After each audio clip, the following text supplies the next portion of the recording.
Letters not on the tongue, the heart itself beats your name, because the tongue cannot hold the legend that you became. Your courage extinguishes even the hellfire's flame, even the hellfire's flame. Both heaven and hell, both heaven and hell named you as the divider. Master Ali, Master Ali, O source of all honor. Master Ali, Master Ali, O miracle and wonder. Master Ali, Master Ali, O source of all honor. I couldn't find none like you in your two-eyed seven skies. Even the sun follows you with no Ali, no sunrise. I don't say you have courage, I say for you courage cries. I say for you courage cries. When courage is scared, when courage is scared, it calls out for its leader. Master Ali, Master Ali, O source of all honor. Master Ali, Master Ali, O miracle and wonder. Master Ali, Master Ali, O source of all honor. Allah made the Dhul-Fiqar and placed it into your palm.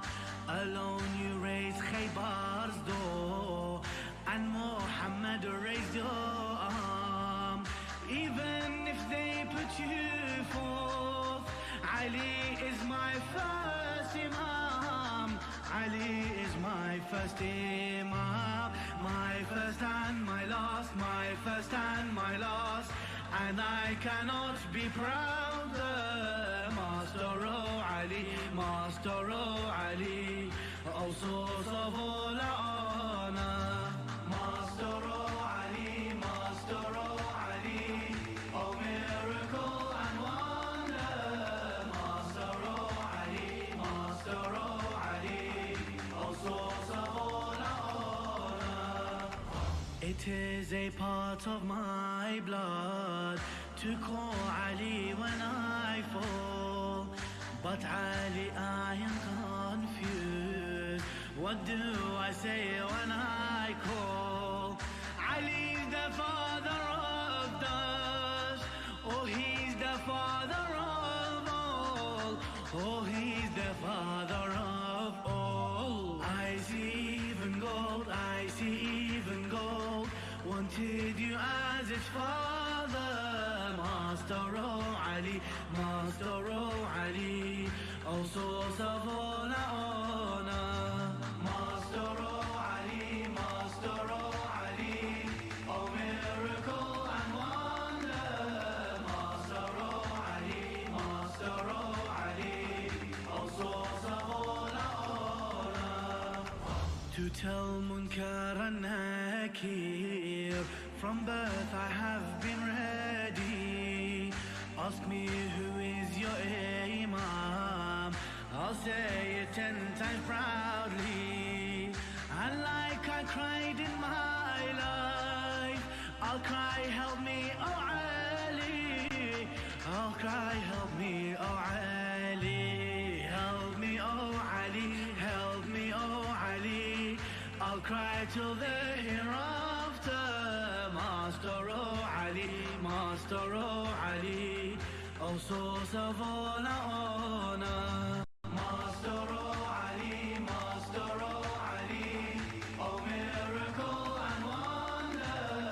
Master Ali, Master Ali, O source of all honor.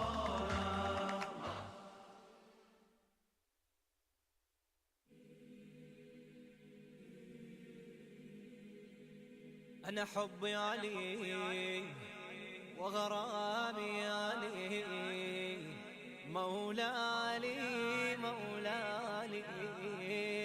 أنا حبي علي وغرامي علي مولى علي مولى علي. أنا حبي علي وغرامي علي مولى علي مولى علي مولى علي مولى علي. On the love of your light when I was raised, I was born in your name I heard praise. On the love of your light when I was raised, I was born in your name I heard praise. In Ghadir my heart for you was safe. In Ghadir my heart for you was safe. From my father Ali and my mother Ali. From my father Ali and my mother Ali.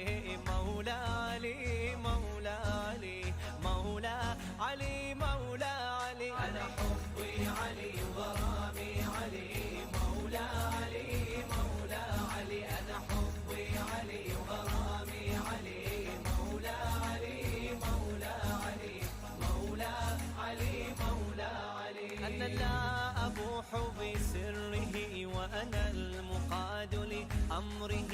أنا لا أبوح بسره وأنا المقاد لأمره. أجد النوال ببحره أجد النوال ببحره.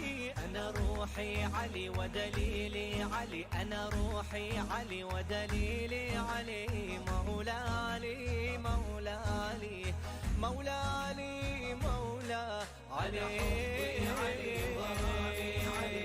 مولى علي مولى علي. أنا حبي علي وغرامي علي مولى علي مولى علي مولى علي مولى علي. When I see your shrine I know that I'm home. You're the king of the kings, Najaf's your throne. When I see your shrine I know that I'm home. You're the king of kings, Najaf's your throne. With you by my side I'm never alone. With you by my side I'm never alone. Walking Quran Ali in my adhan Ali. Walking Quran Ali in my adhan Ali. Mawla Ali Mawla Ali Mawla Ali Mawla Ali. أنا حبي علي وغرامي علي مولى علي مولى علي. أنا حبي علي وغرامي علي مولى علي مولى علي مولى علي مولى علي. مولاي وروحي ومهجتي لك كيف أوصف لوعتي. مولاي وروحي ومهجتي لك كيف أوصف لوعتي. أفهل رضيت بحسرتي أفهل رضيت بحسرتي. حسراتي علي عبراتي علي حسراتي علي عبراتي علي. مولى علي مولى علي مولى علي مولى. أنا حبي علي وغرامي علي مولى علي مولى علي. أنا حبي علي وغرامي علي مولى علي مولى علي مولى علي مولى علي. All our hearts your love struggle to contain. To describe your worth words can't explain. All our hearts your love struggle to contain. To describe your worth words can't explain. Your mercy we seek ya Abul Hasnain. Your mercy we seek ya Abul Hasnain. هو خيبر علي ولحيدر علي. هو خيبر علي ولحيدر علي مولى علي مولى علي مولى علي مولى علي. أنا حبي علي وغرامي علي مولى علي مولى علي. أنا حبي علي وغرامي علي مولى علي مولى علي مولى علي مولى علي.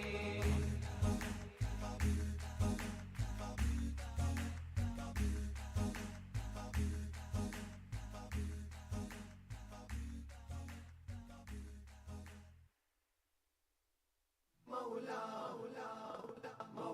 علي مولى علي مولى علي مولى مولى علي مولى علي مولى علي مولى مولى علي مولى علي مولى علي مولى مولى علي مولى علي مولى علي مولى. Rajab we celebrate who was born on this day. Haydar Ali born in the Kaaba, a miracle till today. His mother named him Haydar, Haydar Ali al-Karrar. His legacy still lives on from Najaf and Afar. Muhammad raised his arm, walking Quran, no one can come closer. زوج البتول أخ الرسول حيدر علي مولاه. حامل حماية المرتضى حيدر علي مولاه. على حبك تربينا واجب حبك علينا. على حبك تربينا واجب حبك علينا. أشهد أن عليا ولي الله. أشهد أن عليا ولي الله. مولى علي مولى علي مولى علي مولى مولى علي مولى علي مولى علي مولى مولى علي مولى علي مولى علي مولى مولى علي مولى علي مولى علي مولى. His love is worship and the fragrance for the believer. Just look today at the followers that call themselves Shia. All in his name we get closer to Muhammad and Allah. Best of creation to mankind, him and Rasul Allah. Peak of eloquence, first and last prince chosen by Allah. هو الشمس هو الضوء حيدر علي مولاه. هو النفس هو الهوى حيدر علي مولاه. ونوالي من والاه ونعادي من عاداه. ونوالي من والاه ونعادي من عاداه. أشهد أن عليا ولي الله.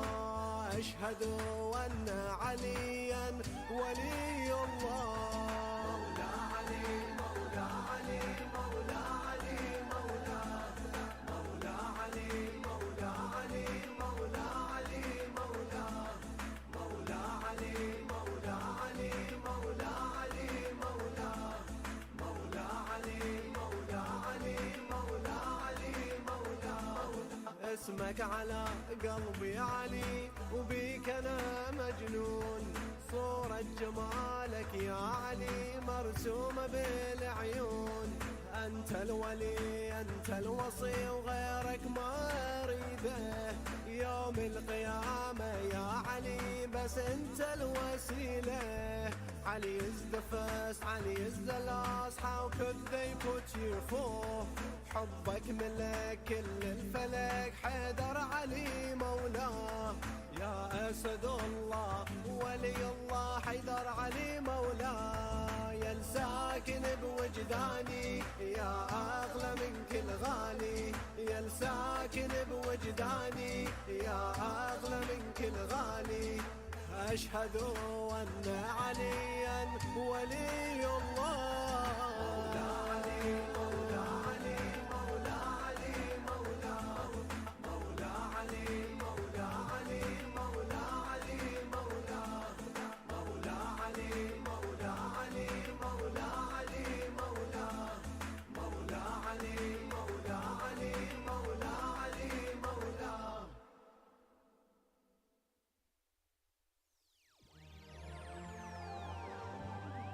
Three letters, three times.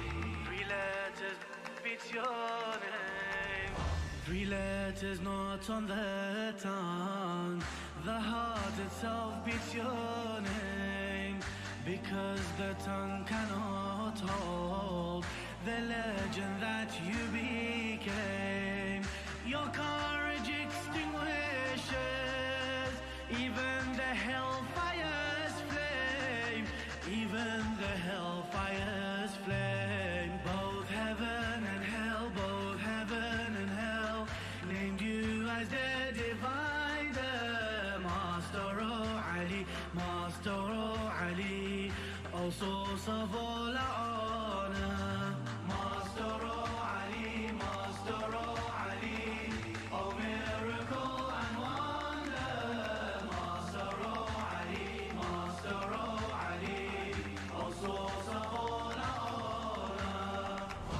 I couldn't find none like you in your two eyes, seven skies. Even the sun follows you with no Ali, no sunrise. I don't say you have courage, I say for you courage cries. I say for you courage cries. When courage is scared, when courage is scared, it calls out for its leader. Master O Ali, Master O Ali, O source of all our honor. Master O Ali, Master O Ali, O miracle and wonder. Master O Ali, Master O Ali, O source of all our honor. Allah made thee Dhul Fiqar and placed it into your palm. Alone you raised Khaybar's door, and Muhammad raised your arm. Even if they put you forth, Ali is my first Imam. Ali is my first Imam.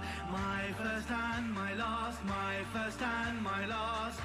And I cannot be prouder. Master O Ali, Master O Ali, O source of all our honor. Master O Ali, Master O Ali, O miracle and wonder. Master O Ali, Master O Ali, O source of all our honor. It is a part of my blood to call Ali when I fall, but Ali, I am confused. What do I say when I call? Ali's the father of dust, oh he's the father of all, oh he's the father of all. I see even gold, I see even gold wanted you as its father. Master O Ali, Master O Ali, O source of all our honor. Master O Ali, Master O Ali, O miracle and wonder. Master O Ali, Master O Ali, O source of all our honor. To tell Munkar and Nakir, from birth I have been ready. Ask me who is your Imam, I'll say it 10 times proudly. And like I cried in my life, I'll cry help me oh Ali. I'll cry help me oh Ali. Help me oh Ali, help me oh Ali. I'll cry till the hereafter. Master O Ali, Master O Ali, O source of all our honor. Master O Ali, Master O Ali, O miracle and wonder. Master O Ali, Master O Ali, O source of all our honor.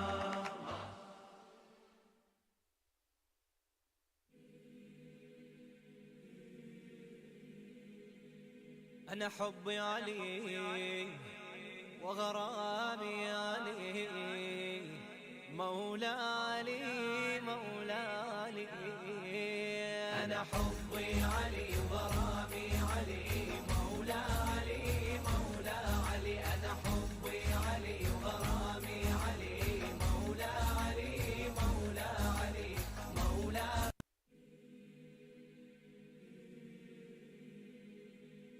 أنا حبي علي وغرامي علي، مولا علي مولا علي. أنا حبي علي وغرامي علي، مولا علي مولا علي. أنا حبي علي وغرامي علي، مولا علي مولا علي مولا علي مولا علي. On the love of your light, when I was raised, I was born in your name. I heard praise. On the love of your light when I was raised, I was born in your name, I heard praise. In Ghadir, my heart for you was safe. In Ghadir, my heart for you was safe. From my father Ali and my mother Ali, from my father Ali and my mother Ali. Mawla Ali, Mawla Ali, Mawla Ali, Mawla Ali. أنا حبي علي وغرامي علي مولى علي مولى علي. أنا حبي علي وغرامي علي مولى علي مولى علي مولى علي مولى علي. أنا لا أبوح بسره وأنا المقاد لأمره. أنا لا أبوح بسره وأنا المقاد لأمره. أجد النوال ببحره، أجد النوال ببحره. أنا روحي علي ودليلي علي، أنا روحي علي ودليلي علي. مولى علي، مولى علي، مولى علي، مولى علي.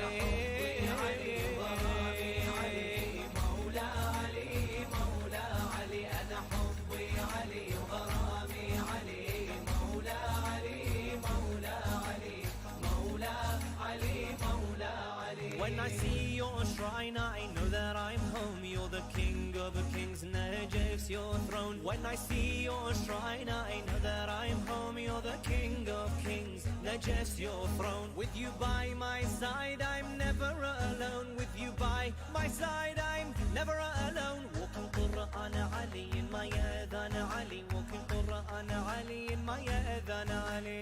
Mawla Ali, Mawla Ali, Mawla Ali, Mawla Ali. أنا حبي علي وغرامي علي مولى علي مولى علي. أنا حبي علي وغرامي علي مولى علي مولى علي مولى علي مولى علي. مولاي وروحي ومهجتي لك كيف أوصف لوعتي. مولاي وروحي ومهجتي لك كيف أوصف لوعتي. أفهل رضيت بحسرتي، أفهل رضيت بحسرتي. حسراتي علي عبراتي علي، حسراتي علي عبراتي علي. مولى علي، مولى علي، مولى علي، مولى.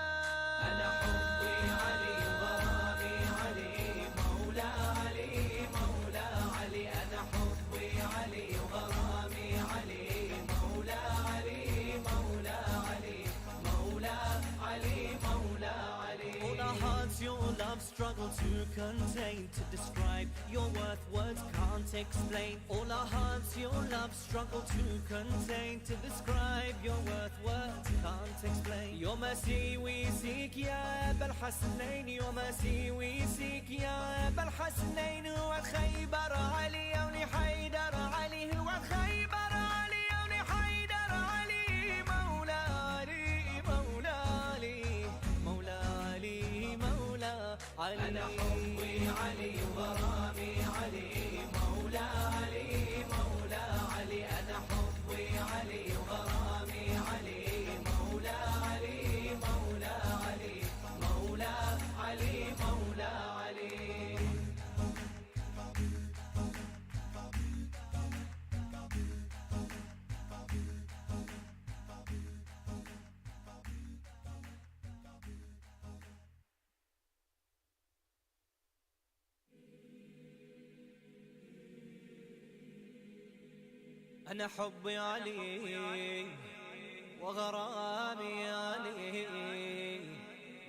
علي مولى علي مولى علي. أنا حبي علي وغرامي علي مولى علي، مولى علي. أنا حبي علي وغرامي علي مولى علي مولى علي. أنا حبي علي وغرامي علي مولى علي مولى علي مولى علي مولى علي. On the love of your light when I was raised, I was born in your name, I heard praise on the love of your light. When I was raised, I was born in your name. I heard praise in Ghadir, my heart for you was safe. In Ghadir, my heart for you was safe. From my father Ali and my mother Ali. From my father Ali and my mother Ali. Mawla Ali, Mawla Ali, Mawla Ali, Mawla Ali. أنا حبي علي وغرامي علي مولى علي.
أنا حبي علي وغرامي. Bismillah ar-Rahman ar-Rahim. In the name of Allah, the most merciful, the most beneficent. Assalamu alaikum wa rahmatullahi wa barakatuh. Brothers and sisters, respected panelists, distinguished moderators, thank you for attending and welcome back to the second Imam Ali Conference, Day 2, where we pay tribute to human values in the name of Amir al-Mu'mineen, the Commander of the Faithful. Allowing a brief reintroduction, my name is Tariq Turfi, and I am an attorney from Dearborn Heights, Michigan, working with the law offices of Hamoud and Dakhlalla. I had a wonderful time introducing the panelists and performers in yesterday's conference, and I thank Allah for blessing me with the opportunity to preside again as the Master of Ceremonies for Day 2 of this wonderful Imam Ali Conference. Today's slate features even more thought-provoking panels with critical topics that we can all benefit from. We are excited for the highly anticipated comedy show by Brother Amr Zar. Iftihaj Muhammad and Khalid Baydoun will have a thought-provoking discussion on another star-studded panel. We have a great panel for all you athletes and sports fans, as we welcome Amir Albazi, Adi Attar, and Haj Fuad Walker Zaban. This and much more is what we have in store for Day 2 of the Imam Ali Conference. In collaboration with UMAA, the Universal Muslim Association of America, and Ahlulbayt TV, His Eminence Sayyid JawadQazwini will provide a keynote address at the end of today's session. We truly hope you stick around for Sayyid Jawad's speech. And as always, I would be remiss if I did not mention the 110 collaborations from organizations throughout the whole world. These strategic partnerships have truly made a great impact on the success of this contract. That's what happens when you get lawyers in here. They always think about the wrong words. Success of this conference. Please don't forget to share and repost all of the links with your friends and family, and we hope to spread the message from the Imam Ali Conference to as many as possible. As a reminder, please share all of your screenshots, video clips, and your conference experience by using hashtag Imam Ali 2022. On Instagram, for every tag with hashtag Imam Ali 2022, in addition to the rest of the Raffle rules and procedures, you will receive an entry into our raffle to win a trip to the Ziyarah in Iraq, as generously brought to you by Holy Lands Travel. Thank you, Holy Lands Travel, for your partnership in today's raffle. Yesterday night, we were amazed at how much traction hashtag Imam Ali 2022 gained across so many social media platforms. As I check my WhatsApp and my social media, I'm just excited about all of the momentum that this conference is getting. Let's keep this momentum strong on day 2. For further information, please visit conferenceimamali.com and at Imam Ali Conference on Instagram. And as we began yesterday, we commence today with the recitation of the Holy Quran from my dear brother, Qari Haj Ahmed Hamdan. Haj Ahmed.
Just gonna overhand.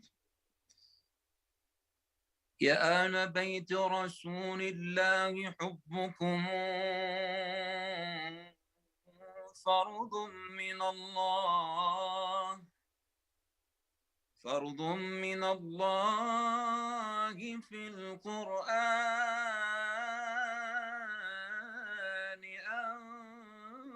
أنزله، كفاكم من عظيم الشأن أنكم من لم يصلي عليكم لا صلاة له. اللهم صل على محمد وآل محمد وعجل فرجهم يا كريم. السلام عليكم جميعا ورحمة الله وبركاته. نقرأ إن شاء الله ما تيسر من سورة الإنسان. أعوذ بالله من الشيطان الرجيم. بسم الله الرحمن الرحيم.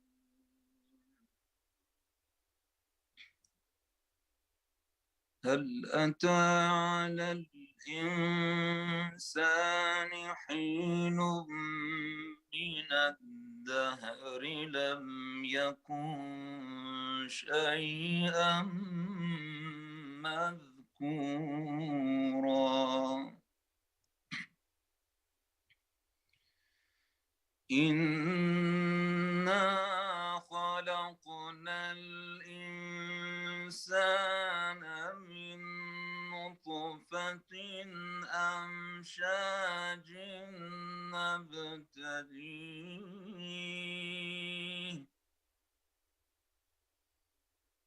من نطفة أمشاج نبتليه فجعلناه سميعا بصيرا.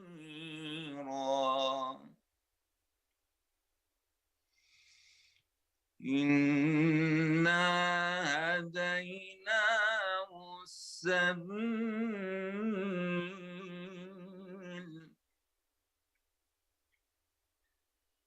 إنا هديناه السبيل، إما شاكرا وإما كفورا إنا أعتدنا للكافرين سلاسل وأغلالا وسعيرا إن الأبرار يشربون من كأس كان مزاجها كافورا عينا يشرب بها عباد الله يفجرونها تفجيرا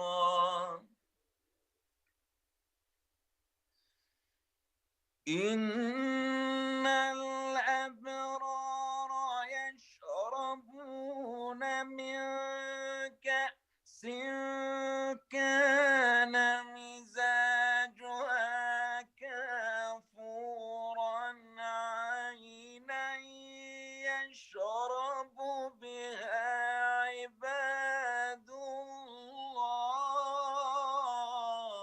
الله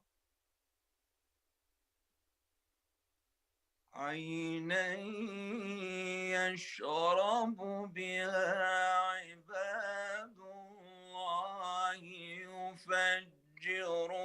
يفجرونها تفجيرا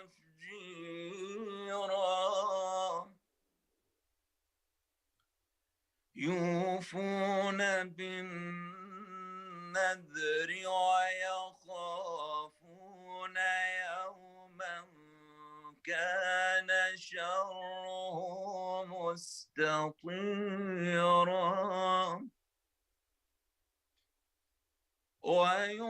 ويطعمون الطعام على حبه مسكينا ويتيما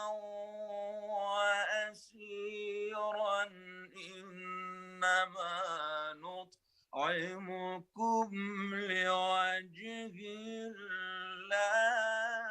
الله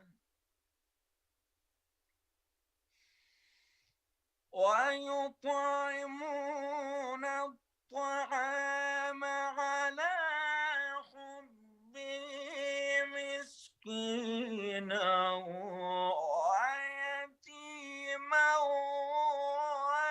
وأسيرا إنما نطعمكم لوجه الله لا نريد منكم جزاء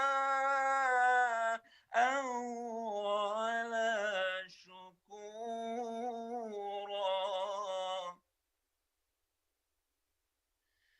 إنا نخاف من ربنا يوما عبوسا قمطريرا فوقاهم الله شر ذلك اليوم ولقاهم نضرة وسرورا وجزاهم بما صبروا جنة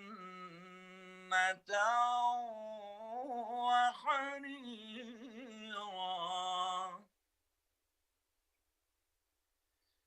بسم الله الرحمن الرحيم والتين والزيتون وطور سينين وهذا البلد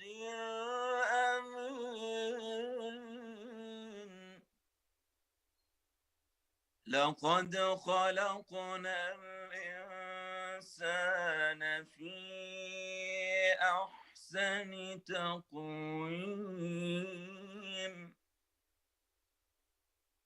ثم رددناه أسفل سافلين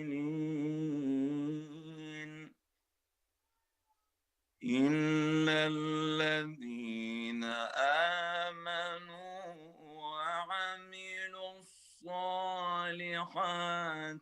فلهم أجر غير ممنون فما يكذبك بعد بالدين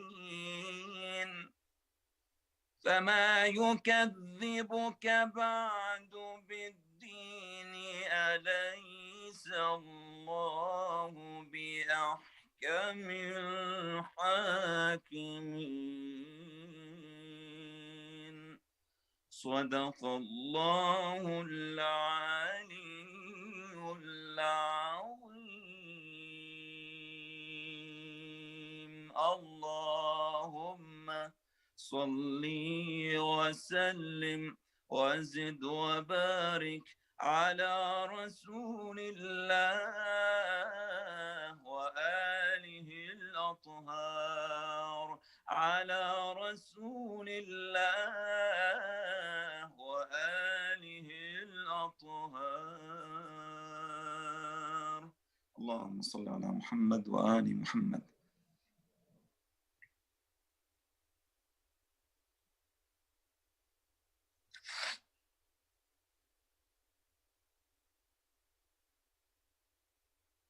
Thank you, Hajj Ahmad, for their beautiful recitation. May God bless you for your wonderful oration.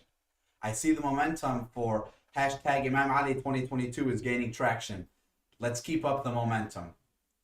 The Lady Fatima Charitable Trust is a generous partner that makes today's conference possible. They work tirelessly with mothers and communities to improve physical and mental health, provide access to education, and create sustainable income. We thank the Lady Fatima Charitable Trust for all that they have done in participation with the Imam Ali Conference. Are you excited for day 2 as much as I am? I know we are in for a treat today. And on the heels of such a rounding success for day 1, we know day 2 is going to be another smashing hit. To start off the Imam Ali Conference, I am honored to present to you one of the world's leading Muslim scholars. Ayatollah Dr. Sayyid Fadl Milani completed his studies at the Hawza in the holy city of Najaf. He has received numerous academic qualifications, truly too many to name. He has authored several books in multiple languages. He truly is a remarkable Islamic scholar.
أعوذ بالله من الشيطان الرجيم بسم الله الرحمن الرحيم الحمد لله رب العالمين والصلاة والسلام على خير خلقه محمد وآله الطيبين الطاهرين. Brothers and sisters, Assalamu alaikum wa rahmatullahi wa barakatuh. Welcome to Imam Ali Conference that has been always the source of enlightenment for all Muslims, especially for the lovers of Ahlulbayt alayhi salam. Imam Ali alayhi salam, the beacon of wisdom and justice. Imam Ali alayhi salam, who is described by the Prophet sallallahu alayhi wa alihi wasallam to be the embodiment of faith when he went to meet the challenge with Amr ibn Abd Wadd al-Amiri in the Battle of Khandaq. Ali alayhi salam, that according to many authentic narrations from the Prophet sallallahu alayhi wa alihi wasallam, was always with the Quran, and the Quran was with Ali. Ali alayhi salam, who is described by the Prophet sallallahu alayhi wa alihi wasallam to be the gate to the city of knowledge, as he himself, the Prophet, was the city of knowledge and wisdom, and he said that the gate to that city is only possible via Imam Ali alayhi salam. Imam Ali alayhi salam, who was ready to sacrifice his own life in order to secure the safety of the Prophet sallallahu alayhi wa alihi wasallam when the disbelievers plotted to assassinate the Prophet and get rid of him. So he was able and ready to sleep in the bed of the Prophet before leaving Mecca towards Medina. The Prophet sallallahu alayhi wa alihi wasallam described Imam Ali alayhi salam as the most qualified person to pass judgments. Ali alayhi salam, who always thought of what pleases Allah, he said that I never saw anything but I saw Allah before it, I observed Allah after it, and I saw Allah with it. That in every action, in every decision, in every suggestion, the Imam was the embodiment of a person who pleases Allah subhanahu wa ta'ala and does not care for anything but his pleasure. Imam Ali alayhi salam, who was the father to all orphans, widows, looking after them and always thinking of supporting them. Imam Ali alayhi salam, he was not putting any reference or preference for his relatives when his brother Aqil came to ask for some extra share in the treasury, in the Bayt al-Mal, and he refused to do so, although he knew that he was at the maximum and the height of the poverty, he and his children, because to him he should treat everybody equally and all members of the Muslim community, giving them the same share. When we look at the life Imam Ali alayhi salam, who was born inside the Kaaba, and no one else shared with him that quality, we notice that his beginning, he was born in the house of Allah. When he was martyred, again he was martyred inside the house of Allah in Kufa. And between that beginning and this end, he always was a man that talking about what is the right path and what to prove the Iman and faith in him. Let us see Imam Ali alayhi salam, who always was consulted by the companions when they were asked about any question and they were stuck, not knowing how to respond. They had to go to Imam Ali alayhi salam and seek his advice. He never needed them to help him with anything because he was the source and they had to refer to him. Imam Ali alayhi salam is described by one of the great scholars of Arabic literature, Al-Khalil. He said that he was needless to others. Everybody else was in need to him, is the most strong proof that he was the Imam, he was the divine leader, he was the head of the authority in the whole Muslim world. Imam Ali alayhi salam, who gave his ring to a beggar inside the mosque of the Prophet sallallahu alaihi wasallam, when he asked for assistance, and all those who were in the mosque remained busy with their supplications and communication with Allah subhanahu wa ta'ala. But Imam Ali alayhi salam pointed at his finger and the ring, and immediately when the beggar got that ring, Jibreel came to the Prophet sallallahu alaihi wasallam with a new revelation that the highest authority is with Allah, then with his messenger, then with those who prayed and during the ruku', bowing down, in the state of ruku', they gave and donated to the poor and needy. So all these brothers and sisters are to tell us about the man of humanity, the man who thought of the deprived, the man who looked after everybody, not only of Muslims, even who cared for non-Muslims. When he heard that an offense and assault was made to a Christian woman by the troops of Muawiyah, he was very, very angry and said, if one dies after hearing this sad news, I don't blame them. So it is time to benefit from this season in this conference and admire the human values in Imam Ali alayhi salam as the role model and the exemplar. Wassalamu alaikum wa rahmatullahi wa barakatuh.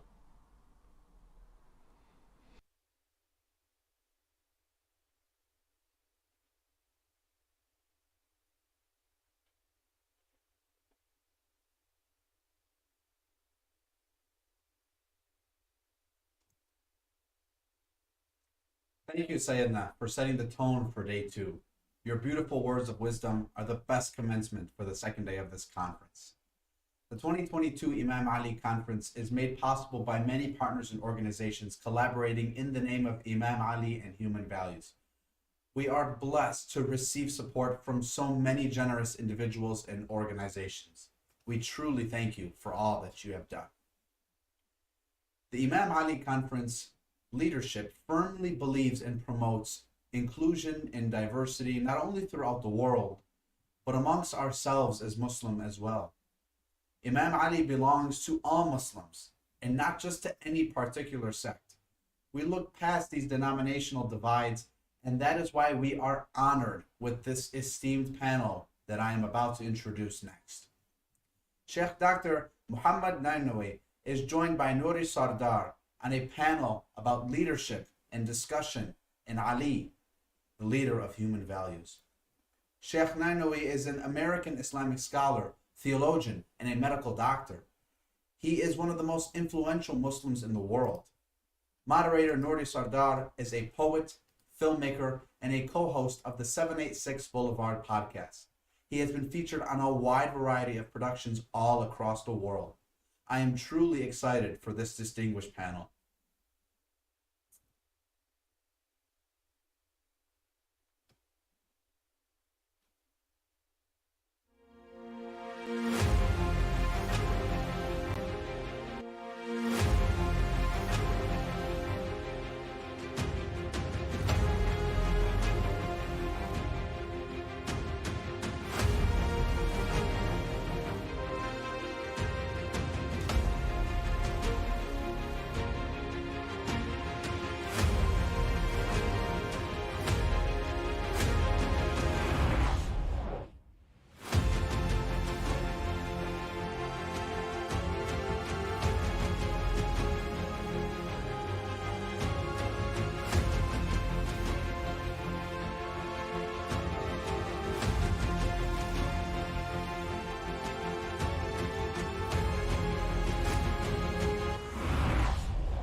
Assalamu alaikum, everyone, and welcome back to the Imam Ali Conference. I'm your host, Nuri Sardar, and I'm really honored today to be joined by Sheikh Dr. Muhammad al-Ninawi. Assalamu alaikum, Sheikhna. How are you doing? Wa alaikum salam wa rahmatullahi ta'ala wa barakatuh. Very nice to be here with you. Thank you for having me. Pleasure for having you here. Inshallah, today we'll be discussing Imam Ali as the leader of human values, inshallah. I wanted to just start off with a prelude to that topic. I feel like there is a misconception, be it perhaps from a minority of people, Sunni or Shia, that the Sunni tradition might not look as highly on the Ahlulbayt as the Shia tradition, or perhaps the love of Ahlulbayt isn't as integral to the Sunni tradition. So just to counter this point, can you speak a bit about the importance and love of Ahlulbayt alayhim salam, and in particular Imam Ali within the Sunni tradition?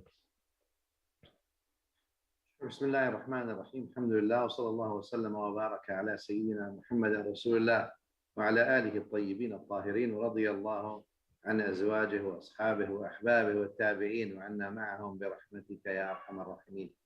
As you all know, everybody knows, the base of this faith, Islam, is Al-Quran Al-Azim. And after Al-Quran Al-Azim is that which the Prophet sallallahu ta'ala alayhi wa sallam said. And with that, you'll have all Muslims agree that there are attributes of Sayyidina Imam Ali that have been authenticated in the books of Sunnah. And suffice of me to mention three of them, or maybe four.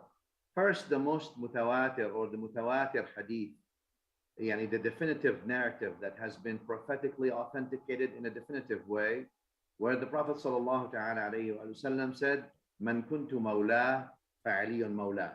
Now this is obviously mutawatir according to Ahl Sunnah. And also we have other few hadith, and I think that suffices. That really describes Ali. Maybe we'll talk about him a little bit later, but number one, hadith al-Bukhari Muslim, where the Prophet sallallahu ta'ala alayhi wa sallam says about Sayyidina Imam Amir al-Mu'mineen radiyallahu anhu wa alayhi salam, رَجُلٌ يُحِبُّهُ اللَّهُ وَرَسُولُهُ وَيُحِبُّ اللَّهَ وَرَسُولَهُ. I will be presenting for you, that was at Khaybar, a man whom Allah loves and his Rasul sallallahu alayhi wa sallam loves, and who loves Allah and his Rasul alayhi wa ala alihi wa sallam. That's the second station also in the manaqib of Sayyidina Amir al-Mu'mineen.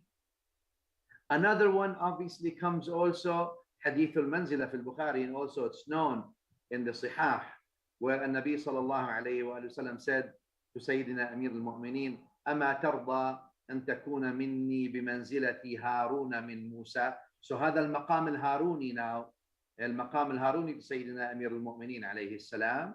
And then you also have the other hadith, which is Hadith al-Thaqalain, and it's there في Sahih Muslim and others, obviously, where the Prophet sallallahu alayhi wa sallam cloaked the five, and he was among them.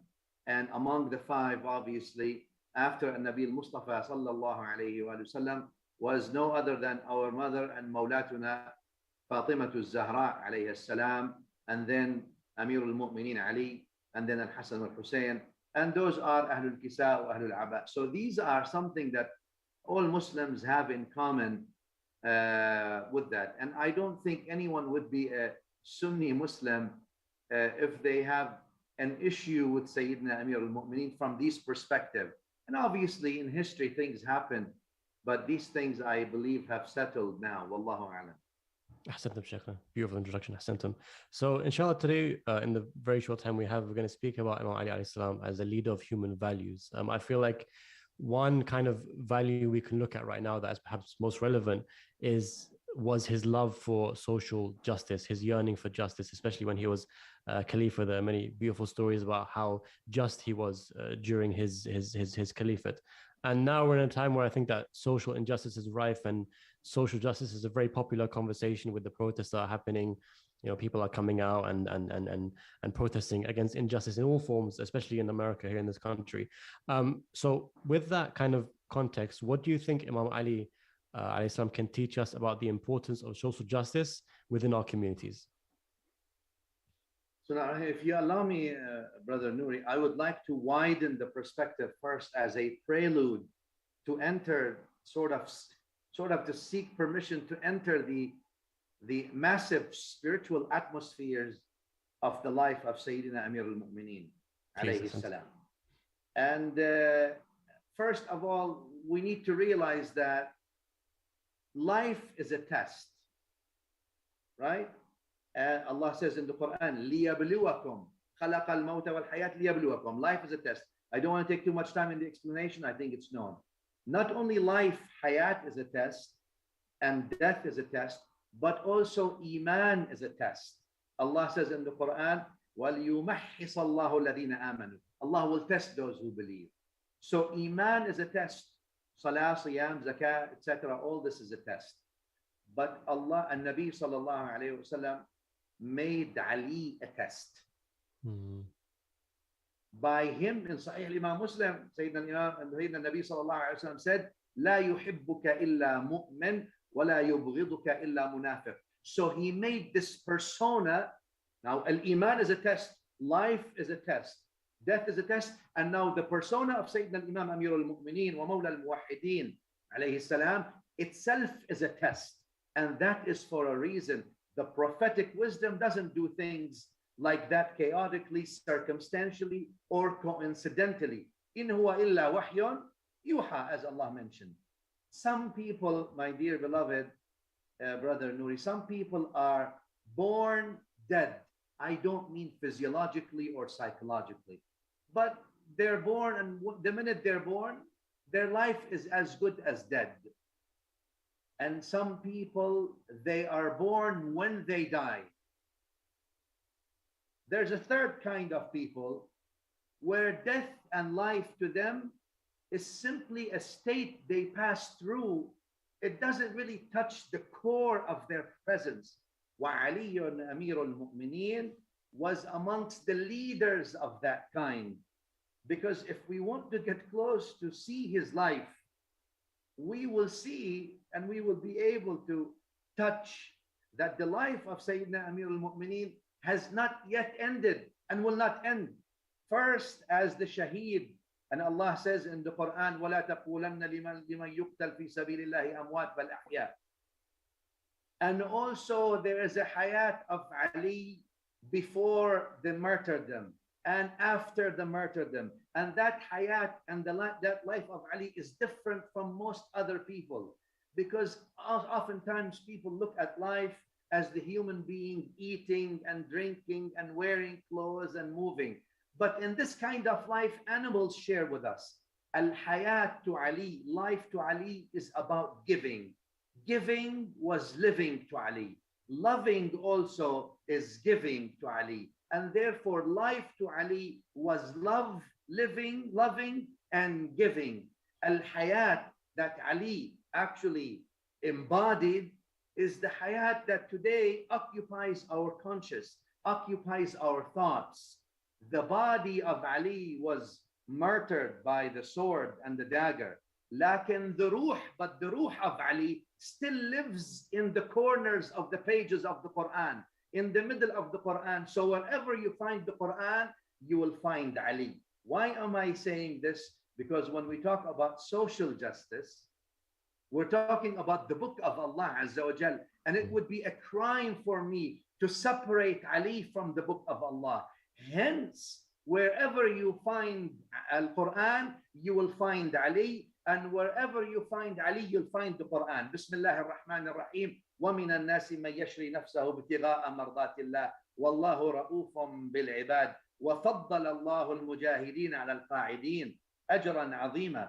When you talk about Sayyidina Amir al-Mu'mineen in social justice, in struggle, in jihad, in all these things, you will find Ali everywhere, and you'll find him in the first line, except in the Battle of Tabuk. And all these battles that were forced upon the Muslims and were imposed upon them almost by force, actually, were with nothing, no way out, Sayyidina Ali was there to establish justice and to actually afford people what Allah subhanahu wa ta'ala has commanded for them to have, dignity regardless of background, regardless of creed, regardless of faith, regardless of culture, regardless of race, regardless of color. Because Allah Azza wa Jal said, وَلَقَدْ كَرَّمْنَا بَنِي آدَمَ. We have dignified all human beings. And Ali took that message in his chest between his ribs. Therefore, Ali really never exited the dunya, in my view, because al-insan, when they die, the human being, when they die, they're buried and they're forgotten. They don't impact anything. They don't affect anyone, and no one is affected by them. But that's not the case for Sayyidina Amir al-Mu'mineen. Sayyidina Amir al-Mu'mineen la yazal, until today and for till the end of days, will still live as a thought in the mind of the thoughtful, as a nur in the heart of the illuminated, and will still always be a higher example for those who are free, regardless of their faith. And Sayyidina Amir al-Mu'mineen will always be that principle that the dunya will try to elevate itself up to understand that highness and to understand that beauty and to understand that reform. When we talk about reform and social justice and human rights, we still see until today, humanity is still struggling. Today, still humanity kills each other.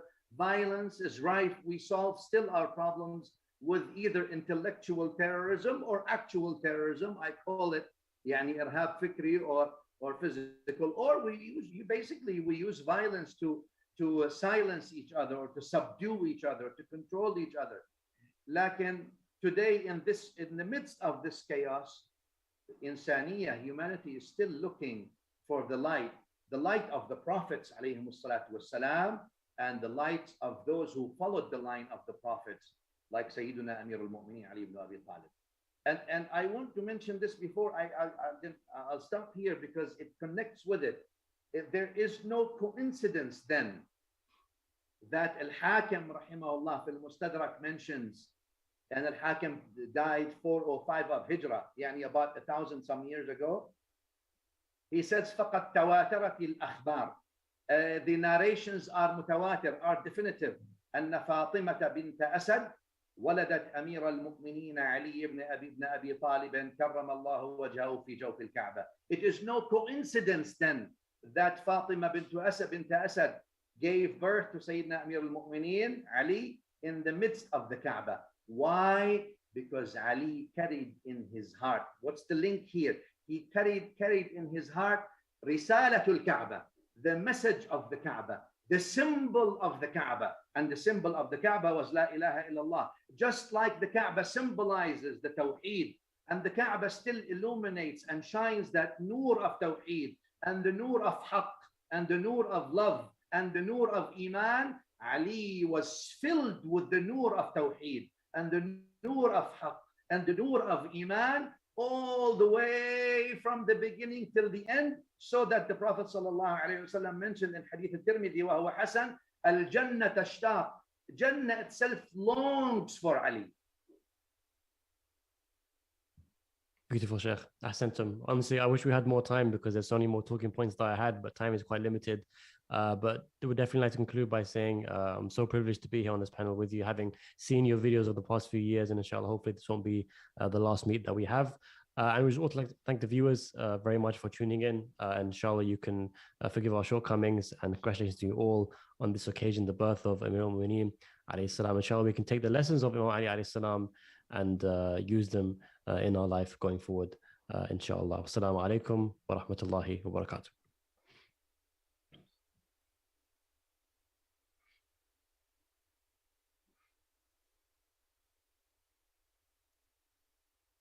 With the blessings of Allah subhanahu wa ta'ala, we will continue to be blessed with strength in human values.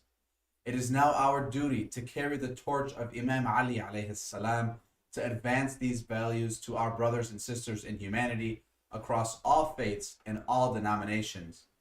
In fact, even here, looking at the YouTube live stream, looking at the comments, we see we have brothers and sisters joining us from all around the world. I would like to give a special shout out to Brother Fadl Abbas, who's tuning in from Germany. We have Ulviye Haidar from Azerbaijan. We even have some of our Shia brothers and sisters from Bosnia tuning in to the Imam Ali Conference. Thank you so much for everyone that has tuned in to support. Speaking of all these values, An-Nur School is a fully accredited elementary school affiliated with the Windsor Islamic Association. We thank An-Nur for their commitment to our youth and their commitment to the Imam Ali Conference. Yesterday, we discussed artificial intelligence and cybersecurity. It was a very well put together panel. In a related discussion today, Sayyid Mustafa Modarsi and Dr. Amina Inlos will be joined by moderator Zain Maloubi to discuss cyberfiqh. As our world continues to advance towards a technological reality, this topic truly hits home for Muslims around the world. We need to have more discussions about what the future has in store for us regarding cryptocurrencies, NFTs, and the rapidly approaching metaverse. With the advancements and achievements that companies like Meta, JP Morgan Chase, and other technological giants have made in these sectors, we need to have conversations about how these changes impact our religion.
Right.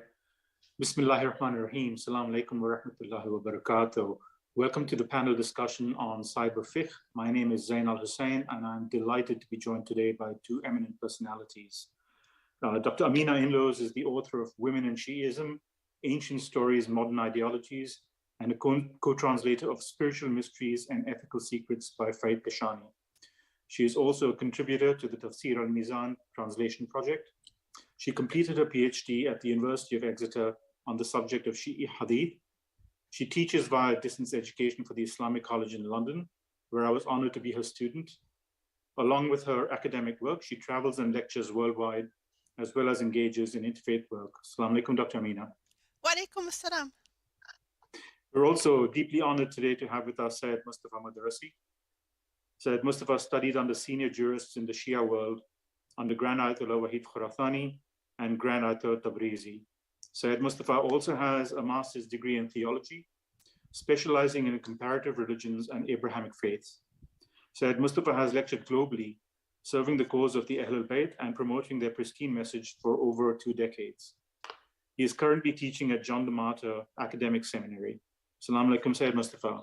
Wa alaikum assalam wa rahmatullahi wa barakatuh. Great to see both of you. Given we've got just 20 minutes, I'd love to jump straight into the questions if you don't mind. Dr. Amina, maybe we can start with you. What do you think are some of the jurisprudential issues emerging from the development of cryptocurrencies, NFTs, and other wonderful wizardry of the metaverse? Well, first of all, these are very rapidly evolving and changing issues. I think if we'd been having this discussion maybe 2 or 3 years ago, we would have been using Bitcoin as a synonym for cryptocurrency, for example. And now we have to acknowledge there are different cryptocurrencies with different situations. And of course, the NFT trend has really taken off. The metaverse is certainly expanding in the popular mind and so forth. So it is a rapidly evolving situation. And in the past century, and indeed in the past century, we have seen that many ulama do take a cautious approach to dealing with new technologies, new things, such as my beloved coffee was a new thing at one time. Telephones were new, photographs were new, credit cards, and likewise cryptocurrencies. So we don't have a jurisprudential consensus on how to treat cryptocurrencies in the framework of Islamic law. Many people are aware of some of the underlying issues, but one can divide the considerations that might come up either jurisprudentially or ethically / spiritually into two categories: the primary structural issues and some of the secondary situational or socio-political considerations. I think, in my view, the primary considerations will be resolved. That is to say, is cryptocurrency a thing? Is an NFT a thing that you can buy and sell? Does it have a value? Does it have an exchangeable value, etc.? And part of the reason why I think this will be resolved is that it is a technology that I think in and of itself, the technology will persist, even though I think some of these fads and volatility and so forth will die down. And also it's been shown psychologically that the brain treats a virtual object like an object. So if I spend time playing a computer game, of course I don't, and get a coin, in that game, that coin is real to me, even if it has no value. So of course, when we get to things that have a value in the real world, the brain will treat them as things. I do think it's important, however, to bring into the discussion the secondary issues and the pros and cons of cryptocurrencies and other developments in the virtual world in the framework of Islamic ethics. And some of these do guide some of the fatwas as well. There are, in my view, ethical issues for and against them, and they're going to vary a lot situationally from person to person, place to place. In an ideal scenario, the cryptocurrency movement could, for example, result in a more equitable distribution of wealth, a greater access of wealth to the common man or woman. It could perhaps end the trend of certain states attempting to punish other states by cutting off their economic access to the global market. So there is the potential for greater equity, which I believe is an Islamic value.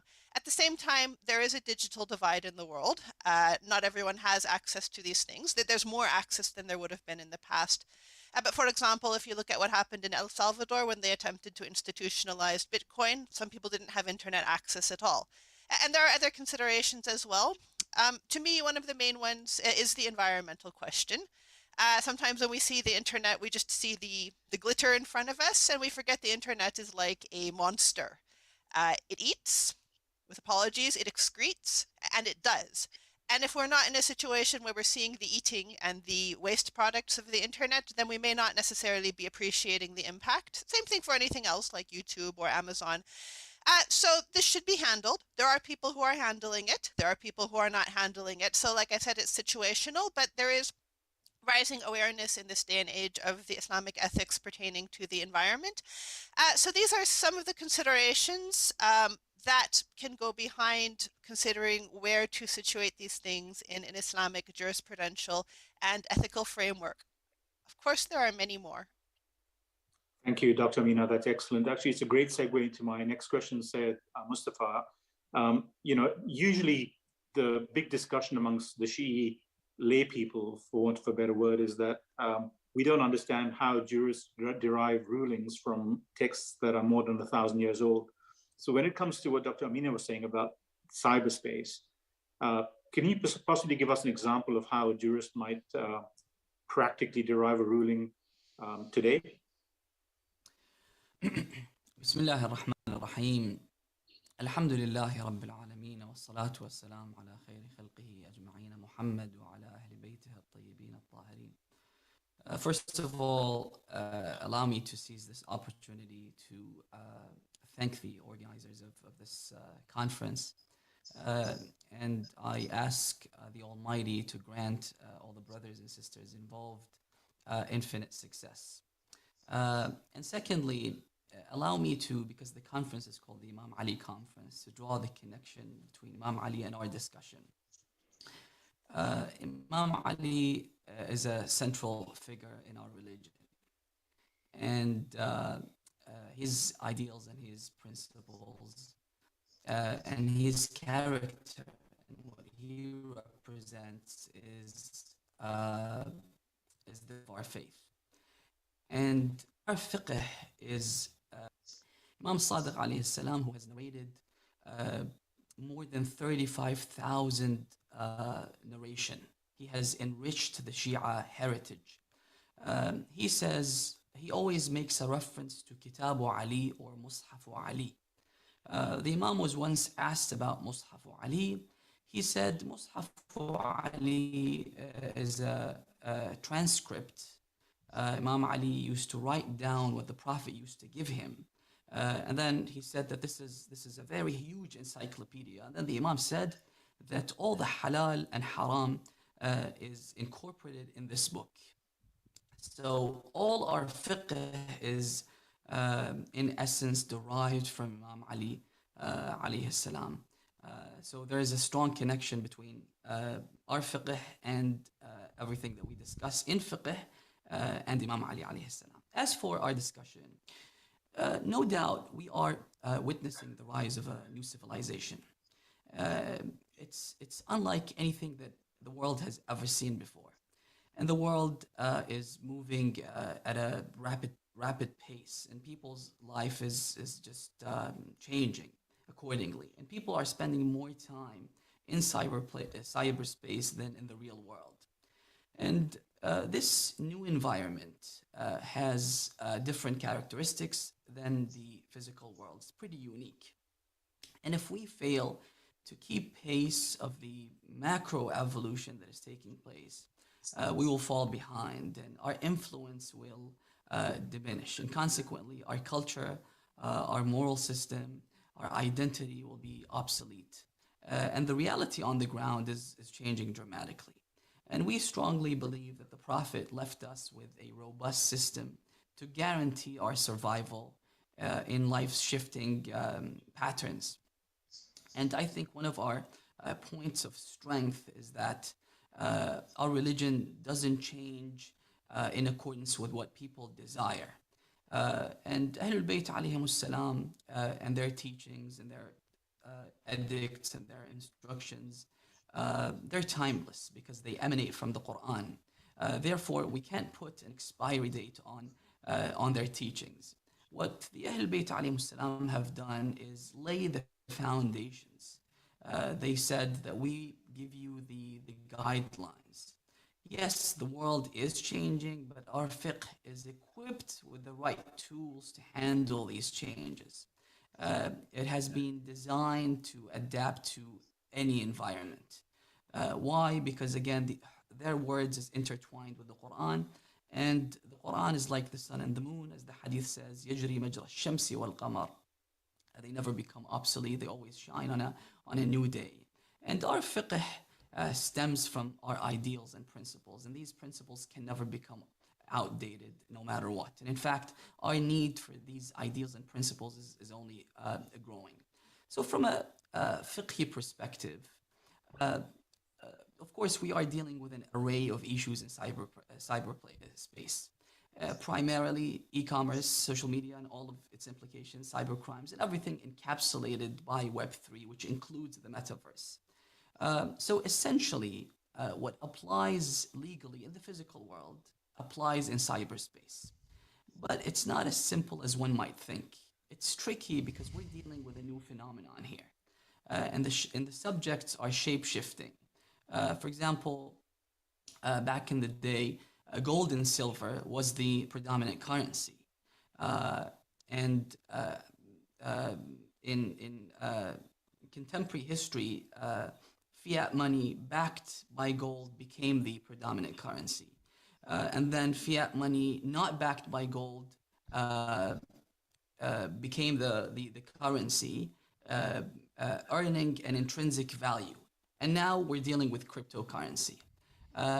What might be frowned upon in the real life might be overlooked in the metaverse.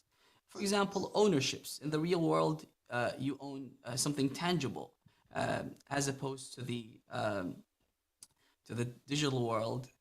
We're dealing with non-fungible commodities. So it's a bit tricky here. And this is why fiqh is dealing with a new phenomenon.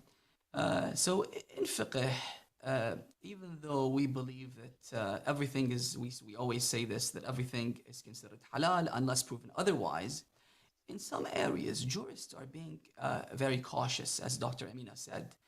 Why? Because of the severity of the consequences. And in general, everything needs to be, thoroughly investigated.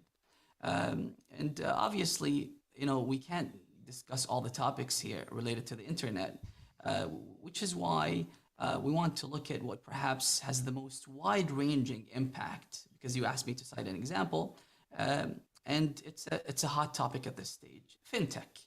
So in the financial sector, we need to draw the parameters by identifying what we're dealing with. Jurists definitely, seek advice from experts and professionals, because understanding the subject is key to the process of extracting the ruling. Let me just give you one small example. Sorry, if you don't mind me interrupting, just so you know, we've got 6 minutes left. Just go ahead. Oh, for the entire program. That's right. Time flies when you're having fun. Okay, so let me skip this this example. But see, in general, for example, usury is forbidden, right? But how and which transaction in fintech involves a usury? Sometimes the titles are altered. For example, usury is called holding costs, or holding costs will include usury. Or for example, in fiqh we have a concept called gharar, or obscurity. Obscurity in any transaction renders the transaction unlawful. Or for example, exchanging goods that are haram. For example, investing in cannabis stocks. There's no doubt that this is, problematic because the value of a stock is heavily influenced by the proceeds. Dividends are even clear. So, for example, if I'm investing in Amazon and they sell haram products like alcohol or other stuff, but if these are some of the things that we're dealing with, if, for example, this is not the main product sold by Amazon, and the proceeds that come is minimal, then the jurists say that it's negligible. So it's okay to invest in, for example, Amazon. But if the company is LVMH, for example, where alcohol makes up a huge chunk of their revenue, it becomes problematic.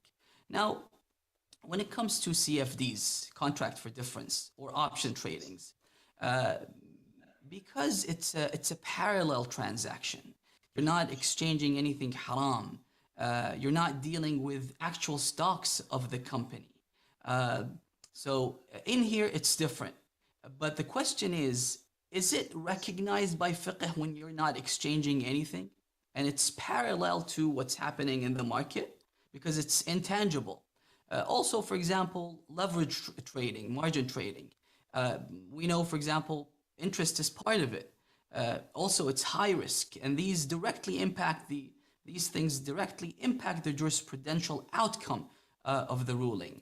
These transactions are not, we know that these transactions are not new, but with fintech, they've become much more accessible. When we, for example, take a look at the rulings of Ayatollah Sayyid Sistani, when it comes to these things, we find that he's very strict when it comes to stock trading. He says that don't embark on anything that you have no knowledge of. There are so many conditions. I think he stipulates 7 conditions before it becomes halal. And the verse in the Quran is very clear, وَلَا تَقْفُ مَا لَيْسَ لَكَ بِهِ عِلْمٍ. Unless you understand what you're embarking on, you're not allowed to deal with these things. Yeah, so 3 minutes left. Yeah, sorry. That's right. Please go ahead. Maybe you can wrap up just this comment, and then I can put a last question to Dr. Amina. Yeah. So in the real world, we might be dealing with these things, but because it has become much more accessible, people are asking so many questions. We are dealing with new things, with new challenges that we need to tackle. So the real challenge for a jurist is to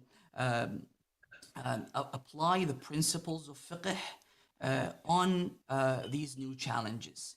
And we've seen scholars that live in Najaf that have, limited access to the outside world. They've written books in economy, for example, Sheikh al-Fayyad is a jurist, and he deals with the traditions and the narrations and solely with fiqh, right? But he's written a book in economy because he, seeks the advice of intellectuals and experts in this field. And one of the things that I wanted to say is people who have delved into these fields, we want these people to come and learn about fiqh more, so that they can use their expertise in these fields to understand what religion is talking about. We have fuqaha that have tried to understand the economy, fintech, but we need people from fintech experts in this field to also understand what religion is, to try to reconcile between the two. Thank you, Sayyid. Now, Dr. Amin, I posted your time. I'm so sorry, but I'll give you the last comment, a minute or two, if you don't mind, and I'll let you wrap up as well. And I apologize to you, Dr. Not at all, Sayyid. Go ahead, Dr. Amin. Sure. What is the question? I just give you the last 2 minutes to wrap up. I mean, perhaps you could talk about the spiritual dimensions, because you've talked about the jurisprudential dimensions, but we can't really detach the two, can we? So how do you see cyberspace influence on that? Go ahead. One overarching question that this brings up is what is real and what is reality? If we understand that Allah is the ultimate reality and the material world is a lower level of reality, then where does this fit in? Certainly, Islamic thought admits to immaterial realities, angels and so forth, or the barzakh, which we consider to be extremely real. Many Islamic philosophers would also consider to be the reality of the mental world or social consensus to be a form of reality, like a dollar bill. It has no intrinsic value, but it has an agreed reality and profound effect on the world. So one of the questions here is the metaverse, our NFTs, are they real in the same way? I'm going to let people think about that, but I'd like to share some words from Sayyid Musa Sadr, which I think are relevant here. He says that there is no doubt that labor, like nature, creates value. However, value does not lie within these two factors, but outside them. Value expresses the light of our desire and our hope that is placed on things. Value glitters, grows as long as the lights are shining on it, and then returns to the shadows. So this is the question, the answer to which will be uncovered through time. We don't have an answer now. Is this an entrenched reality and aspect of our material world, or is it something that will end up being a bit delusional? And these are two opposites. The Quran speaks of the false realities as being associated with shaitan and a tool of shaitan, and anything associated with that, whereas the other immaterial realities would be associated with Allah. So where are we? Where are we going? We will find out. Thank you very much. All that remains to be said is thank you again, Dr. Amin Ainloos. Thank you, Dr. Sayyid Mustafa Madarisi. I'm really sorry we've run out of time. Thank you again to the organizers of this fantastic conference and the audience. Be well. Assalamu alaikum wa rahmatullahi wa barakatuh. Thank you. Wa alaikum assalam wa rahmatullahi.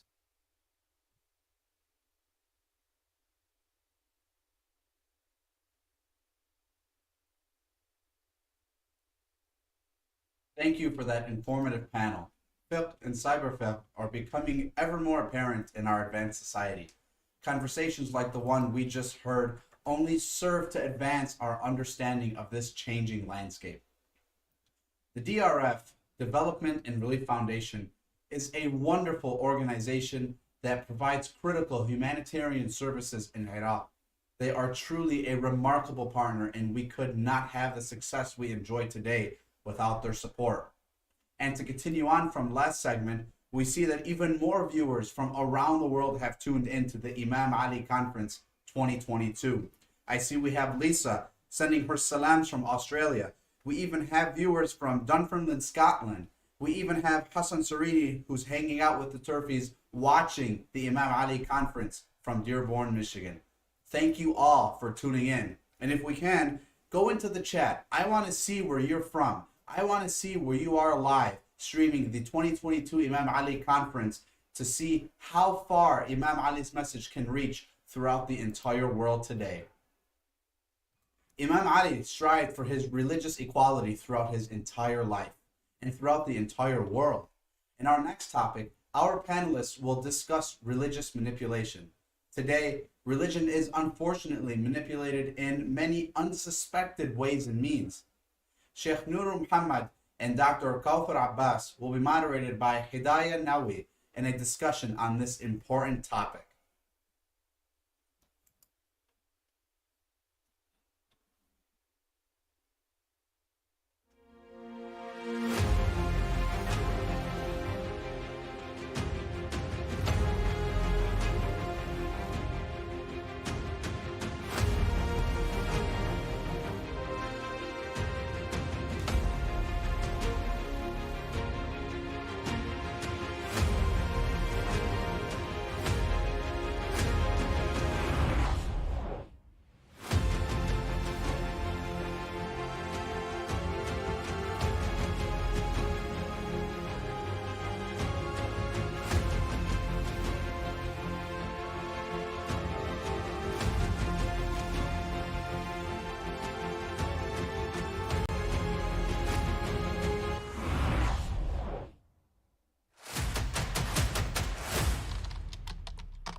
Assalamu alaikum, dear viewers. Thank you so much for joining us for what is sure to be a fruitful discussion and a very important one. My name is Hidayah Nawi, and I am extremely honored to be joined by two prolific guests to discuss spiritual manipulation, known by another name as spiritual abuse. I'm sure that these panelists need absolutely no introduction, but for the four of you who might not know who they are, I am pleased to be joined by Sheikh Nur Muhammad. Sheikh Nur is the resident alim at Al-Abbas Islamic Center in Birmingham in the UK. He is also the head of Islamic Cultural Affairs at the Council of European Jama'ats. He's a national trustee and co-chair at Citizens UK. And he's the deputy head of the Mental Health Caucus at West Midlands Combined Authority. Say that 3 times fast. And he was also elected the most impactful imam in the UK in 2021. With him is also Dr. Kawthar Abbas, who is a family doctor by profession, with an interest in mental health, women's health, and lifestyle medicine. She's also a part-time Hawza student and has been giving lectures and teaching Quranic recitation and tajweed for almost 20 years. She is passionate about community, grassroots work, and is the chair of the Muslim Families Initiative, which has organized regular family and child-oriented events for the past 8 years. Thank you both so much for joining us today. Thank you. Dr. Abbas, we'll start with you. When we talk about religious manipulation, also known as spiritual abuse, what is that? What are we talking about, and how is it different from other forms of abuse? So I think when we were debating about which one's better, religious manipulation or spiritual abuse, and I think probably I prefer religious manipulation. I mean, it's basically exactly what it says: the manipulation of religion in order to control, I guess, other people, manipulate, bully, harass, whatever it might be, under the guise of religion. So it often happens in a situation where you have a little bit of maybe a hierarchy, or someone who's maybe seen as more of an authority in a relationship, who then will be able to say, will use things like the fear of hell and the reward of, the promise of reward in order to sort of control and manipulate people. So it's complete distortion, if you like, of the religious of the religious message, because it's all for personal gain. And when it comes to other form of abuse, like sort of spiritual or financial or psychological, sexual, it can be all of these things. But the key is that they use sort of religious texts or precepts, or, you know, to say that, no, God says you should do this, or, you know, this is how you should behave according to Islam, for their own gain. So, I mean, you can think of examples from individual level, even from, you know, from parental level, teacher level, all the way up to maybe even institutional level. And it's not just an Islamic concept, of course. It's rife in every kind of religion or school of thought, cults, things like that. But unfortunately, it's very much in our communities as well. Absolutely. But I think, you know, that's a very succinct way of putting it and touching on every aspect of this. Sheikhna, one form of spiritual abuse that we often hear, or religious manipulation that we often hear about, are, you know, parents, for example, using religion to, for lack of a better word, bully their children into doing what they want. But also increasingly, another facet that we keep hearing about is people in positions of spiritual power, you know, using their positions to coerce, you know, people into sexual relationships with them, things of that nature. So how do we go about drawing the line between what is a cultural practice, maybe, for example, as in the case of the parents, and what is a religious law? Bismillah ar-Rahman ar-Rahim. Alhamdulillahi Rabbil Alameen. Thank you so much, Mr. Hidayah, for the introduction. Indeed, it's a very powerful topic which ought to be discussed with the details it deserved. No doubt, as Muslims and as lovers and followers of Ahlulbayt, we understand Islam is a holistic way of life, in the sense that it presents us or provides us with the general guiding principles on how to go about our life, regardless of the spheres or the field of life that we're talking about. When we look at the social dimension of Islam, you realize that parents no doubt have rights over their children, and children also have rights over their parents. But what we often hear sometimes from the pulpits and from the discussion cycles, we hear people hammering on the right of parents over their children, but nobody seems to discuss the rights of the children over the parents, which I think is of great importance. And as a result of that, some parents, unfortunately, are capitalizing on these and going against the teaching of religion and forcing their children to do things which really, if you are to bring it to the lens of Islam, you realize that Islam will push it away. And some, as a result of hearing too much of parent rights and nothing about children's rights, they tend to use their culture in place of Islam. For example, a daughter will say, look, the person that my parents are proposing for me to get married with, it's not the type of person really I think I will be able to live life with. But sometimes really will say, look, I'm from this particular country, I'm from this particular culture. Why? What do you want people to say about me out there? You must marry. You must go for it. This is manipulation, and it has no room in Islam, and Islam doesn't accept it. Islam says just be kind to your parents, respect your parents, reach out to your parents, but there is no way in Islam where parents are allowed to force their children to do what is not acceptable, either because of their culture and in any other thing. Another example is, yes, there are people who use religion to force people into sex. Some may use mut'a, for example, for these kind of things, which is not acceptable within the religion of Islam. Some will use their position and maqam and do how they please. And when people confront them, they would misquote teachings of Islam, be it Quran, be it the traditions of the prophets and Ahlulbayt alayhimus salatu wassalam. So all these things are typical examples of religious manipulation, and they have no room within the religion of Islam. So quickly, where do we draw the line? Some may use their cultures and try to justify it to be a religious text or religious teachings. And some may use their positions. Where do we draw the line? To draw the line is very simple. It is a red line.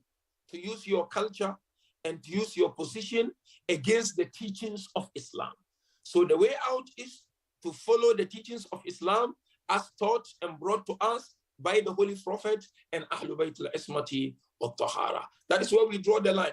Culture will remain culture if it contradicts the teachings of Islam. Unless if it does not contradict, then Islam says you can take it on board. Otherwise, you are not allowed to do so. Thank you, Sheikh. That's an incredible answer. Given everything we heard from Dr. Abbas, I'm wondering if there are examples of this in Islamic history, and if there were, how was it handled? Because the prevailing response these days just seems to be little more than just be patient.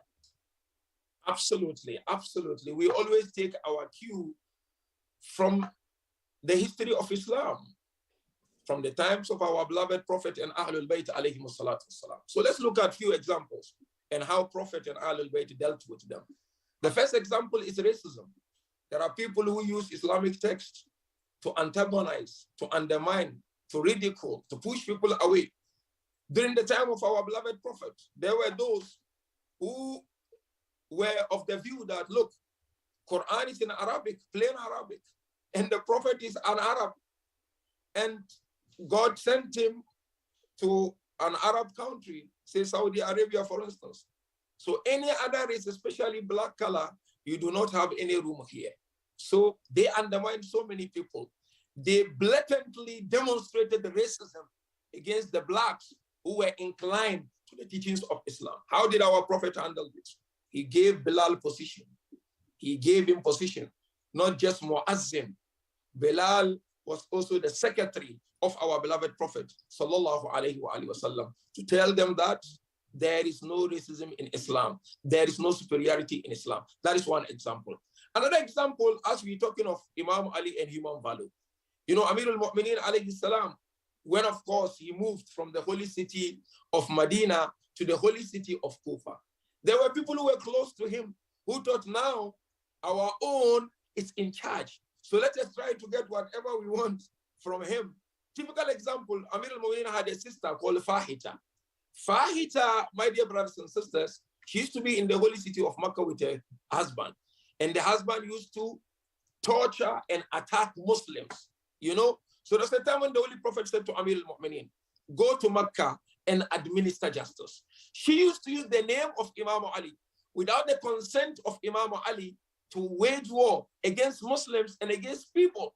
Amir al-Mu'mineen went to a house wearing face mask. Of course, as I always say, not like the current face masks we have, you know. So he was wearing face mask. He entered the house. When he entered the house, he did not speak. So she thought he was someone else. She said, if you dare make a step in this house, I will call my brother Ali and he will deal with you drastically. So this is religious manipulation and spiritual abuse, because he's thinking that my brother is the head, is the one who fought in most of the Islamic battles. Let me use his name to scare people, to threaten people. All of a sudden, Amir al-Mu'mineen opened his face. And she saw it was Amir al-Mu'mineen alayhi salam. And he said to her, there is no family here.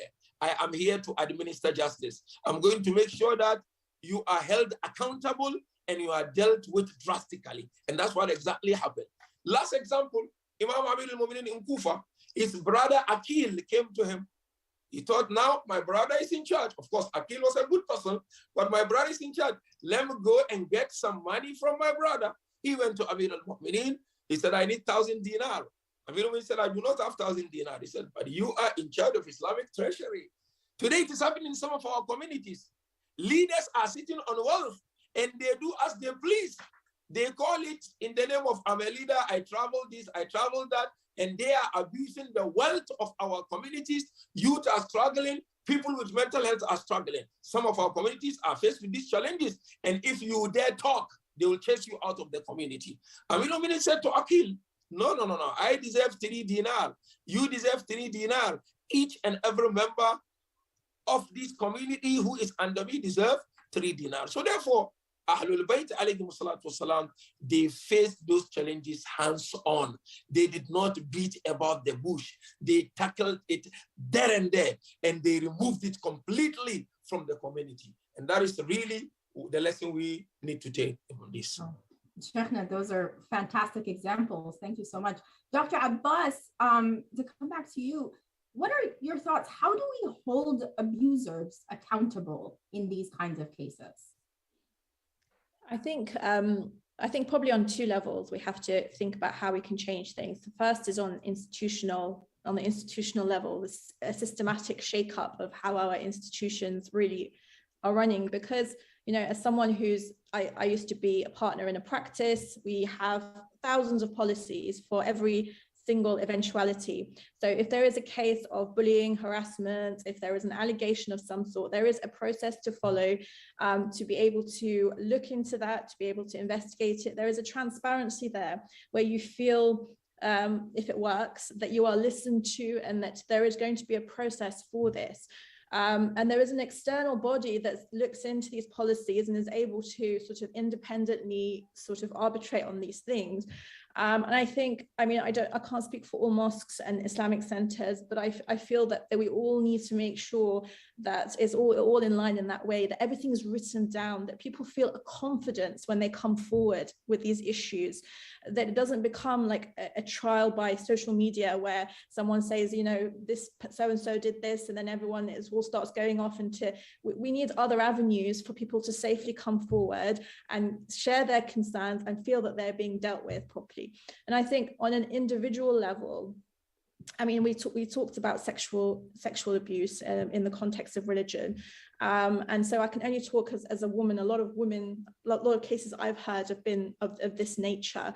And we just need to be working to empower ourselves as women to know our religion. We need to be prioritizing, you know, we have a lot of things going on. And for me, I'm a mom, I'm a doctor, I'm trying to sort of balance, but I think that we have to, in even the smallest way, prioritize knowledge of our religion so that we are just a little bit more savvy when it comes to knowing our rights, knowing the rights that Islam gave to us. And it's not in any way to victim blame, but we need to be empowering the girls from the youngest of ages to know their place in Islamic society, to know their rights under Islamic law. Absolutely agree. We've talked a little bit about accountability. Sheikhna has touched on it. You have just spoken on it. And one facet that we haven't really talked about so far is being of support to people who have been victim to this or have survived this. How do we go about doing that? Again, it comes to the strength of our communities. It comes to I mean, I'm always passionate about creating, cultivating community, because I think in this society that we live in, it's a very individualistic. It can tend towards individualism. People are starting now to discover the value of community. We have this concept; it's entrenched in our religion. We need to be actively working towards it, because on a community level, we're able to much more support people. You know, you'll be able to know who's out there who needs your support. In the most non-judgmental, we need to be actively thinking of how to do this. I mean, I came across a website when I was looking into this topic called In Sheikh's Clothing, which is an American website where they try to help victims of spiritual abuse. It would be wonderful to have these things disseminated through our communities, to have things like that accessible, where you can have peer-to-peer support, or just some way, a safe place for people to come forward with these issues and feel supported in a non-judgmental way. Definitely. Thank you so much. Sheikhna, I'm going to give you the final word here. Dr. Abbas has beautifully, mentioned this. I want to know, given that a lot of the times, unfortunately, in our communities, when we talk about these things, we're talking about people who have spiritual power, for lack of a better word, over us in terms of, alims and whatever else.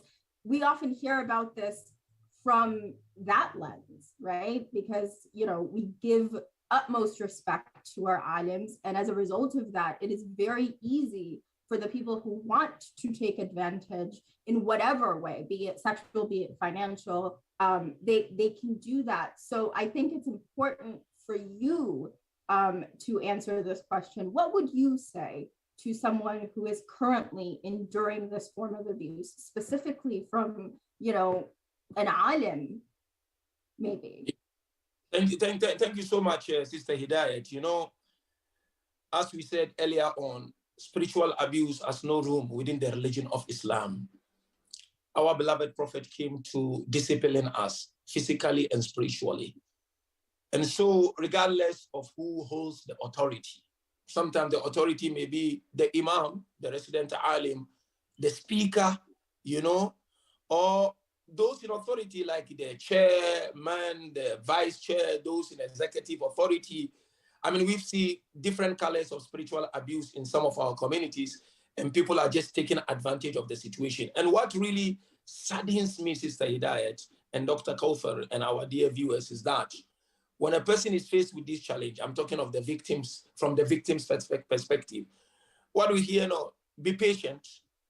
Be patient. You know, in Urdu, there someone will tell you, sabr karo. You know, I like to be sabr. It's very, be patient. Be patient doesn't solve the problem. In fact, it worsens the situation. This has, you know, psychological, physical, mental impact on the person who is faced with this. So how do we tackle it? Obviously, the main aim is to root it out completely. But how do we go about it? It has to be dealt with Islamically and legally.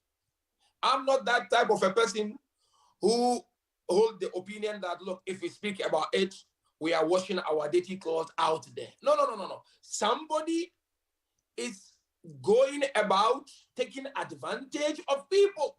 Could be financial advantage, could be sexual advantage, could be any other advantage. And we are yet saying, make dua, Allah Ta'ala will make it easy for you. No. Allah will make it easy for you, I agree. But Allah is also just. We are celebrating the birth anniversary of Amirul Mu'mineen. Imam Ali is just. He administered justice with his family members, with his friends, with all and sundry. And so, practical solution, number one, it has to be dealt with legally and Islamically. Islamically means what? Remove the person out of the community who causes the problem. And legally, expose him, let the law deal with the person. I go the heavy one so that we are able to root out this. And lastly, we need to give support to those who are victimized and those who are faced with these challenges, not just telling them, dua, be patient, Allah will make it easy. For inshallah, we'll have another time to discuss this more. Thank you. Allah, yeah, and I think that's a beautiful way to end. Thank you so much to both panelists and to the viewers for listening. And, you know, inshallah, you learned a lot, as I did. Bear in mind, as Sheikh said, this is just a conversation starter. There's a lot more. I could talk about this for an hour, but we don't have that kind of time. So thank you so much to my panelists, to the viewers, and wassalamu alaikum wa rahmatullahi wa barakatuh.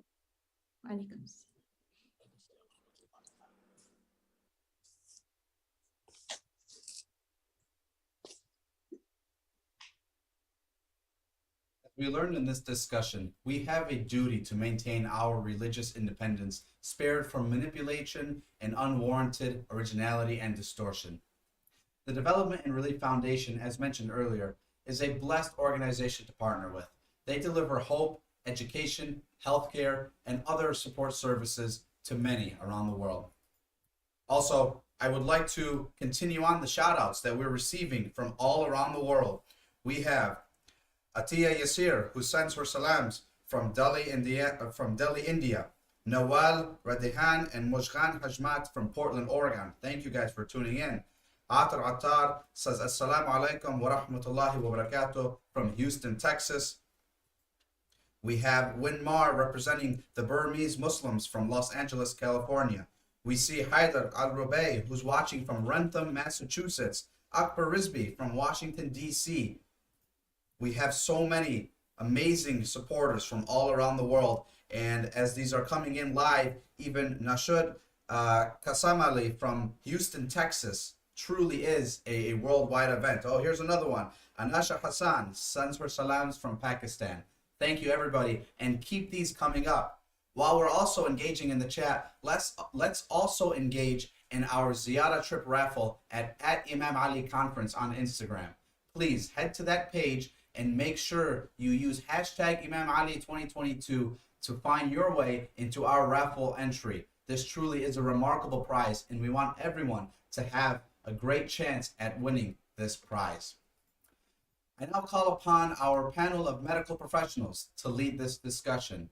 In the past few years, everyone on planet Earth has experienced a new reality with the COVID-19 pandemic. Dr. Ali Naqvi and Ahmad Jafri will conduct a panel discussion with Dr. Arshad Qayyumi on coping with the COVID-19 pandemic. I know everyone in attendance today can learn the lessons from this discussion.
Okay. Assalamu alaikum. Bismillahir Rahmanir Rahim. It's indeed a great pleasure and a privilege to be asked to join this unique conference, the Imam Ali Conference today. My name is Arshad Ali Qayyumi. I'm a professor of medicine and a cardiologist at Emory University Hospital in Atlanta. And it's a great pleasure for me to introduce two of our speakers who are joining us today to talk about COVID-19. All of us are faculty members of Imamia Medics International, or IMI, and I manage the academic council for IMI. The first speaker who will be joining us is Dr. Syed Sujat Ali Naqvi. He graduated from Dow Medical College in Pakistan and is a distinguished fellow of the American Psychiatric Association, as well as the American Academy of Child and Adolescent Psychiatry. He's associate professor of psychiatry at UCLA in Los Angeles, and member of American College of Psychiatry, past president of the Southern California Society of Child and Adolescent Psychiatry. He's an eminent researcher and a teacher, and has won numerous awards and distinctions throughout his life, and has taught in all 5 continents and spends a large part of his time in underserved areas of the world. Dr. Naqvi. Alaikum assalam. Thank you so much. The art is long, time is short, and moment is fleeting, so I'll just get on with it. It's an Imam Ali conference, and I wanted to start with the 2 quotes from Imam, which resonate in the back of my mind. The first one really surprised me. This is from Ghurur al-Hikam, and he says, "There will come a time upon the people where health will include 10 parts. 9 parts will be in isolating yourself from the people, and 1 part is in being silent," unquote. I leave that to the audience to reflect on that. And the second one, which I want to state, "How strange and foolish is man," again from Ghurur al-Hikam, "How strange and foolish is man, he loses his health in gaining wealth. Then to regain his health, he wastes his wealth. He ruins his present while worrying about his future, but weeps in the future by recalling his past. He lives as though death shall never come to him, but dies in a way as if he was never born."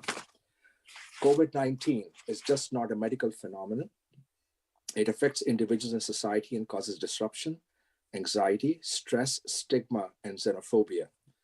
The behavior of an individual as a unit of a society or a community has marked effect on the dynamics of a pandemic, and that involves the level of severity, degree of flow, and after effects. Rapid human-to-human transmission of the SARS-CoV-2 resulted in the enforcement of a regional lockdown to stem the further spread of the disease leading to further isolation, distancing, curtailing of educational institutions, and many other things which the audience, I'm sure, is aware of locally and universally as well. Keeping all these things into perspective, I think just for a minute, I will introduce the concept of sense of coherence. The sense of coherence concept has been developed by my colleagues, mostly in Europe, but we are adapting it in the United States as well. It plays a significant role in ascertaining an individual's ability to cope with stresses and is considered a resistance factor. What is a sense of coherence? It's a mixture of optimism combined with a sense of control and has the components of comprehensibility, cognitive, manageability, behavioral, and meaningfulness, motivational. A comprehensibility is the extent a person rationalizes or understands both internal and external stimuli. Manageability pertains to resourcefulness in using what we have at our disposal to help manage that stimuli. And the meaningfulness is the way we feel and see that our life has a purpose and emotional meaning. Irrefutably, a person's quality of life and health outcomes are significantly influenced by one's sense of coherence as we become mindful of the internal and external factors that might trigger stress. Sense of coherence and mindfulness are known as a protective factors that combat psychopathology, even in older age group.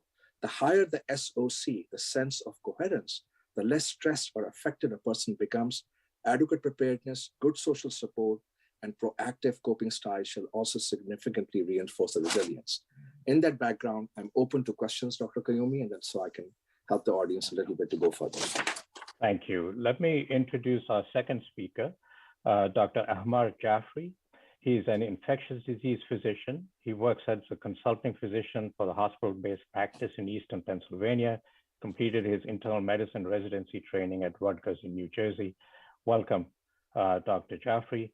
And I had the first question for you was, if you could, as a specialist of infectious diseases, current state of the pandemic, can you summarize that for us, particularly with view to vaccines and treatments?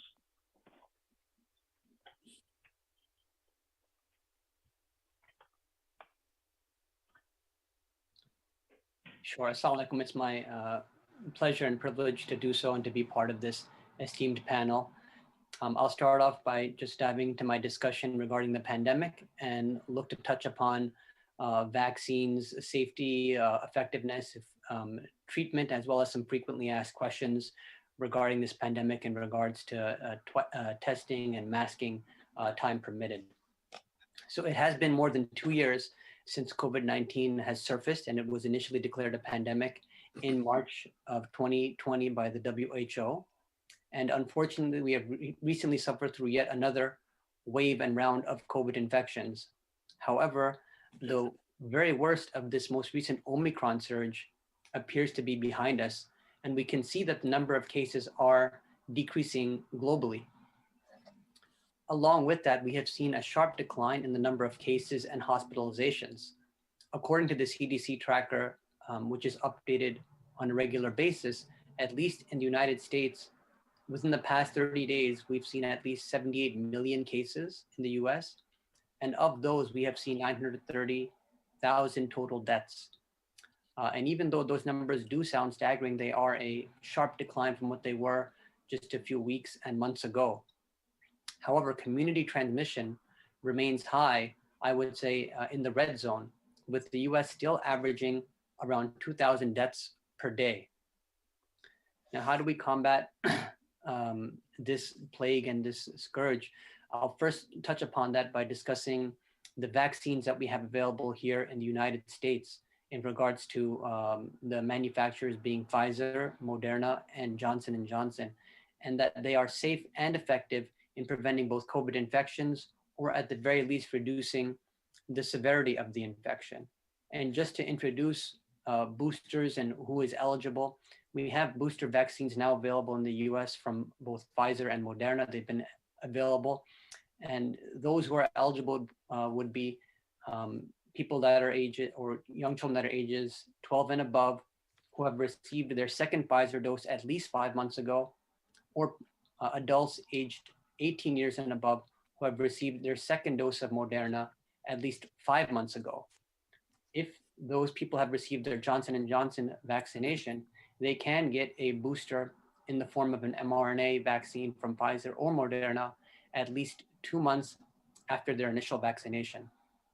And with these COVID boosters, we found that immunity lasts for about 4 months. Rates of COVID vaccine in the US are variable, but according to the CDC tracker, about 76% of the US population has received at least 1 dose of the COVID vaccine. That's about 250 million people. 64% of the US population, about just above 200 million people, have been fully vaccinated and that they've received at least 1 Johnson & Johnson or at least 2 doses of Pfizer or 2 doses of Moderna vaccine.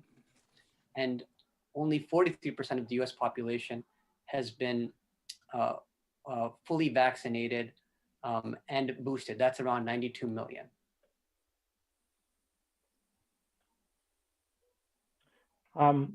Perhaps you can talk a little bit about children. What are the vaccination recommendations for young children, and can parents be satisfied that this is safe? Sure. So I'll start off generally by talking about COVID infection and then segue into vaccination that affects children. So most children that have COVID-19 have mild symptoms, or they may have no symptoms at all and be asymptomatic, in fact. And we generally find that fewer children have been sick with COVID-19 as compared to adults. In regard to vaccinating children that are ages 5 to 17 years, we do have vaccine recommendations for this particular age group, but the only vaccine that is available is the Pfizer-BioNTech COVID-19 vaccine, which is for children ages 5 years and above. It is a 2-dose series that is given 3 weeks apart. And we find that maximal immunity is imparted 2 weeks after the second dose. Now, just to touch upon safety and efficacy, I just wanted to discuss a side effect of vaccine that we have seen in some children called myocarditis. I want to first preface that this is a very rare side effect of the vaccination itself, but myocarditis is a term to describe inflammation of the heart muscle that rarely occurs after COVID-19 vaccine.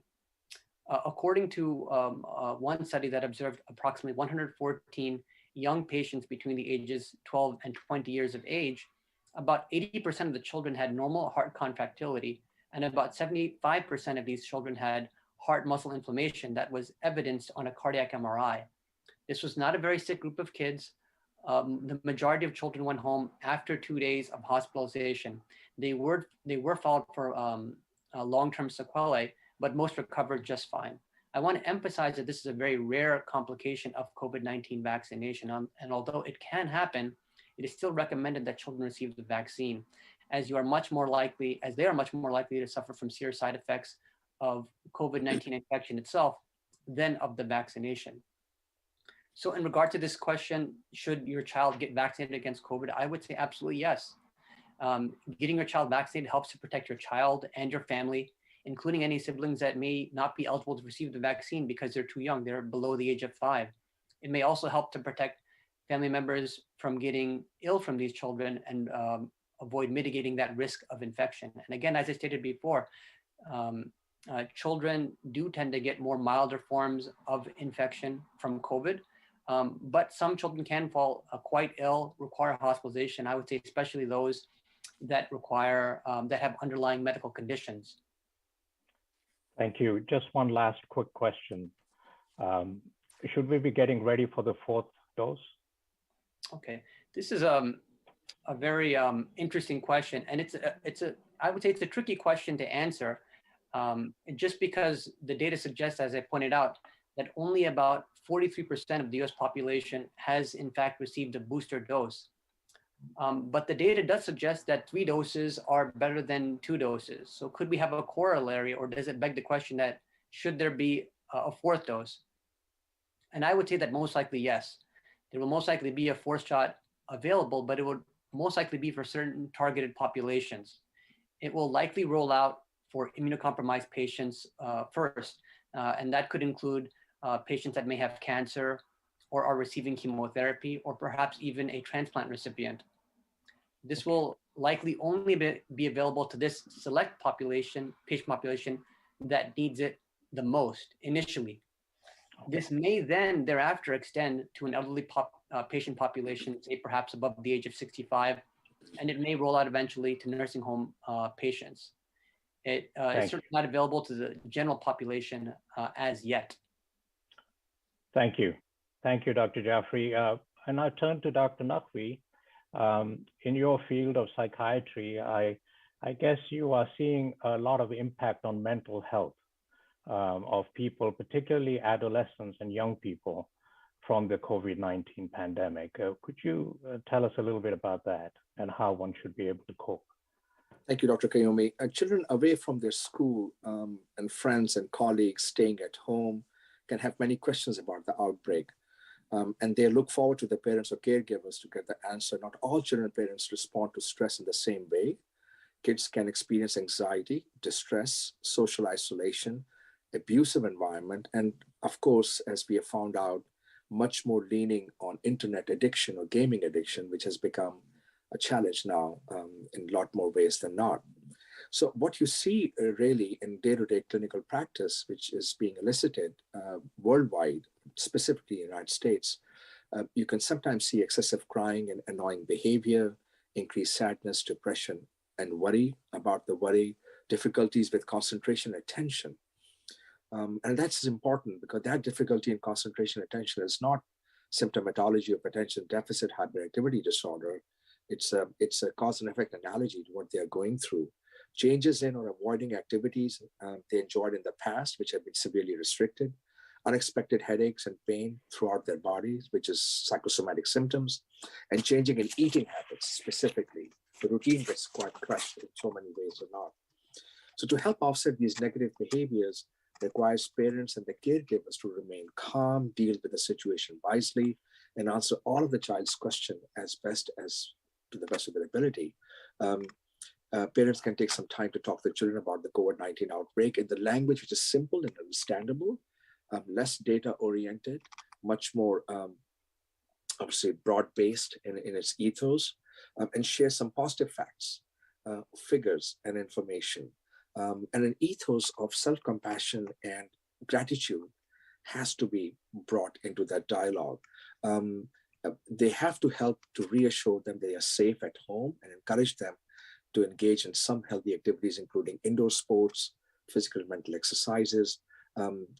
I advise parents to develop a home schedule that can help the children to keep up with their studies. Parents should show less stress or anxiety at their home. And of course, watching CNN, BBC, or any other flavor of the day jointly as a family is strongly recommended not to be done. I think there's a flooding of negative information which can have a very deleterious effect in the youth, depending on what stage of life they are in. And so I think in the nutshell, the involvement of parents in healthy activities with their children can help in reducing stress and anxiety and bring relief to the overall situation. Two small caveats. We are finding that children who tend to have a very benign course of COVID to start with can have a sequelae in terms of memory, in terms of dyscalculia, lack of calculation, in terms of reading, writing, and mathematical issues, and they need to be properly ascertained and deciphered and diagnosed and appropriately intervened as and when they arise. They are not that common, but they do happen. I mean, everything is not related to stress because there are specific areas of the brain which can get infected with this and can leave some marks, which can take some time, what we are loosely calling as a post-COVID syndrome. We are seeing that in children who have had no catastrophe medically, physiologically, or pulmonary-wise, and yet can have that nuance in their intellect and their function. So you mentioned long COVID, people who unfortunately got infected. A lot of them are coming down with this brain fog, and which is commonly how it's referred to. Can you comment about that and what would happen over time to those conditions? I think a couple of things. In adults, you are finding sometimes a rise in irritating and sort of a shouting behavior. You see that in elderly. We have been quite focused on that. We have seen a fair amount of change to sleeping and eating habits, emotional outbursts. But I think most of the focus has gone on to this kind of a memory lag, recall of short-term and mid-term events, and just general slowing of the mind, if I could use that word loosely.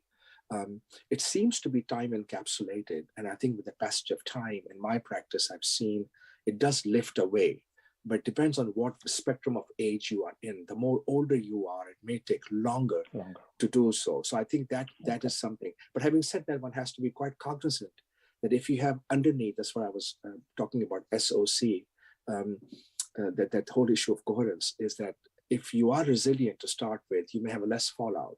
If you're vulnerable, then one has to have and that's what I'm telling my medical colleagues, have a high index of suspicion, or at least sort of a scrutiny towards depression, towards anxiety, towards daily functioning. Things like psychosis, breakdown of the mind, they are much, much, much rarer. It is the other stuff which comes in. And last but not the least, in the post-COVID, because of loss of employment, because of a change, suicide. And I think the Hong Kong data recently is really worrying us. They went through the first phase, suicide went up, and now going through the second phase, it again has gone up. So that in a nutshell, I would say, would be a post-COVID kind of a journey in mapping out and intervening. Thank you very much. Time is short, but we have covered a lot of ground. Thank you, Dr. Jaffrey. Thank you, Dr. Naqvi. Thank you so much. Hopefully we'll get some more questions. Thank you so much for having us, and thank you. It's wonderful to be part of this. Bye for now. Welcome. Assalamu alaikum. Assalamu alaikum. That was excellent. Thank you for an amazing discussion. As part of our Islamic commitment to human values and the welfare of our common man, it is our further duty to participate in the safeguarding of public health. As another reminder, the 2022 Imam Ali Conference is made possible by many generous partners and organizations. We thank all for their continued support. Please visit conferenceimamali.com to find out how you can get involved in this amazing event in years to come. It is only with your support and contributions that we are able to make this conference possible. In the name of our beloved Imam, please be sure to head to our website to find out how you can stay involved. As always, please continue to share hashtag Imam Ali 2022 and share across all platforms. Also, we would like to have a special shout out to our viewers out in Amsterdam, Mr. Osama Abdullah, who sends his salams from Halifax, Canada, and even another coming in right now, salams from Irshad Mir and family in Toronto, Canada. Thank you all for tuning in. I now call upon two respected reciters, Mullah Ali Fadl and Mullah Rashid Haidar, for a nasheed presentation, live across the pond in London, England.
بسم الله الرحمن الرحيم الصلاة والسلام على خير الأنبياء والمرسلين وحبيب إله العالمين أبي القاسم المصطفى محمد وعلى آل بيته الطيبين الطاهرين المعصومين. My distinguished guests, brothers, sisters, dear viewers from all around the world, welcome to the Nasheed segment with myself, Ali Fadl, and I'm also joined by the esteemed Mullah Rashid Ayyub. Mullah Rashid, Bismillah. Salaam alaikum. Salaam alaikum. How are you, Mullah Ali, today? Inshallah, you're keeping well? I am doing absolutely fantastic. We are celebrating the birth of Amir al-Mu'mineen Ali ibn Abi Talib, so we couldn't be happier. Actually, coincidentally, and probably you guys don't really need to know this, but myself and Mullah Rashid we joined forces last night in a celebration event for Imam Ali alayhi salam, where I think Mullah, we raised the roof a bit. In your it was alhamdulillah. Yeah, it went off yesterday, honestly. Yesterday, mashallah. It was amazing. Everyone was really, really happy. Really happy. So, alhamdulillah, it was good to have you last night. So, we don't want to spend too much time talking. I guess the whole point or the whole idea of this segment is to be able to bring forward some poetry and a nasheed in honor of Amir al-Mu'mineen Ali ibn Abi Talib. So, myself and Mullah Rashid, inshallah, will be your hosts for the next 20 minutes or so, inshallah, of poetry. So, please do sit back, relax. Whenever we do prompt you to take part, please do take part. Of course, we will only be able to give you the words and the poetry, but you're going to have to create that atmosphere. So in terms of our poetry and nasheed, we're going to be within the rhythm, and you're inshallah going to be creating the atmosphere whilst you are at home. There is going to be some very fond favorites recited today. So please do sit back, relax, and inshallah, I will start the proceedings with some poetry with a loud salawat ala Muhammadin wa ali Muhammad. Allahumma salli ala Muhammad wa ali Muhammad. With Rajab's moon halfway through its cycle, with Rajab's moon halfway through its cycle, Fatima Asad the Kaaba she circles. With Rajab's moon halfway through its cycle, Fatima said the Kaaba she circles. By the pangs of sudden labor, she's encircled the beginnings of Ali. Ali does she prays, with the pains of birth for help. She prays, and the Kaaba opens for her in praise, whilst the envious die upon her.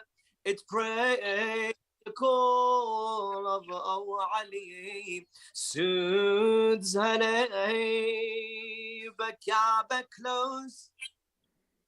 Kaaba close, they see her emerge, and the Kaaba close.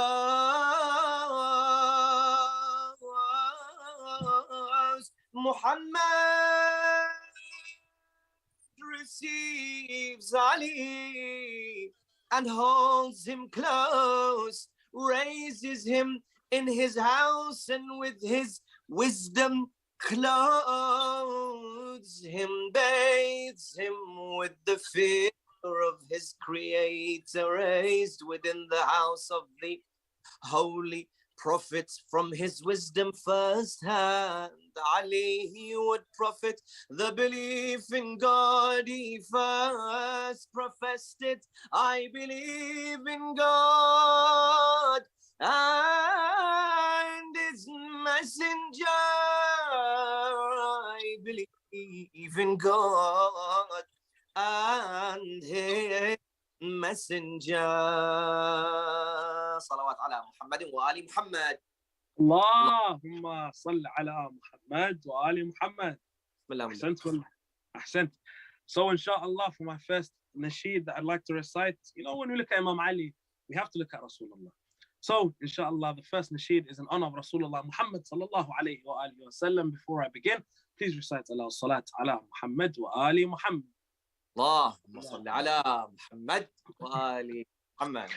Habibi ya Muhammad, Habibi, Habibi ya Muhammad, Habibi, Habibi ya Muhammad, Habibi, Habibi ya Muhammad, Habibi, the great Habib of Allah, the great Nabi of Allah, the great Rasul of Allah, O Muhammad, the great Habib of Allah, the great Nabi of Allah, the great Rasul of Allah, O Muhammad, Habibi, Ya Muhammad, Habibi, Habibi, Ya Muhammad, Habibi, Habibi, Ya Muhammad. Sorry, Mullah, I'm not responding because there's a bit of a delay, so that will put you off. And I'm also not going to clap loud because that will also put you off as well. But audience who are watching, inshallah, you're going to be responding with Mullah and going after my hands for the claps, inshallah. Go. Habibi.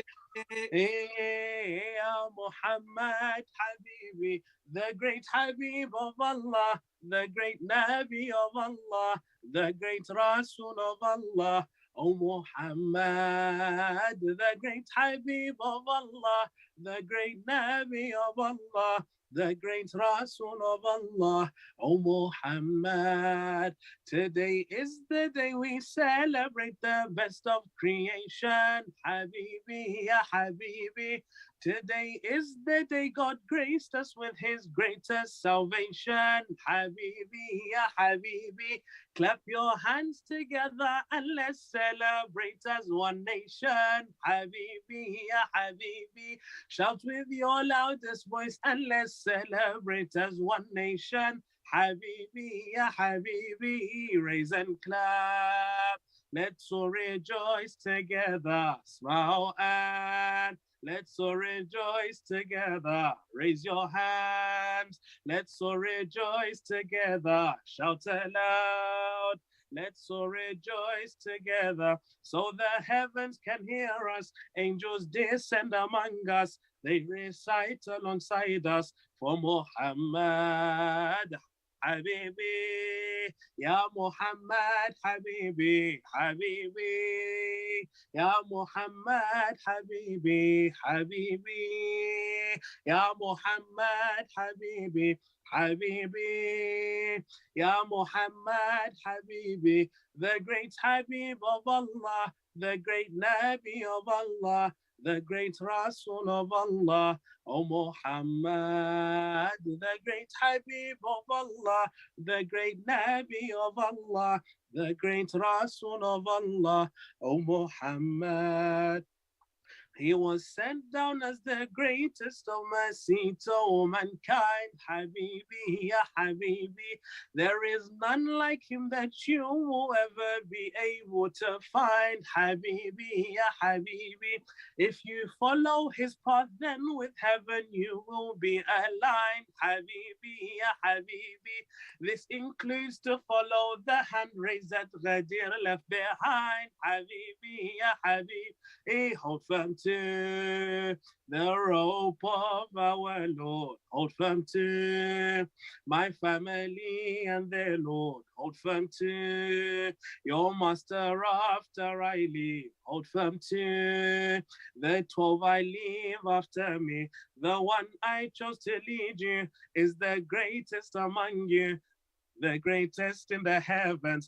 Haidar Karrar, Habibi, Ya Muhammad, Habibi, Habibi, Ya Muhammad, Habibi, Habibi, Ya Muhammad, Habibi, Habibi, Ya Muhammad, Habibi, the great Habib of Allah, the great Nabi of Allah, the great Rasul of Allah, O Muhammad, the great Habib of Allah, the great Nabi of Allah, the great Rasul of Allah, O Muhammad. صلى على محمد وآل محمد.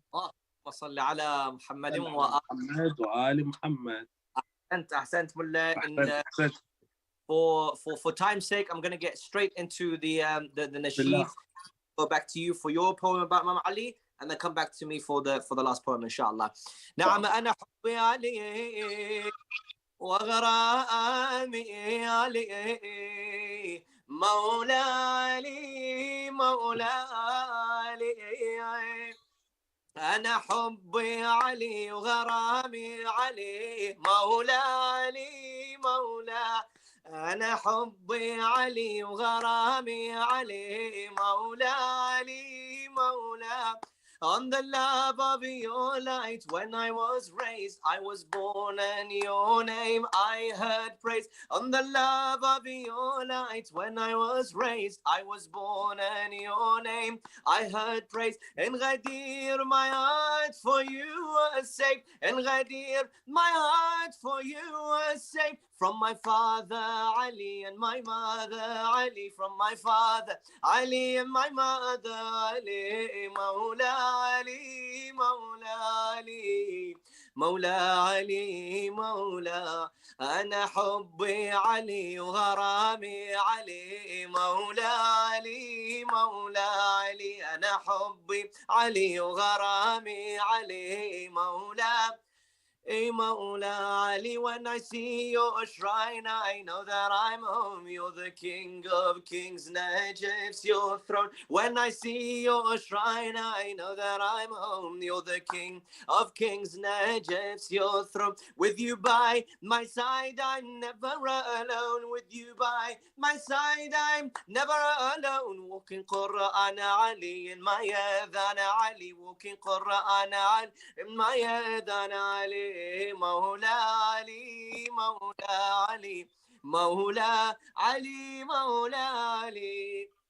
أنا حبي علي وغرامي علي، مولى علي، مولى. أنا حبي علي وغرامي أي مولى Ali, Mawla. All our hearts, your love struggle to contain. Words can't explain. All our hearts, your love struggle to contain. To describe your words can't explain. Your mercy we seek, Ya Abul Hasanain. Your mercy we seek, Ya Abul Hasanain. واد خيبر علي ولي حيدر، واد خيبر علي ولي حيدر علي، مولى علي، مولى علي، مولى علي، مولى. أنا حبي علي وغرامي علي، مولى علي، مولى علي، مولى علي، مولى علي. Mullah Rashid, we have 5 minutes left. Yes. And you know what we're going to do in that last 5 minutes? Ali Ali Mawla. We are going to do Ali Ali Mawla. Do you want to set the tone? let me give it a go, because after yesterday. Ali Ali Mawla, Ali Ali Mawla, Ali Ali Mawla, Ali. Ali Ali Mawla, Ali Ali Mawla, Ali Ali Mawla, Ali. Ali Ali Mawla, Ali Ali Mawla, Ali Ali Mawla, Ali. Ali Ali Mawla, Ali Ali Mawla, Ali Ali Mawla, Ali. When we see the house of Alud Ali, when we see the crack on that wall Ali, for the Kaaba was his cradle Ali, his birth started the chanting of Ali. Etched in my heart, Ali. These 3 letters made the 3 Sheikh Ali. The date of 1-3 Rajab Ali. His love leads me to 313 Ali, Ali, Ali, Mawla, Ali, Ali, Mawla. Ali Ali Mawla, Ali. Ali Ali Mawla, Ali Ali Mawla, Ali Ali Mawla, Ali. حب علي فوز الشيعي غدا، حب علي فوز الشيعي غدا. فامدد لي في يوم حسابي يدا، إن صلاتي ثم صيامي إذا لم يشفع لي حيدر ضاعت صدى. علي علي مولى، علي علي مولى، علي علي مولى، علي علي علي مولى، علي علي مولى، علي علي مولى. ملا علي You've just taken the Arabic, so I'm going to have to do it again. حب علي فوز الشيعي غدايا فامدد لي في يوم حسابي يدايا وانقذني من نار جحيم رمت شفيعا غير إمام الهدايا إن صلاتي ثم صيامي إذا لم يشفع لي حيدر ضاعت صدايا يشهد ربي أن بروحي له حبا دوما قلبي فيه شدا لعلي مولا لعلي مولا لمولا علي علي مولا علي مولا علي مولا علي. Any last words, Mullah? No, honestly, thank you so much. Thank you so much, Mullah Ali. Amazing job from you. MashaAllah, the Imam Ali Conference as well. Thank you so much for the opportunity. Amazing job that you guys are doing. Keep up the good work, inshallah. And we'd be honored to be back here again very, very soon, inshallah. Ahsantum, Mullah. And just to echo the words of Mullah, we thank the organizers of the Imam Ali Conference. There's a lot to thank. I'm pretty aware there's maybe more than 100 organizations that have come together. Barakallah bikum. We're all proud of you, proud of the work that you're doing. In particular, I'd like to thank JawadQazwini for the invitation, as well as kind of coordinating and bringing everything together. May Allah bless you. And inshallah, all the best for the future. Wassalamu alaikum wa rahmatullahi wa barakatuh.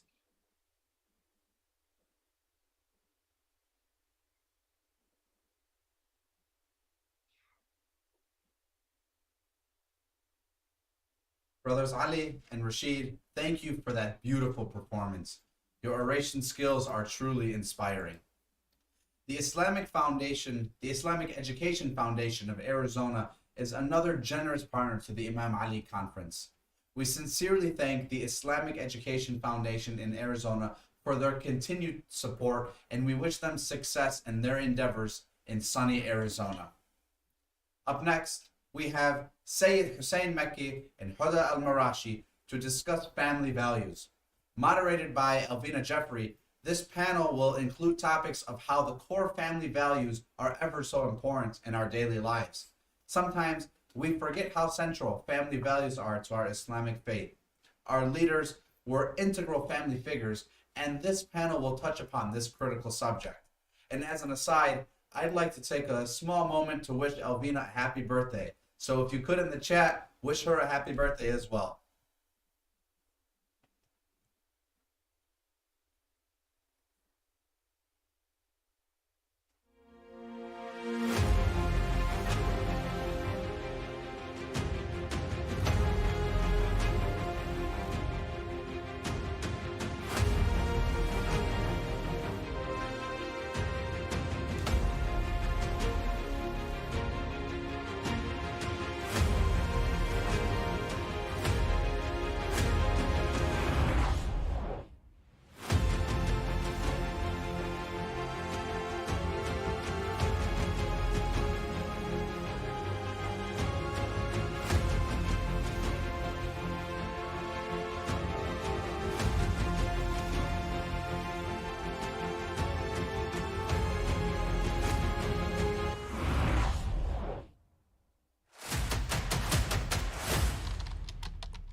A'udhu billahi minash shaitanir rajeem. Bismillahir rahmanir rahim. Assalamu alaikum, everyone. My name is Alvina, and I am the Executive Director here at the Imam Ali Conference and also the Programs Manager at Universal Muslim American Association, commonly known as UMAA.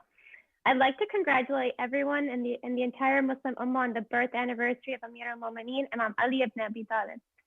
First and foremost, I'd like to thank every single individual who has come together collectively to make this conference a success, and a special shout out to the executive team and Sayyid JawadQazwini for their tireless work day and night, and Sayyid Jawad for his guidance and leadership throughout the entire planning process.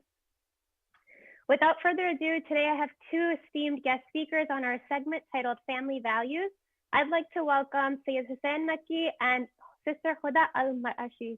Sorry if I butchered the pronunciation. A little bit about both the guest speakers. Sayyid Hussain Makki is a student of the Islamic Sciences. He holds a degree in journalism as well as a master's in religions and global politics from SOAS University in London. He has been engaged in classical seminary studies at the Hawza of Lebanon for the last 9 years. Sayyid Hussain has recently been engaging with youth from different countries or communities around the world on issues of Islamic identity, spirituality, and mental health. Our second guest speaker today is Sister Huda Al-Marashi. She is the author of First Comes Marriage, My Not So Typical American Love Story, a book the Washington Post called a charming, funny, heartbreaking memoir of faith, family, and a journey to love. If Jane Austen had grown up as a first-gen daughter of Iraqi parents in the 1990s, she might have written this. Her other writing has appeared in New York Times, Washington Post, LA Times, Al Jazeera, and elsewhere.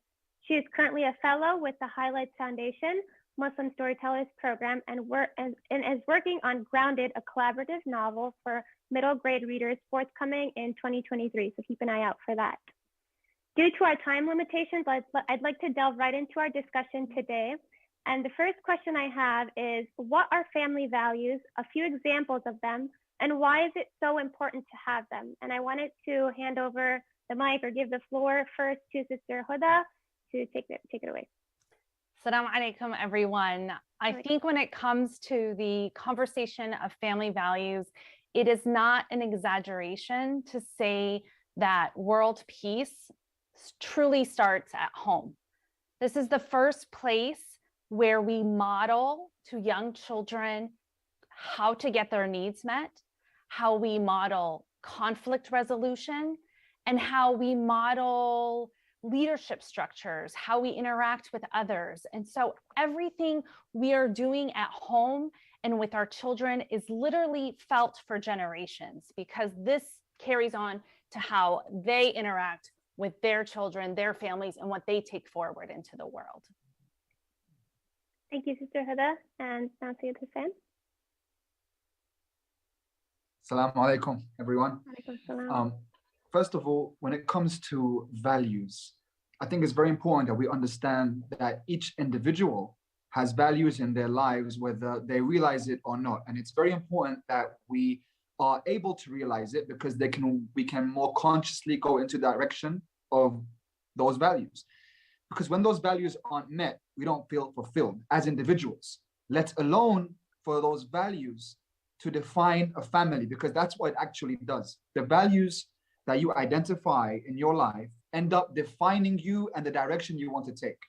So if there are no values, there's no direction. And if there are no family values, there isn't a family direction. That's why you read in several books the idea of a family getting together to make a mission statement. And they emphasize the fact that the parents cannot make it out like they are deciding what that mission statement is for the children. Rather, it has to be done in a way where they can all have a say, because the value is something that has to be met by all of them. But the central role of the parents has to be in a wise way to teach their children those values Islamically, which is what I want to speak about. Islamically, the conscious values that they want to go towards. And there are several examples of these, which inshallah over the course of the next 20 or 30 minutes we can go over. But what I really wanted to focus on were mainly three, and I hope I get enough time to explain them. And they are love, knowledge, and the message. And I'll explain what that last one is, because I think that's the one that's the most important. But before I go on, I just wanted to give you a chance to ask any other questions, Sister Huda, or which way you want to take this conversation. Yeah, sure. So I wanted to pose the next question for Sister Huda, which is how to instill and implement values in your family that align with your beliefs despite challenges, external factors and challenges you may face. Okay, the way I look at instilling family values in your within the family is as having three parts. So the first part would be to take care of yourself first. As I mentioned before, we're laying a foundation in our early childhood. So The first part is for us to look inward and to ask, what are we carrying from our childhood into our family dynamics? What is no longer serving us? And that may involve actually studying, getting therapy, journaling, really diving into our own history to see what dynamics are we carrying into the family. The second is to focus on your relationship with your spouse. I don't think that any family can focus on the family values that they're imparting their children if the relationship between the two spouses isn't structurally sound, right? That's where the foundation is built. And that also sometimes requires work. You know, I think we tend to assume that we can sit back and these things can happen organically because we're just given children. We're allowed to have them. There's no legal license to get children, but that doesn't mean that these things don't require effort on our part, that they don't require education on our part. So we're educating ourselves about ourselves. We're educating ourselves about our relationship with our spouse, working to improve our relationship with our spouse. And I think that third step is where we can turn the focus on to our relationship with our children. And then when we're looking at our relationship with our children, what are the values that we're going to try to impart on them are things like open communication. You know, as long as the family is in dialogue, progress can be made. But when we see the family dynamic shutting down is when there is no communication. The thing that terrifies me the most in any family dynamic is when I see that communication is used as a weapon in the household. We've all seen it, right? I'm unhappy with you. I'm unhappy with something with you that you've done. So I withdraw from the conversation. We don't talk. We don't stop talking. If there's number one family value that I have in my home is that there's absolutely never, ever any silent treatment, right? Because there can be no progress. And then it's up to the parents to facilitate and nurture the relationship between siblings, because that is another place where toxic interactions can come into play that will carry out through the generations. So parents then are in the position of power to become the facilitators of the other relationships. So we take care of ourselves, we take care of our relationship with our spouse, and then we focus on our relationship with our children, fostering open communications, and we facilitate the other dynamics within the family structure with siblings and even grandparents, aunts and uncles. Okay, and now I'll turn it over to Sayyid Hussein. Okay, so the last question I have for Sayyid Hussein is, how did Imam Ali and the Ahlulbayt exemplify family values and morals throughout their lives? And how can we apply these and instill these values and morals in our own families today? Okay. First of all, I just want to say that was awesome what Sister Huda said, because it has a lot to do with especially the first value. So all these values that I chose to speak about, of course there are more, but I chose to speak about these three, have to be based on this first one. Otherwise, no other values can be taught. The first one, the foundation for all the other values, is love. And that's why I really like what Sister Huda said, because love has to be that springboard from which the family is able to jump and begin their journey. If there's no love, it becomes very problematic for any other value to be taught. You'll notice that in the first 10 years of an individual's life, the love that they take from their parents or their family is the currency that they're going to use for the rest of their lives. If they don't get enough of that, if they're not encompassed by enough love, you will find problems ensue. And we can see that for a lot of our brothers and sisters in our lives right now. A lot of that has to do with our parents or our childhood or certain events that occurred when we were kids. So love has to be taught and given exponentially. And that's why I think, of course, both parents have a huge role to play there. I would say especially the woman, because usually the heart is more open with the woman. Doesn't mean the father can't contribute. He definitely, absolutely must contribute. But they both have central roles to play there. And the Ahlul Bayt show us how to do this. So we see how Rasulullah says that when the husband tells the wife that he loves her, it never leaves her heart. And that's not only to be done privately, that's supposed to be done in front of the children, for them to constantly see love between the mother and the father, and on the opposite side, never to see them fighting or angry at each other. So they have to be very careful to keep that very private. You have the narrations that tell us about when you want to play with children, get onto your knees and play with them on their level, with their height. Let them feel like they're children and that you're a child too with them. Or when you're a father, there's narrations when the father comes home and he bears gifts, to always begin with the daughter first before the son. That with the daughter, she especially has to be raised with that love, because she's going to be the one expected to give a lot more love later on. So to focus on her. And finally, when it comes to the idea of Rasulullah and Imam al-Hassan and Imam al-Hussein alayhi salam, he shows constantly, even though he's the messenger of Allah subhanahu wa ta'ala, even in his sujood, you see how Imam al-Hassan and Imam al-Hussein, when they're children, they're jumping on his back. When he gets up, he's giving a lecture one time, and then they come and they interrupt his lecture as children, and he stops the lecture, and then he starts smiling and laughing with them, and everyone sees that.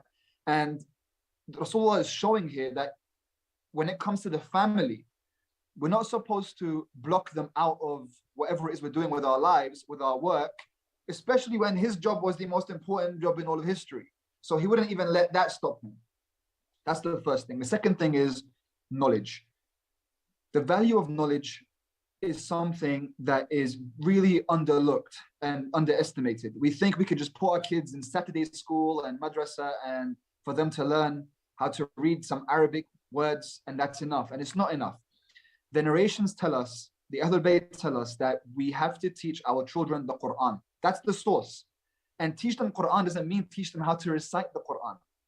The Quran has pearls of knowledge. It has principles that we want to understand, that we want to live by, that we want to learn. The parents have to be equipped enough to teach these skills to the children, to teach them how to incorporate Quranic teachings into their lives. Like we look at Amaraja, and Sayyid Ali Khamenei always says that his mother telling him about the stories of prophets when he was a child, like Musa and Isa and what they did, the stories from the Quran, that was so impactful on him from a young age. So he would see them as superheroes, right? This is before the Avengers and Marvel and everything. So when you're telling about Musa, and Musa split the sea, and Jesus brought the bird back to life, and you think, wow, and this mixes with your blood and your flesh, and you become really inspired by these personalities. The Ahlulbayt tell us to teach our children how to ride horses, how to swim, and swordsmanship. Okay, so right now, these don't seem like skills that we need very often, but think about it. Teach your children how to drive, that bonding time with your child, or teach your children how to defend themselves with martial arts. And swimming still applies. And swimming, you think about it, and a lot of kids are scared of water. So teach your children how to overcome fears, right? So this is something that shouldn't just be done in a lesson. Don't just send them to driving school or a swimming school or swimming lessons. You teach them. It's important for the parent to be able to teach those skills to the child. Do I have enough time to speak about the final point with message? Yes. With the message? Yeah, okay, awesome. This is the most important one. So the value of carrying the message of Islam has to be the core family value for the Muslims. Especially when we come to look at Ahlul Bayt, we forget, what does Ahlul Bayt mean? Ahlul Bayt al-Nabuwa, it's the family. That's what it is. The Ahlul Bayt are a family. They're a family that carried this message. We look all throughout the Quran, and we look in the narrations of the Ahlul Bayt, how constantly we have the prophets asking Allah subhanahu wa ta'ala for dhurriya salihah, for offspring, for children. Why do we constantly see these men and women of God asking Allah subhanahu wa ta'ala for this offspring? Obviously, there's a ghariza and a desire amongst the human race to reproduce and bring their children because they want their legacy to remain. See, Islam showed us that the legacy on its own is not important, as in my name, for my name to carry on. That's why I want to have a child. That's not the important part. The legacy is the message. The message is what has to continue. Otherwise, Islam doesn't even recognize them as our children. So when Nabi Ibrahim alayhi salam, when his son turned his back on his father and turned his back on Allah subhanahu wa ta'ala, and he did not board the ark, and Ibrahim asked Allah to save him, Allah subhanahu wa ta'ala replied to Ibrahim, Innahu laysa min ahlik. He's not from your family. So family is understood by Iman.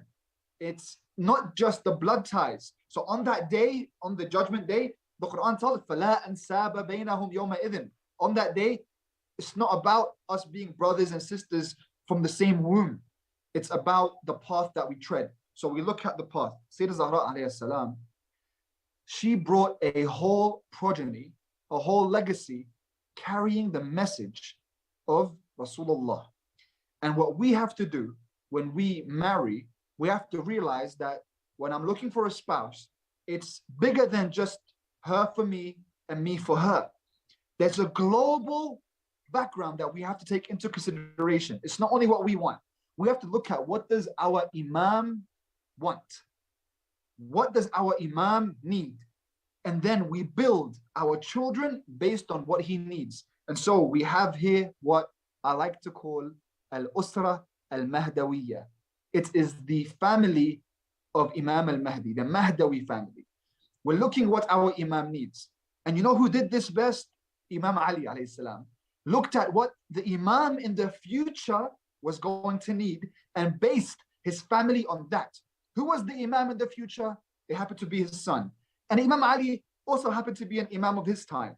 But he looked at Imam al-Hussein. He said, one day, Imam Hussein, the Imam of the time, is going to need someone so loyal to carry his flag with him on a day so difficult that all of Islam rests upon it. And so he looks for a family of warriors because he needs a warrior. And he finds al-Banin alayhi salam. And she brings him Abu Fadl Abbas. Abu Fadl Abbas was in the mind of Imam Ali alayhi salam before he met al-Banin. He wanted a child like Abu Fadl to be with the Imam of his time. So he worked, he designed it in his family in order to have this child.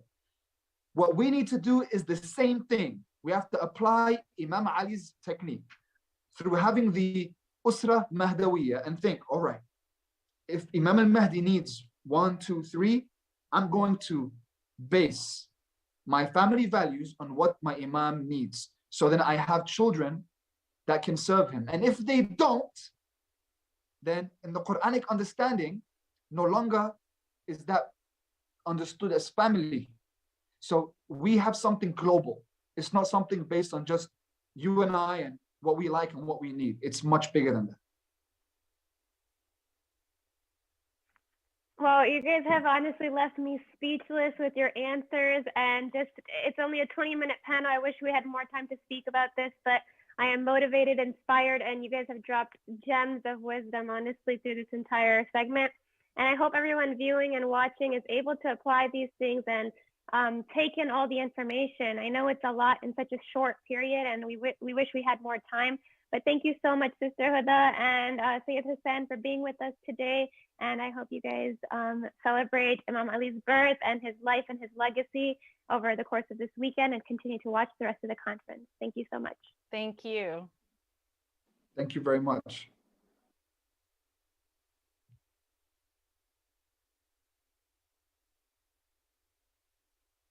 In addition to his immaculate commitment to faith, Imam Ali was a champion of family values. This last panel was truly a furtherance of those remarks. The Apex Group is a consortium of companies that are leaders in providing business consulting, insurance and financial services, and assistance with logistics and supply chain management. We thank them for their gracious support of today's panel. Also, reviewing the comments, we see Rais Zahra from Karachi, Pakistan. We see Hash H from Dallas, Texas, Nazar Safardi from New Zealand, and Renee from Southeast Michigan, all paying tribute to Imam Ali by participating in today's conference. Now comes a bit of comic relief. For those of us on Instagram, you are probably aware of the famous Amr Zahar, especially during COVID-19. I know my WhatsApp group chats were filled with clips of Amr and his hilarious videos. I cannot wait to see what he has in store today, because we know Ahmed will always keep us laughing.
All right, how about now? Everybody hears me now? All right, wonderful, good guys. Listen, you can unmute that thing that says Jordan now that everyone else is muted. Unmute it so I can hear you guys, because I can't hear you guys right now. I'm so happy to be with everybody here. Please unmute this, the crowd microphone so I can hear you guys. Yeah, unmute it. So I'm so happy to be with all of you. Hey, good, now I can hear. Hey guys out there in the world, how you doing? All right, great. Well, listen, I'm so happy to be with all of you here today. It's such a pleasure for me to be here with the conference and with all of you. And I'm sitting here. I know you guys are all around the world. I'm sitting here in Dearborn, Michigan, the Arab capital. All right. It is the Arab Disneyland. That's right.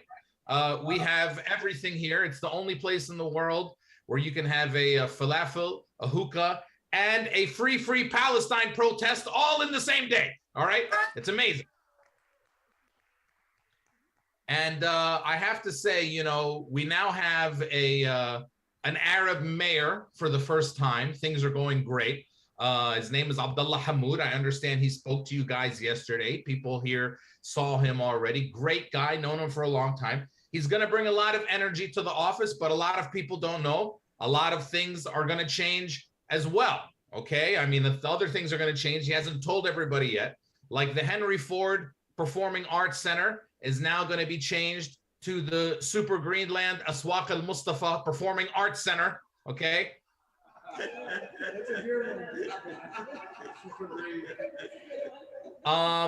Ramadan is now going to be 2 months long. Okay. 2 months long in Dearborn. You like that? Yes, we will. It's 2 months, 1 month for us, and then 1 month for the white people to practice, because they're going to have to practice. All right. Going to have to learn. But I love living in Dearborn. Dearborn has so much history. It's a beautiful place. You know, Dearborn has been home to immigrants from all over the world for, you know, over 100 years. Immigrants have come from all over the world, home to all kinds of faiths, so many beautiful things, just architecture. You know, every time I see a really, really beautiful old 100-year church, I just look at it and I say, man, that is going to be a beautiful mosque one day. I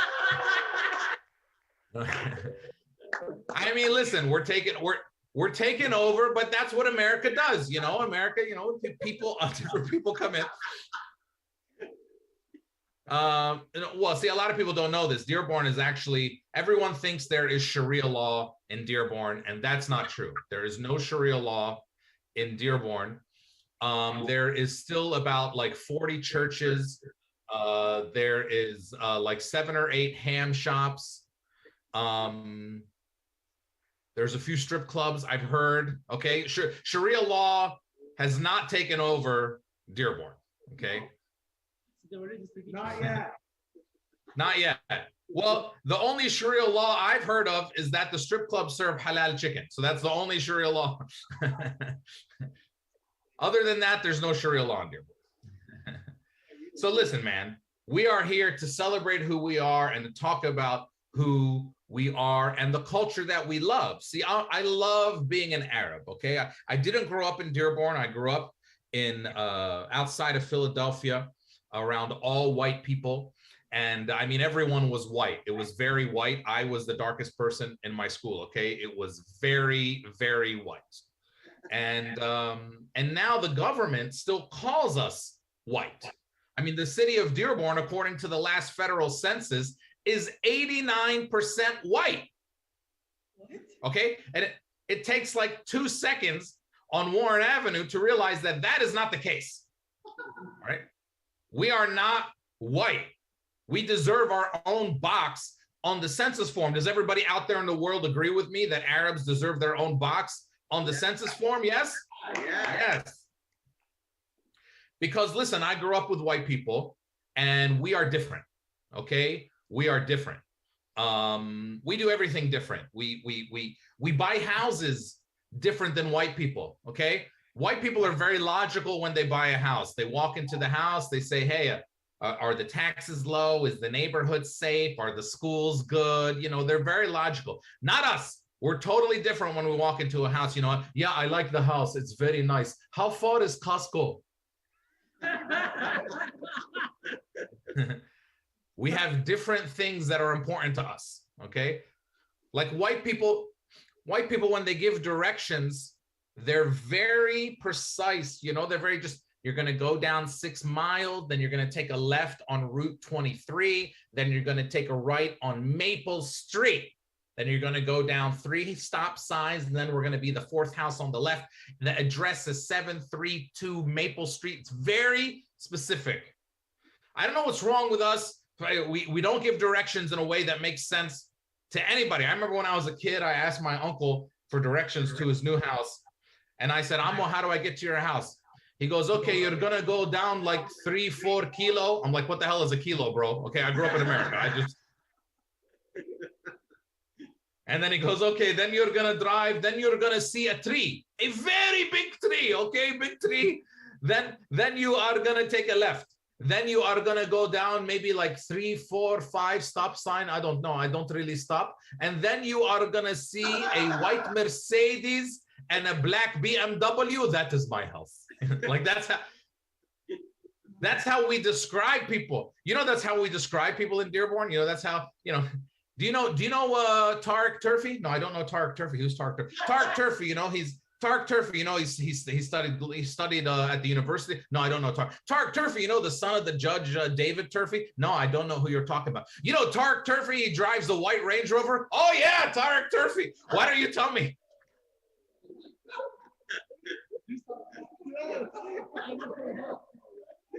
We are just a different group of people.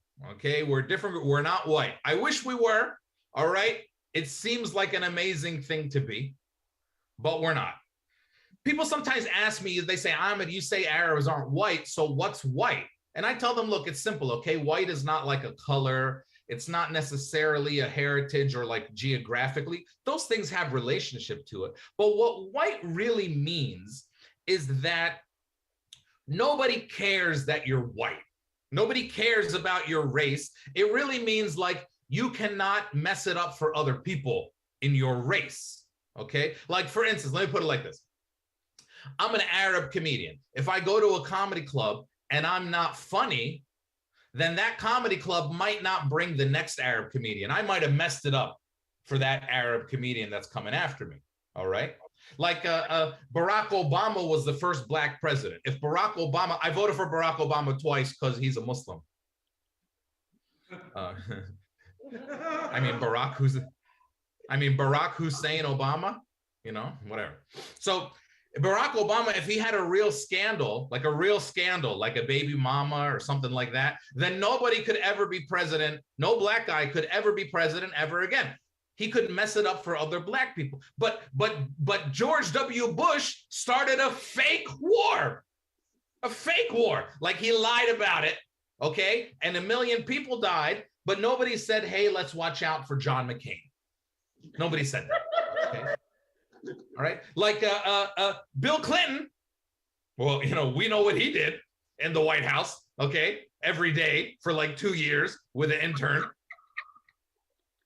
And it didn't mess it up for other white people. Nobody ever said, hey, let's watch out for John Kerry or Al Gore because they're white too. See, that's what being white means. So we're not white. Like, I want you to imagine this, okay? Imagine when you first heard of Barack Obama, that he had this black guy who wants to be president.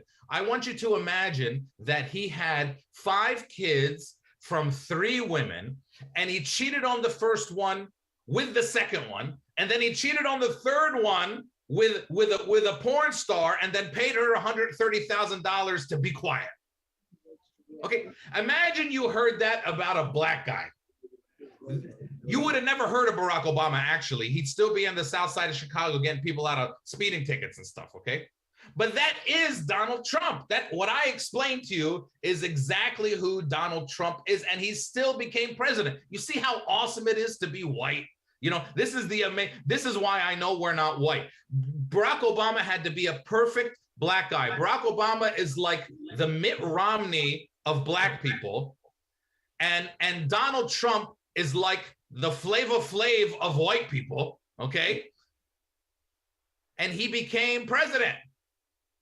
See, I know we're not white because I watch the news. Now, for those of you who don't know, Arabs, we watch the news all the time, all right? It's like a social activity for us. We call our friends over, we make popcorn, and we watch the news because we're on it. All right? That's like our reality show. I don't know what white people have, Kardashians, Honey Boo Boo. We have the news, okay? And I know we're not white because I watch the news because I see how they talk about white criminals on the news. See, there's mass shootings in America all the time, and it's always a white guy. It's never an Arab guy, never a Muslim guy, it's always a white guy with the mass shootings, like 99% of the time, okay? It's a white guy. And they use different words when they talk about white criminals. They have different words they use for them, like guys, I can hear you talking on the side. Don't talk on the, guys, I can hear you talking on the side. They have different words that they use for white criminals, like disturbed, deranged, delusional, depressed, all these nice D words they use for white people. It's not the word they use for us. What's the word they use for us? It's okay, you can say it. What's the word they use for us? Terrorists, yeah, see how fast they said it? Terrorists. Yeah. See, listen, I watch what they say about white. Remember the shooter in Las Vegas? He killed 60 people at the music festival like 4 years ago. And the headline on the news the next day said he liked country music. That was a headline, okay? And then there was Dylan Roof, the kid in South Carolina that walked into a black church, pretended to pray with black people for an hour. And then the next day they said he's just a little crazy. And then there was a kid earlier this year in Atlanta last year, killed a bunch of Asian Americans, 8 of them in one day. And the police said he had a bad day. Haram, he had a bad day. He was depressed. See, that's not what they say about us. That's not what they say about us. And then there's always, you ever watch the news when they catch the white guy or when they kill him, and then they always go and talk to his neighbors, and his neighbors always say the same thing? We're so shocked by this. This is such a surprise to us. My favorite thing is when they say, we never thought this would happen in our community, even though they are the only community that this happens in. It doesn't happen in other communities, okay? They're the community. And then, I don't know what it is. I guess white people have a different definition of a good neighbor. They go, he's such a good neighbor. I haven't seen him for 5 years. Listen, I live in Dearborn, Michigan, okay? My whole street is Arabs. If Imam Ali doesn't see Imam Hassan for like 45 minutes, she calls the cops. Hey, I think she's dead. Somebody come over. She's supposed to be smoking on the front porch right now. I don't know where she is. And then when they say they're surprised, we're so shocked by this. Listen, in my neighborhood, everybody knows everybody's business, okay? Nobody's shocked by anything. If somebody does something crazy in my neighborhood, come talk to everybody the next day. Are you surprised about him? No, actually, we are not surprised Mustafa did this. He has been talking about this for a very long time. We are actually surprised it took this long before he did it, okay? Like, I mean, I wish we were white. We're not. But you got to feel bad for white people. You know, I got to feel bad for white people because they don't know where they're from. See, we know where we're from. I always tell everyone I'm Palestinian like Jesus, because Jesus is one of us, okay? We come from a very beautiful part of the world with a lot of history. See, Jesus is one of us. He's not, listen, white people, I don't know if you're watching white people, he's not from South Carolina, all right? He didn't have blonde hair and blue eyes. He didn't look like Brad Pitt, all right? He looked like DJ Khaled minus 100 pounds, basically, is what Jesus looked like, all right? He was one of us. And Americans don't understand that kind of history. See, that's why we hold on to Palestine, not only because they're stealing our land, which they've done, and they're ethnically cleansed us, but also because we have a beautiful history. We understand where we're from, you know? America doesn't have that. In America, somebody says, this building is 100 years old. And they think that's a big deal, okay? And then you're in Jerusalem and you're eating a falafel sandwich and you say to the owner of the restaurant, tell me about this restaurant. And he says, well, Jesus ate there. Like, that's history. See, America used to be this place where you come here and you forget that you're American, okay? And you forget where you're from. You forget what country you're from, and you just become American, okay? And that was okay as long as it was just like white invaders and black people who they enslaved and natives who they stole their land. It was easy to tell the difference between everybody, okay? But then other people started showing up, okay? Asians, and then there was Latinos who they stole their land too, and then about 30 or 40 years ago, it became cool in America to be something. White people got kind of bored with being white, and they said, hey, we want to be something. So now they I don't know, they want to be like 1/16th Cherokee or whatever the hell they say, you know, they want to be something, you know? And so they do these ancestry tests. You know the thing I'm talking about, where you spit in the bottle and then you send it away and they send you back like this racial pie chart. White people love this. They just get to pick their race from this. I wish it was that easy for the rest of us, but they just, have you ever seen these commercials? It's the dumbest thing I've ever seen in my life. Have you seen the commercial? Our whole life, we thought we were German. And then I took my Ancestry.com test and found out that we're 22% Italian. And now we go to the Olive Garden and we eat spaghetti. Like, you know, that is not the way it works, all right? There's this one commercial where this woman comes in, she goes, my name is Kim. I took my Ancestry.com test, and what surprised me the most is I found out that I'm 26% Native American. I had no idea. Huh, what? I mean, let me tell you something. I don't have a PhD in biology or genetics, but 26%, that's a lot, all right? That's like a whole grandparent, all right? I know where my grandmother's from. I know where my grandmother's grandmother, she had no idea. And by the way, if you're white and your grandmother's Native American and they didn't tell you, that's not a good story, okay? Something really bad happened. I'm waiting for the Ancestry.com commercial where somebody is happy to find out that they're Arab.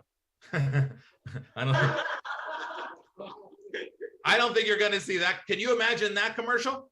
Our whole life, we thought we were Puerto Rican. And then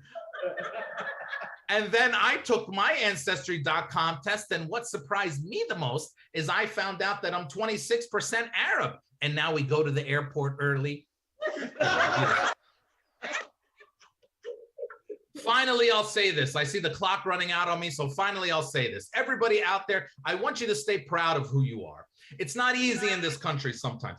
In this country, might make you feel bad about who you are sometimes, especially if you're one of us. but be proud of who you are. And one way to do that is to embrace your weird name. We all have weird names sometimes, and that's okay. My name's Amr. It auto corrects to America. Okay, it's not great, all right? But hey, embrace your weird name. Stop changing your name for white people. You know, Muhammad becomes Mo, Jamil becomes Jimmy, Hassan becomes Sam, Hussein becomes Sam, Samir becomes Sam, Bassam becomes Sam. There's a lot of Sams, all right? Too many Sams. Don't change your name for white people. Be proud of who you are. Don't change your name for anybody, okay? Listen, we got to learn their names. They got to learn our names, all right? Their names aren't easy. Tyler, Taylor, Mason, Madison, Brittany, Whitney. We got to learn all of that. They got to learn our names. Those are the rules, okay? So don't change your name for anybody. If your name is Muhammad, be Muhammad. If your name is Jamil, be Jamil. If your name is Fatima, be Fatima. If your name is Jihad, please be Jay, because we have enough problems and we do not need any more problems. All right, everybody, I love you very much. Assalamu alaikum. See you soon.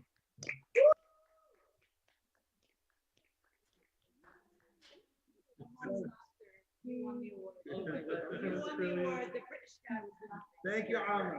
Thank you, Amr, for such a great presentation. You truly know how to keep us laughing with some creative content. The Anjuman Asghari Jarma in Minnesota is another religious institution partnering with the Imam Ali Conference. We thank them for participating in this year's event. We truly wish them the best in their continued endeavors.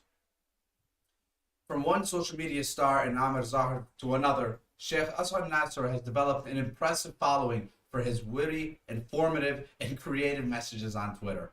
He's a great follow that I look forward to all of his tweets when they come out. He is joined by Zahra Alawi and moderator Farwa Sheikh, who will be discussing Muslim lifestyle in the West.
Assalamu alaikum and welcome to today's segment, Muslim Lifestyle in the West. My name is Farwa Sheikh and I will be your moderator today.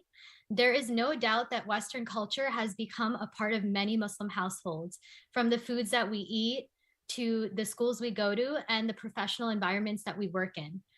Along with the stresses of fitting into Western culture, many Muslims are finding it very difficult to find a balance between deen and dunya. And in turn, they feel that they have to compromise their Islamic lifestyle to accommodate a more Western one. Today, I am joined by two amazing panelists, and they really don't need any introduction, Sheikh Azhar Nasser and Sister Zahra Alawi. Assalamu alaikum. Thank you so much for joining us today. I'm extremely excited to talk about this topic because it's really, really needed, and we are all residing in Western countries, so we definitely have to deal with this struggle daily. So I wanted to get started right away because it's a hot, juicy topic. And so I want to focus on three areas. One, how would you define Muslim lifestyle in the West? Followed by, what are some important steps a family should take while raising children in the West?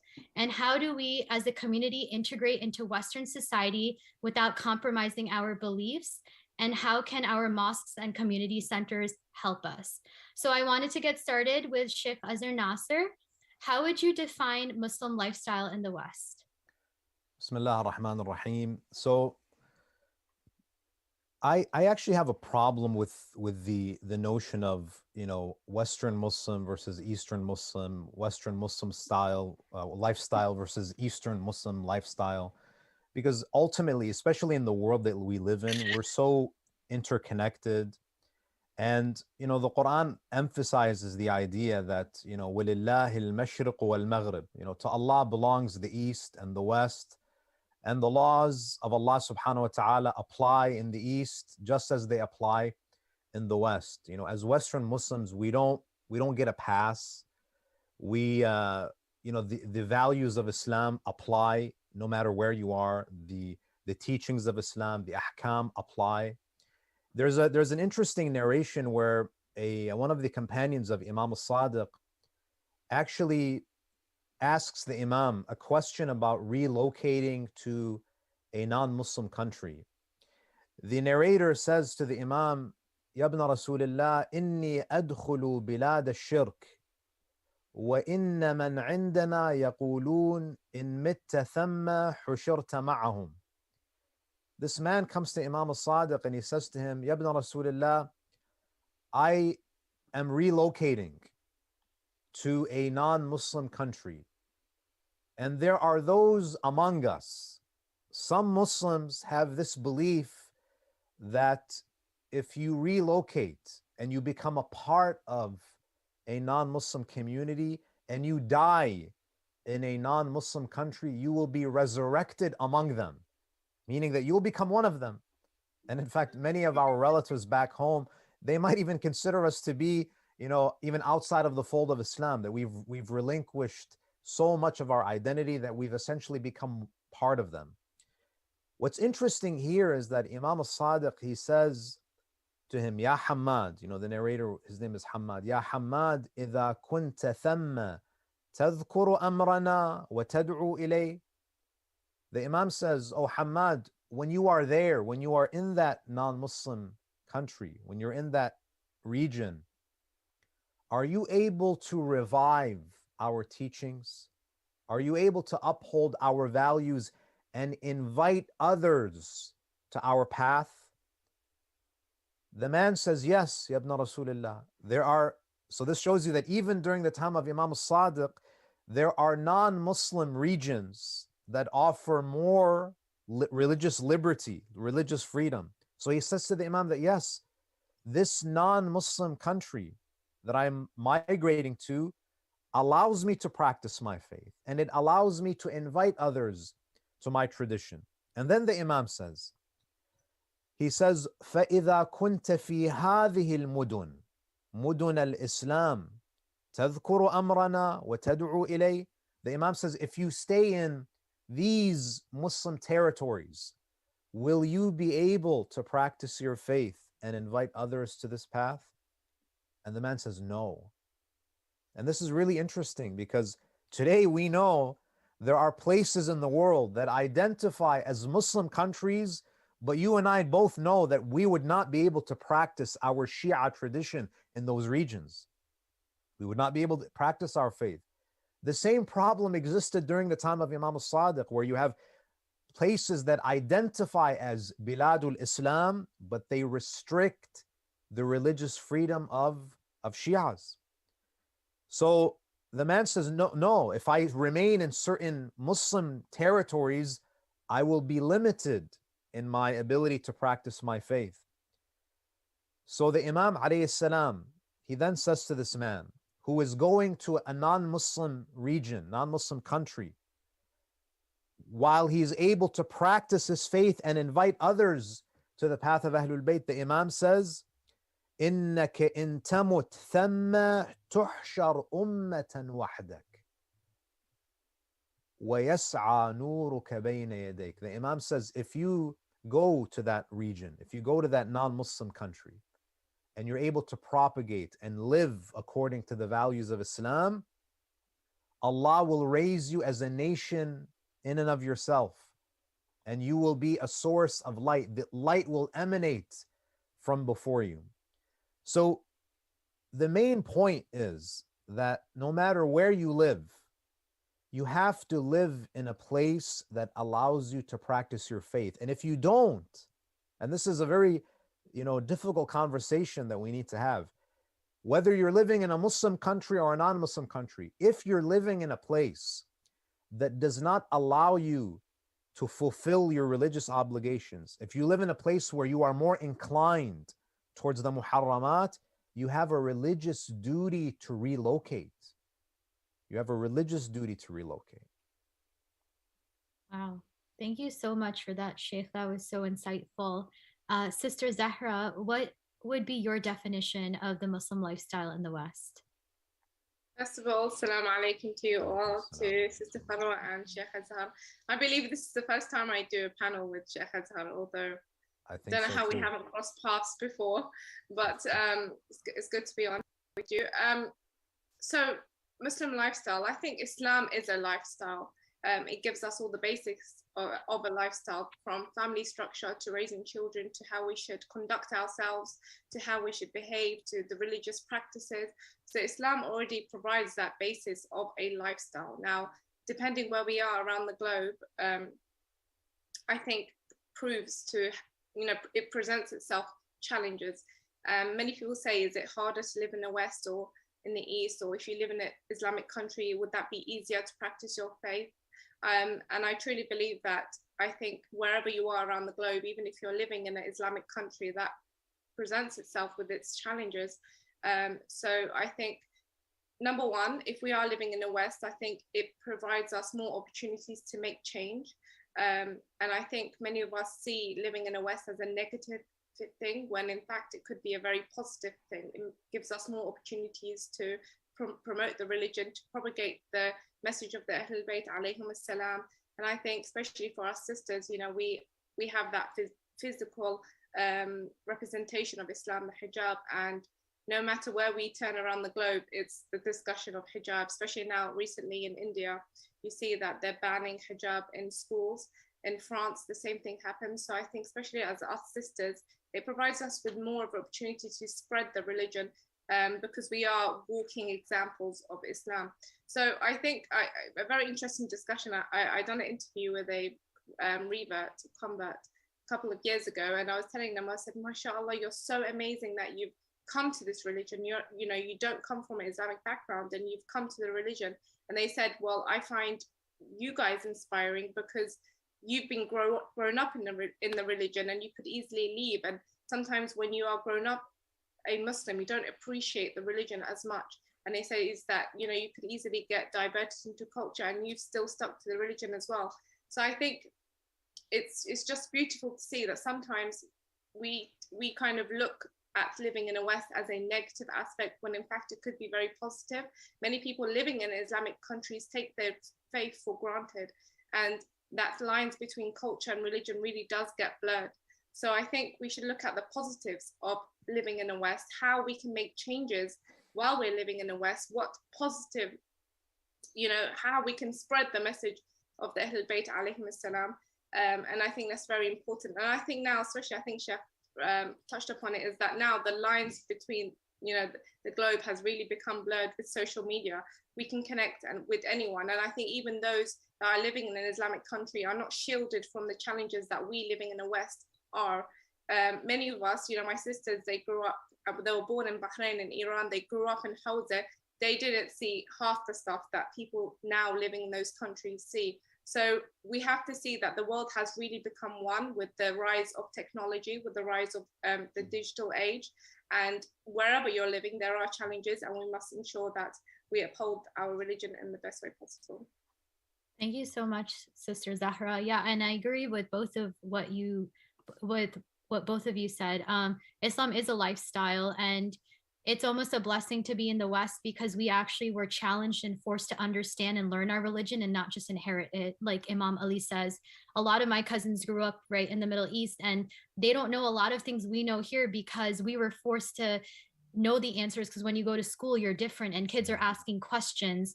And so you were almost forced to really, become more religious or practicing towards Islam, which actually segues me into the second question, which I would like to ask Sister Zahra first. What are some important steps that families should take while raising their children in the West? Well, I think there's a number of very important points regarding raising children. I have 3 children myself, and it scares me, to think about raising them, not even in the West, just raising them to be good, faith, believing human beings. And I think number one is that we must ensure that when we are raising children, is that we're raising them to be strong believers. We're raising them to have an understanding of religion. So no matter where they are placed around the globe, no matter where they are placed, no matter what challenges they face, they are strong enough to uphold their faith. And I think sometimes we focus on kind of how can we raise children in this country or in this country, but we need to really focus on the core and raising very strong believing children. And it's scary to see now that the next generation are the ones that are going to carry the message of Islam, are going to carry the message of the Ahlulbayt alayhim salam. So we need to ensure that they are, they do first of all have the understanding of what religion is, and number two, that they are strong in their faith. I think now it provides more challenges than ever before. And as I mentioned in the previous question, like before, my mother told me just recently, she said, I'm one of 10 girls. So my mother and father had 10 daughters. And they were saying, when we were raising you, the only time we really were afraid of kind of deviation or haram is when you leave the house. But inside the home, we know that you're protected. But now the outside world has come into our home. Children are on the gadgets 24/7. All this social media is getting drummed in their head. I don't think I saw a woman dancing half naked until I was probably 17 or 18 watching a movie, and then you turn your heads anyway. But now with TikTok and Instagram, you see that 24/7, and that's 9-year-old children watching that. So we need to really understand the challenges of social media. Suicide in the UK, I don't know about in America, but in the UK, child suicide has increased dramatically because of social media. So, for us, social media may not affect us because we're already established in our faith, in our identity. We know who we are. But young children who really haven't really established themselves yet are getting all these opinions and images drummed into their heads. So I think number two is we really need to be aware of social media and how much your children are going on it. I would never allow a child to go on social media being locked in a room because you don't know what they're watching and how they are getting affected. So number one, I would say, is to focus on the child to ensure that no matter what environment they are placed in, they are strong individuals. Number two, I would say that be aware of social media. Honestly, be aware of social media because it's really going downhill with that. And even with women, I mean, I was mentoring a group of children for Camp UK. It's a camp that happens on a yearly basis here in the UK.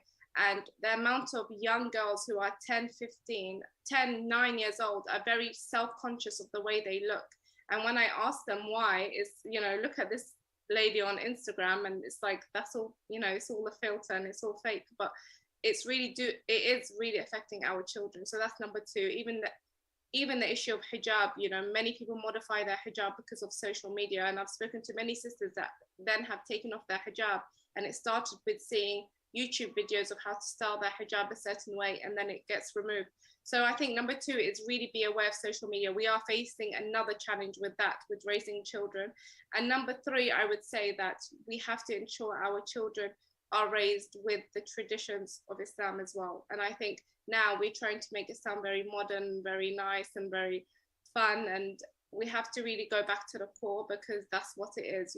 Husseyniyat, majalis, these stuff are very, very important because it creates an environment, it creates a community. And I think that number one aspect that we're missing in today's world is a community. Everyone's locked in their home. Before, my mother said, you would raise your children with the community would raise your children.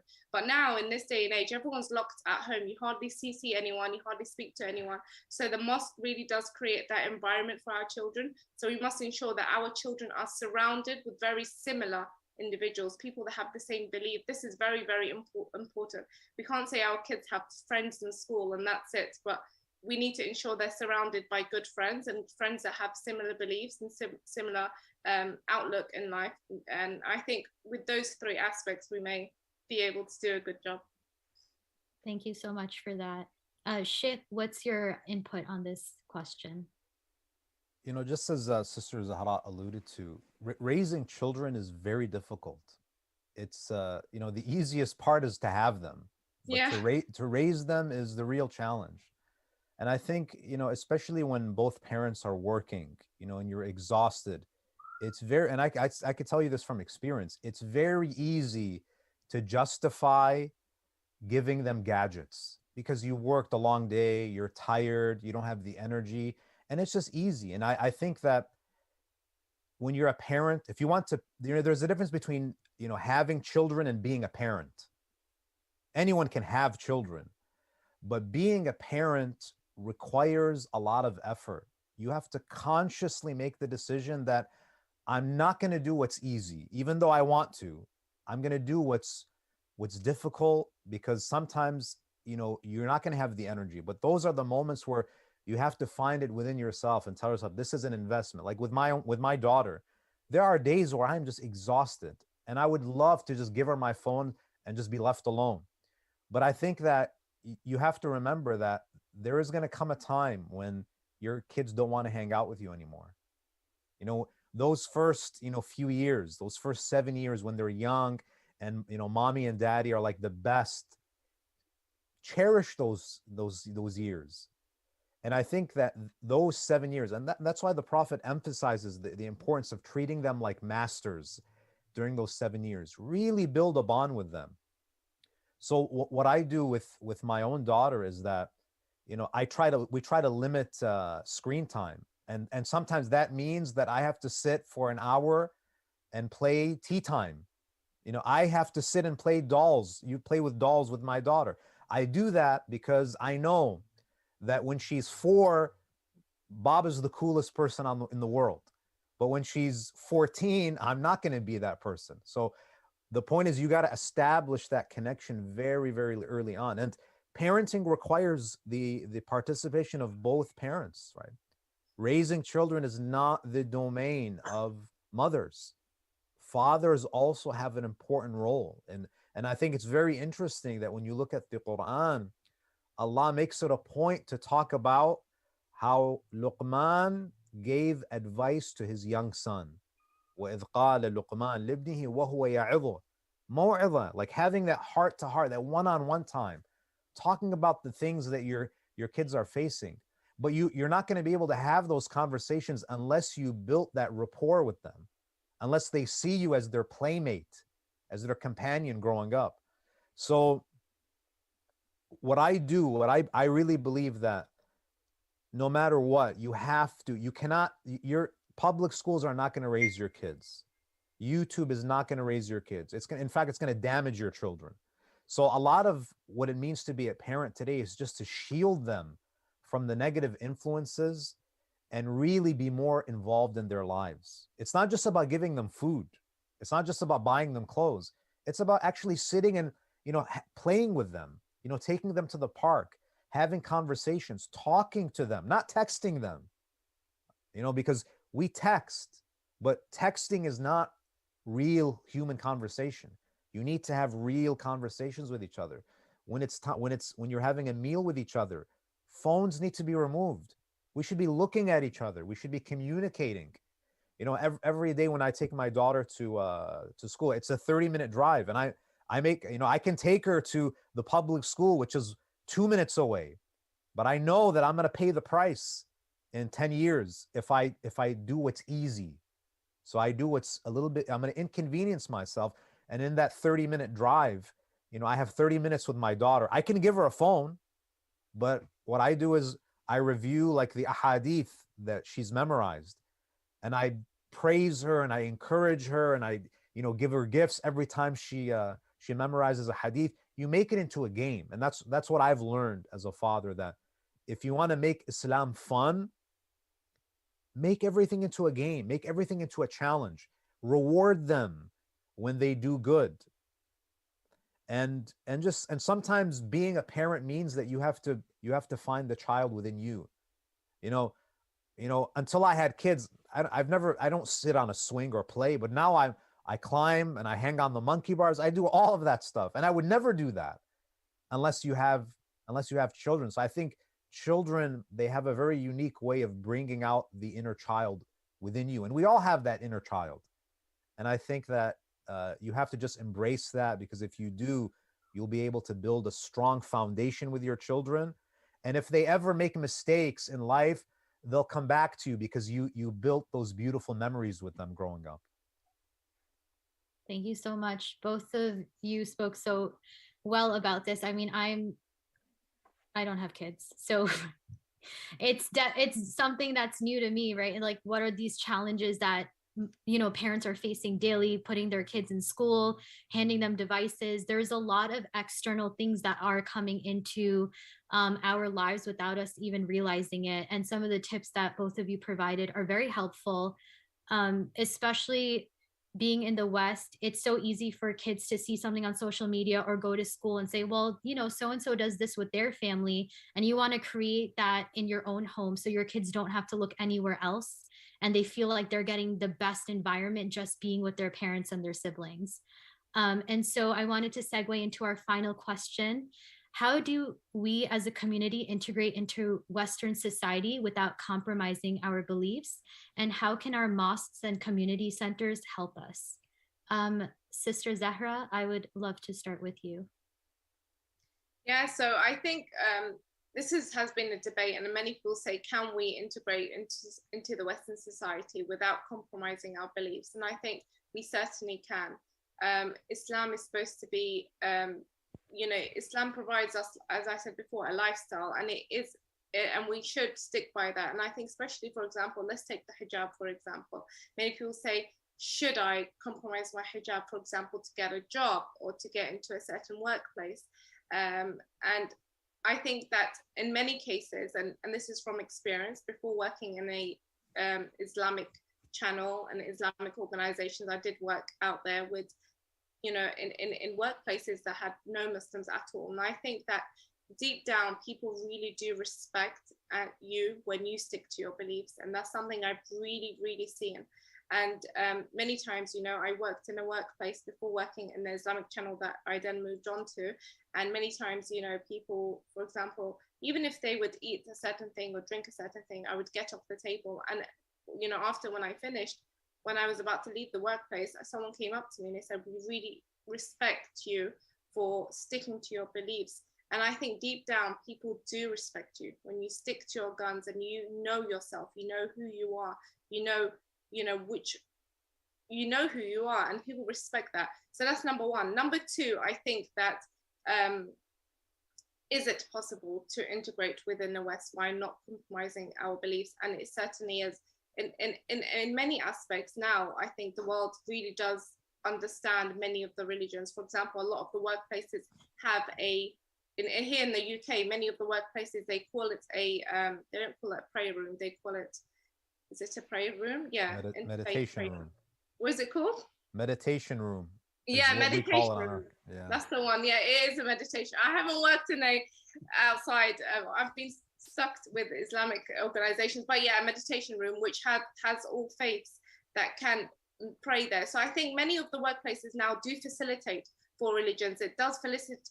They do understand our religious beliefs. If someone needs to pray during their break room, it is available. And I think it's, you know, we make excuses for not doing certain things, and that's something that I have really, really learned in the past couple of months. I think many times we say we can't do this, we can't do that, we can't pray because we're working.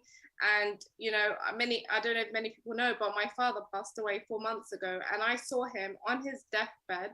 He was dying and he was praying, and he couldn't, you know, by that time, Secretary Maut had come to him. So he couldn't speak, he couldn't see. And you know, and we would sit in his bedsides, and he would kind of like blink his eyes while he's praying, and he would mutter. He can't speak because he was dying, but he would mutter some words. And I just stood there and I thought to myself, wow, you're dying and you're praying, and we make excuses. You know, we've got this job to do, so we're not going to pray, or we'll pray the last 5 minutes. Or sometimes we don't even have anything to do, and we would just pray the last 5 minutes before it becomes qada. So I think we make a lot of excuses for ourselves, and we try to, as Sheikh Azhar says, we always try to take the easy route. We always try to just take the easy route in everything. And in many cases, we do begin to compromise our beliefs because we think, you know, let's just take the easy route. When in fact, taking the hard route is the best thing to do. You know, we need to stick to our guns, and we need to ensure that even with the challenges that it may present to us, then we need to stick by it. And I think, you know, just one last message, you know, as this is the last question, just be strong in your faith. Many sisters come up to me and say, it's so hard to wear hijab in the West. And I say, you know, and they say, you know, when we leave, we feel like everyone's looking at me. I say, just put your head up high and walk out and be confident in who you are. Because many times it's our lack of our lack of confidence that makes us believe everyone's looking, when in fact, you know, perhaps no one is looking. I actually remember, you know, saying that when I was pregnant with my second child, I was on the bus and I was sitting down and my belly was huge. And just at that time, there was a suicide bombing, I don't know where around the globe, and all the news were reporting on it. And this woman was staring at me on the bus, and I was so aware of her staring at me. I'm like, oh my God, all the news was talking about suicide bombing. And I'm like, I'm here wearing an abaya and a hijab, and my belly is massive, and she's looking at me because she thinks I'm a suicide bomb. And then at the end, she came up to me. It was this old woman, and she came up to me. She goes, "Oh, yeah, are you pregnant?" And I said, "Yeah." She goes, "Oh, that's lovely. Is that your first child?" And she was just interested because I was becoming a mother, and she was so nice. And I thought, it's all in my head. Sometimes it's all in our head, when in fact, you know, it's easier, or people are not as, let's say, negative towards Islam as what we may think. So just stick to your guns. Thank you so much. And Sheikh Azhar Nasser, do you have any final thoughts on this question? So I think Sister Zara hit the nail on the head, but just, you know, one comment that I want to make is that, you know, oftentimes when we speak about the concept of integration, we automatically assume that we're outsiders. And I think that we have to stop thinking about ourselves as outsiders, because if you're approaching the problem thinking that, okay, I am an outsider trying to fit in, you've already put yourself at a disadvantage. I think that we have to be unapologetically Muslim. And I really believe that when you're unapologetically Muslim, non-Muslims will respect you. So that's just my my final thought. Thank you so much. Both of you have provided so much insight, and I agree that it takes a lot of confidence. I think once you're confident in who you are and what you believe in, you become so unshakable that people only have respect for you. And I've experienced that in my personal life where, you know, like Sister Zahra said, people come up to you and they say, hey, you literally go and pray during your lunch break. I respect you so much. And people would see me take, you know, like my stuff with me, and they're like, I'm like, yes, I'm gonna go pray. So you establish how you want people to respect you, and that's how you can really live as a Muslim in the West, when you set the standards for other people, and then they're able to say, hey, you know, this is how this person practices. I want to thank both of you for joining us today. I've learned so much, and I just wanted to thank you both for joining us again. Thank you so much. Thank you. Thank you for having us.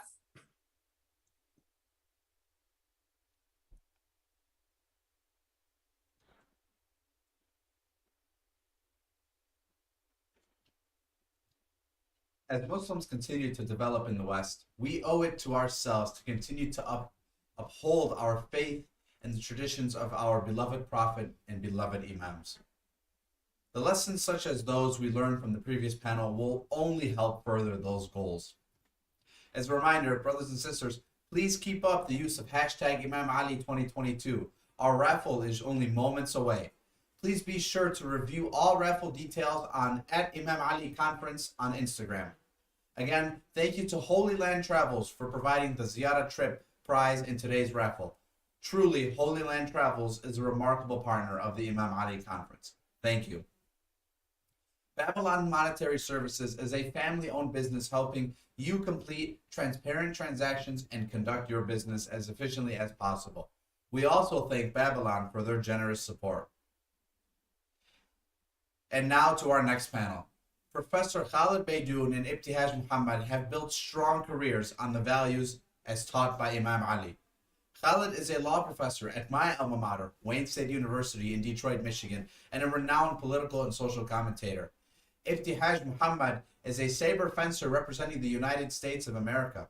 She was the first Muslim American woman to wear a hijab while competing in the Olympics and took home a bronze medal in her event for Team USA. Truly remarkable. Moderator Rida Ali will lead this world-class panel and discuss Muslim American identity. I can find no greater panelist to lead this discussion, answering who we are as American Muslims.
All right, Assalamu alaikum, everybody. Thank you so much for tuning in today.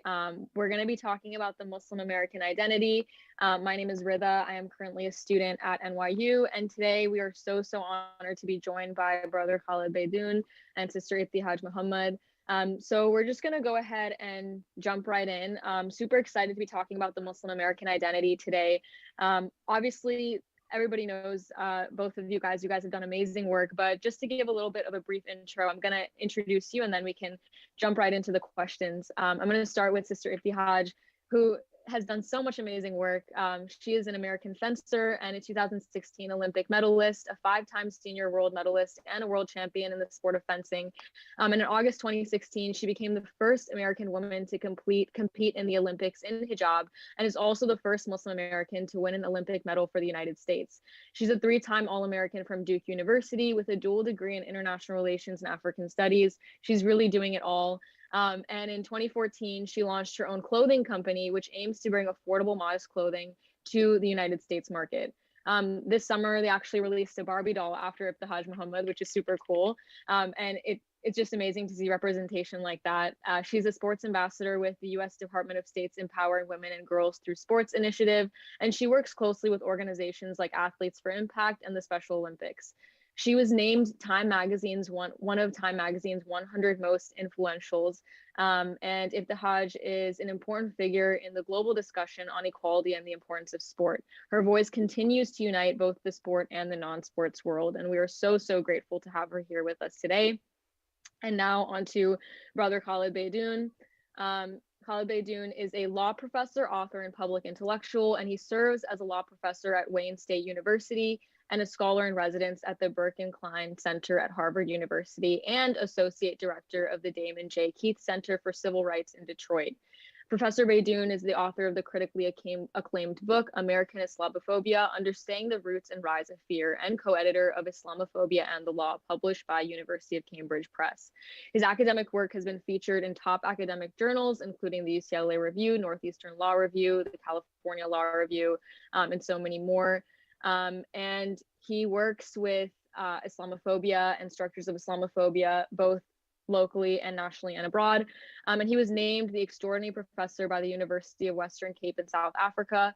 And he joined the Desmond Tutu Center for Religious and Social Justice as a faculty member in 2021. He is a native of Detroit, Michigan, and he holds degrees from the University of Michigan, the University of Toronto, UCLA, and Harvard, mashallah. So we're so excited to hear from him and hear his insight. So just to reiterate, today we'll be talking about the Muslim American identity. which, is a very packed and nuanced topic, but we're just going to go ahead and jump right in. We have 20 minutes. So inshallah, we'll get through and get to hear from both of you on the questions that we have. So kind of starting off on the topic, which is the Muslim American identity, I think it's so exciting to have both of you because you guys are doing completely different and unique work, but that's the commonality, is that you both are very prominent Muslim Americans. So I guess my first question, either of you can answer first, is I want to ask you about your role navigating being unapologetically Muslim in the spotlight that you're in, and what does it mean to be unapologetically Muslim? I can tell Khalid to go first, and then if the Hajj can jump in. Okay, Sister Abdihaj, you can go first if you like. I realize that we're short on time, so just in the interest of time, I will just go. First of all, assalamu alaikum. I'm really excited to have great conversation. I feel like it's so interesting this day and time that we're in, and just existing as Muslims. And for me, living at the intersection of so many different identities as someone who's African American, someone who's Muslim, and also a woman, I feel like I've never really struggled with this idea of a sense of belonging. That's something that I know kind of had this ripple effect through the United States, especially during 9/11, and is this idea that as Muslims, can we also be American? And I think as an African American, that's not ever something that I've necessarily struggled with. But for me, what it means to be unapologetically Muslim is to be comfortable with your identity, to really be strong in a sense that you're comfortable expressing yourself. And I feel like there's so much power in that. I've learned that through sport, and that, it's really difficult to please everyone. You're always going to have, haters or people who are just not, have an interest in who you are and what you do, and doubt the things that you're capable of. And I've always found that that's my superpower, not caring what other people think, and really abandoning what society's limited expectations of me as an ethnic and religious minority, and also as a woman. So I guess just to be super concise in my answer, really being comfortable with who you are and expressing that, and being comfortable expressing your Islam, I think, is what it means to be unapologetically Muslim to me.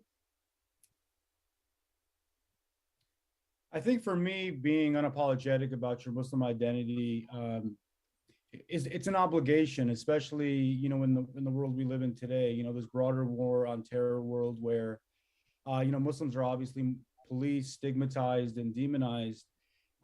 There's a strong legal and political pressure for us to be silent and essentially conform to pre-existing sensibilities. For me, it's critical, as not only a Muslim, but sort of a subaltern thinker and individual, to sort of challenge that and not only be proud of who you are, but to sort of supersede that and address issues of broader Muslim concern, especially issues of concern that are neglected in the mainstream media space, the popular space. So being unapologetic, is that additional sort of responsibility to talk about what's happening in places like Xinjiang with Uyghur Muslims, what's happening with Kashmiris in Kashmir, what's happening now in live, in real time in places like Karnataka and India, to Muslims globally. It's recognition of having a subaltern but privileged position here in the United States as Muslim American, to speak up for those who can't speak, and to speak on issues that are sadly not only neglected but covered up by a range of institutions and corporations who benefit from issues of dehumanization of Muslims globally. No, those are two such varying answers, but so important. I think Ibtihaj's point about all the intersection of identity really emphasizes resilience. And then Khalid, obviously, thinking about how we can work towards the change we want to see is also really important. So thank you so much for that. And then also thinking about Muslim identity and each of, the work that each of you do in different fields. How do you think your Muslim identity intersects with the work each of you do day to day? What does Muslim identity mean in the fields that you're in? I don't know if you remember, Rida, there was a commentator who very like infamously said that LeBron James should just shut up and dribble, right? That like his job as an athlete is to perform and not to have a voice, and not to address the things that are happening to his community. And I think as African Americans, like we've seen over the past, few years at this point, this really, I think, emerging moment of, the Black Lives Matter movement, and how I feel like that has really empowered a lot of different communities, even us, I think, as Muslims, and a lot of the issues that we're facing and that we have historically faced when it comes to our identity in the West. And as an athlete, I've always felt such a really strong commitment to using my platform for good. My biggest sport heroes are Muhammad Ali and Mahmoud Abdul Rauf, and I honestly can't think of two greater Muslim athletes that I feel like I stand on the shoulders of. I realize that for much of their careers, they both independently, sacrifice so much for other people. And I know as an African American how difficult things can be. And I feel like the things that I'm facing now don't even come close to what my ancestors have faced. So I just always want to use my platform for good. And I also feel like doing good is just an obligation on us as Muslims. And it's something that to me keeps the remembrance of God, almost on the tip of my tongue all the time. No, mashallah, for sure. Even you being the representation for so many people is so important. I also love Mahmoud Abdul Rauf. I think he's amazing. And, I think that's so great that you brought that up. And, it's amazing how you think of, sports and the intersection of sports and social justice. It's really, really interesting and cool. I'll pass it off to Khalid. Yeah, so for me, I work in the legal field, and as a legal academic, anybody who knows anything about those two spheres know that these are, heavily white supremacist, heavily Zionist spaces where speaking on the issues that I speak about perpetuate a range of minefields, right?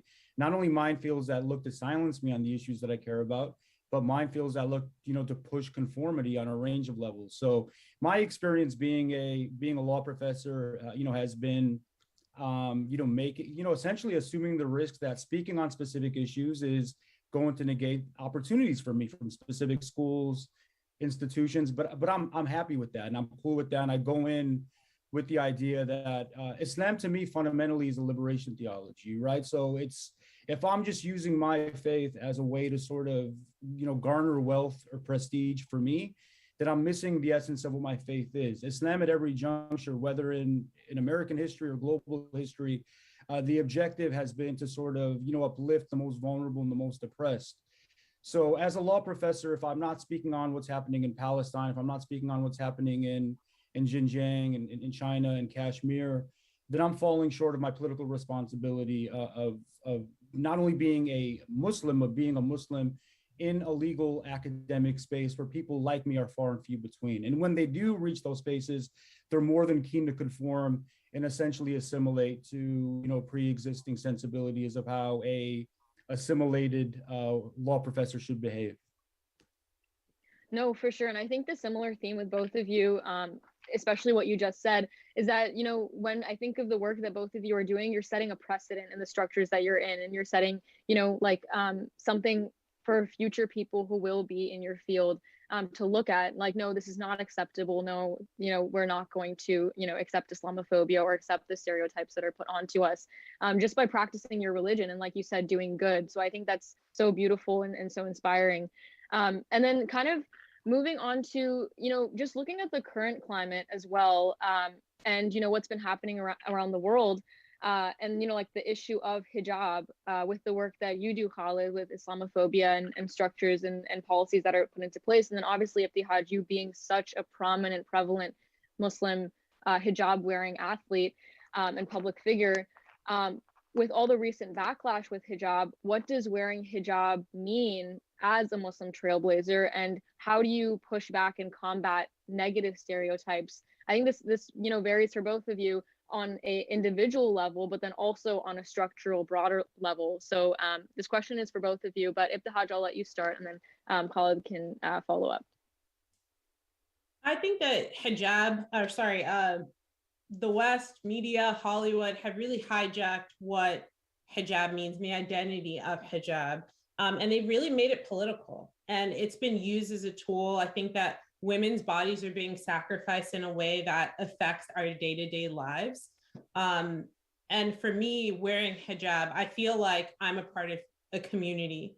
And I understand, like, for me, it's a religious obligation, but it's also a conscious choice that I make. And being part of that community, I feel like I have a responsibility to speak up against the things that are happening. And honestly, it's been really difficult, over the past few months, even. Like, I had to take a break from social. I found it really overwhelming, especially the news coming out of places like France, like India. And in some ways, you almost feel helpless. Like, what can I do? I have friends on the ground who are really, really involved politically in France. And what I think my mission is, and what I always am emphatically saying across my social channels, is that I understand that everybody has choices. But I think what's really important and what we all need to fight for is that all of our choices be respected. And with hijab, I feel like hijab should always be a choice. And we globally need to learn tolerance, and also that we need to respect, a woman's right to cover, and not just when it comes to the Hasidic communities, not just when it comes to the Orthodox Christian communities, but also Muslim women as well, and stop using hijab as a political tool.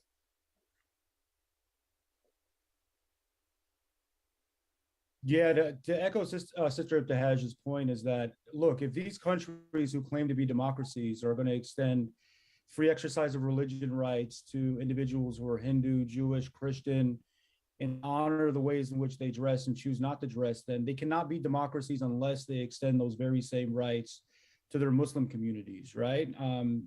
Places like Quebec, places like France, places like India. In the United States, we have the free exercise of religion, but there are still situational headscarf bans in police departments, places of employment, and so on and so forth. And beyond this being just, I think it's a misnomer to only think about this as being driven by media. Islamophobia is structural, and it's spearheaded by law, it's spearheaded by policy, right? So we have to push for more than just better representation, push for more than just acceptance and tolerance. We have to dismantle these policies, right? We have to strike down these laws and policies that disable the ability of Muslim women, Muslim men sometimes, to don beards in specific contexts, to be able to practice their religion, not only in ways that they see fit, but in ways that the United States Constitution extends us, free exercise of religion. Otherwise, these constitutional provisions and laws are nothing but myths. Yeah, no, for sure. And I think that, it's also intersected the representation in the media, and then also what's happening in the structural side of it. And I think that what you mentioned is really important, like dismantling that and actively combating that is so, so important. So we have about 2 minutes left on the clock. I guess I'm just going to ask you guys a quick question to kind of wrap this up, because I'm so interested to hear your answer. Because you've done so much work, and there is so much to look forward to in the future, and you both are in such different fields. Khalid, you're doing so much work in academia, and you're releasing so much for people to talk about and bringing up these conversations that are so important. And then if they had you're being this representation that is so needed, that is going to help so many people, both in just fencing, and then sports, and then Muslim women going into unconventional fields in general. So I guess the question is, what change are you hoping to see, one change that you're hoping to leave behind and see in the respective fields that you're in? I know it's hard to answer in like one sentence, but feel free to just give your thoughts. I'll be really quick. I want to see more, not only more people of color and Muslims within legal academia, but more critical scholars. There's a current attack on critical race theory. I'm a critical race theorist. To see more critical thinkers within legal academia is something I'd like to see. I feel really excited that not only like other millennials, but Gen Z, and to me, how confident they are in their Islam and in their identity. I think that we owe a lot of that to social media and being able to find our tribe, if you will. So I'm just excited for what's next. I think what people don't realize about us hijabis is that the pressure to remove it really only makes our resolve to continue a lot stronger. So inshallah, I'm excited for what's next. Awesome. I love both of those answers, and inshallah they will happen. I'm so grateful that I was able to talk to you guys today and just learn from you. You both gave such amazing answers to all the questions, so insightful. And inshallah, these conversations keep happening because of people like you doing work in the fields that you're in. And hopefully this won't be the last time that, we get to interact or, we have these discussions. But thank you so, so much. And we look forward to seeing all the amazing work that you're going to do in the future. Thank you, Rida. Thank you so much. Salam. Thanks, everybody.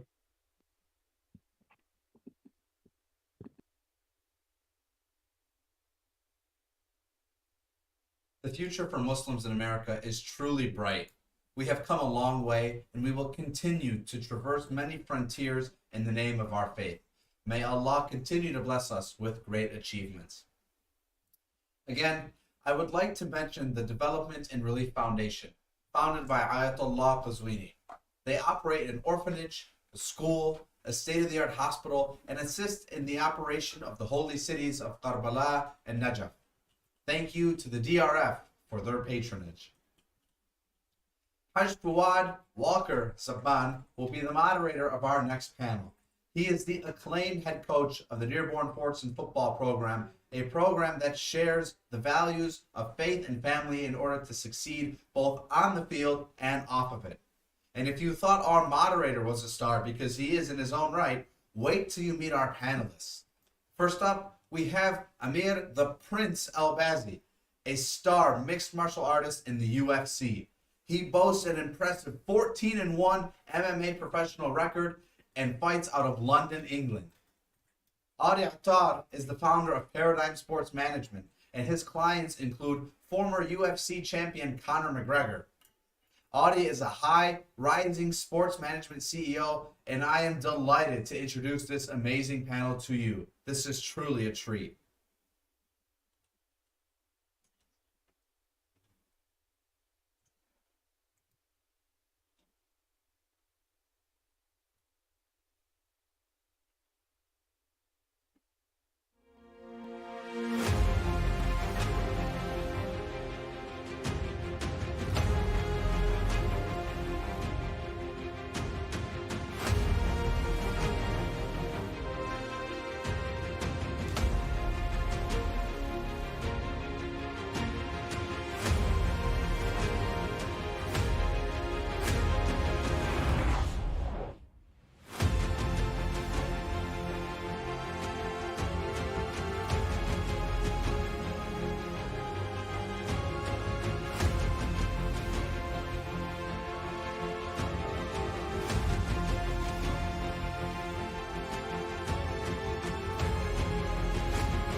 Bismillah ar-Rahman ar-Rahim. Assalamu alaikum. Brothers and sisters, welcome to the Defining Bravery in Victory portion of this outstanding conference. I am Fuad Zaban. For the past 30 years, I have been a teacher as well as a coach. For the past 15 years, I have been the head football coach at Fortson High School in Dearborn, Michigan.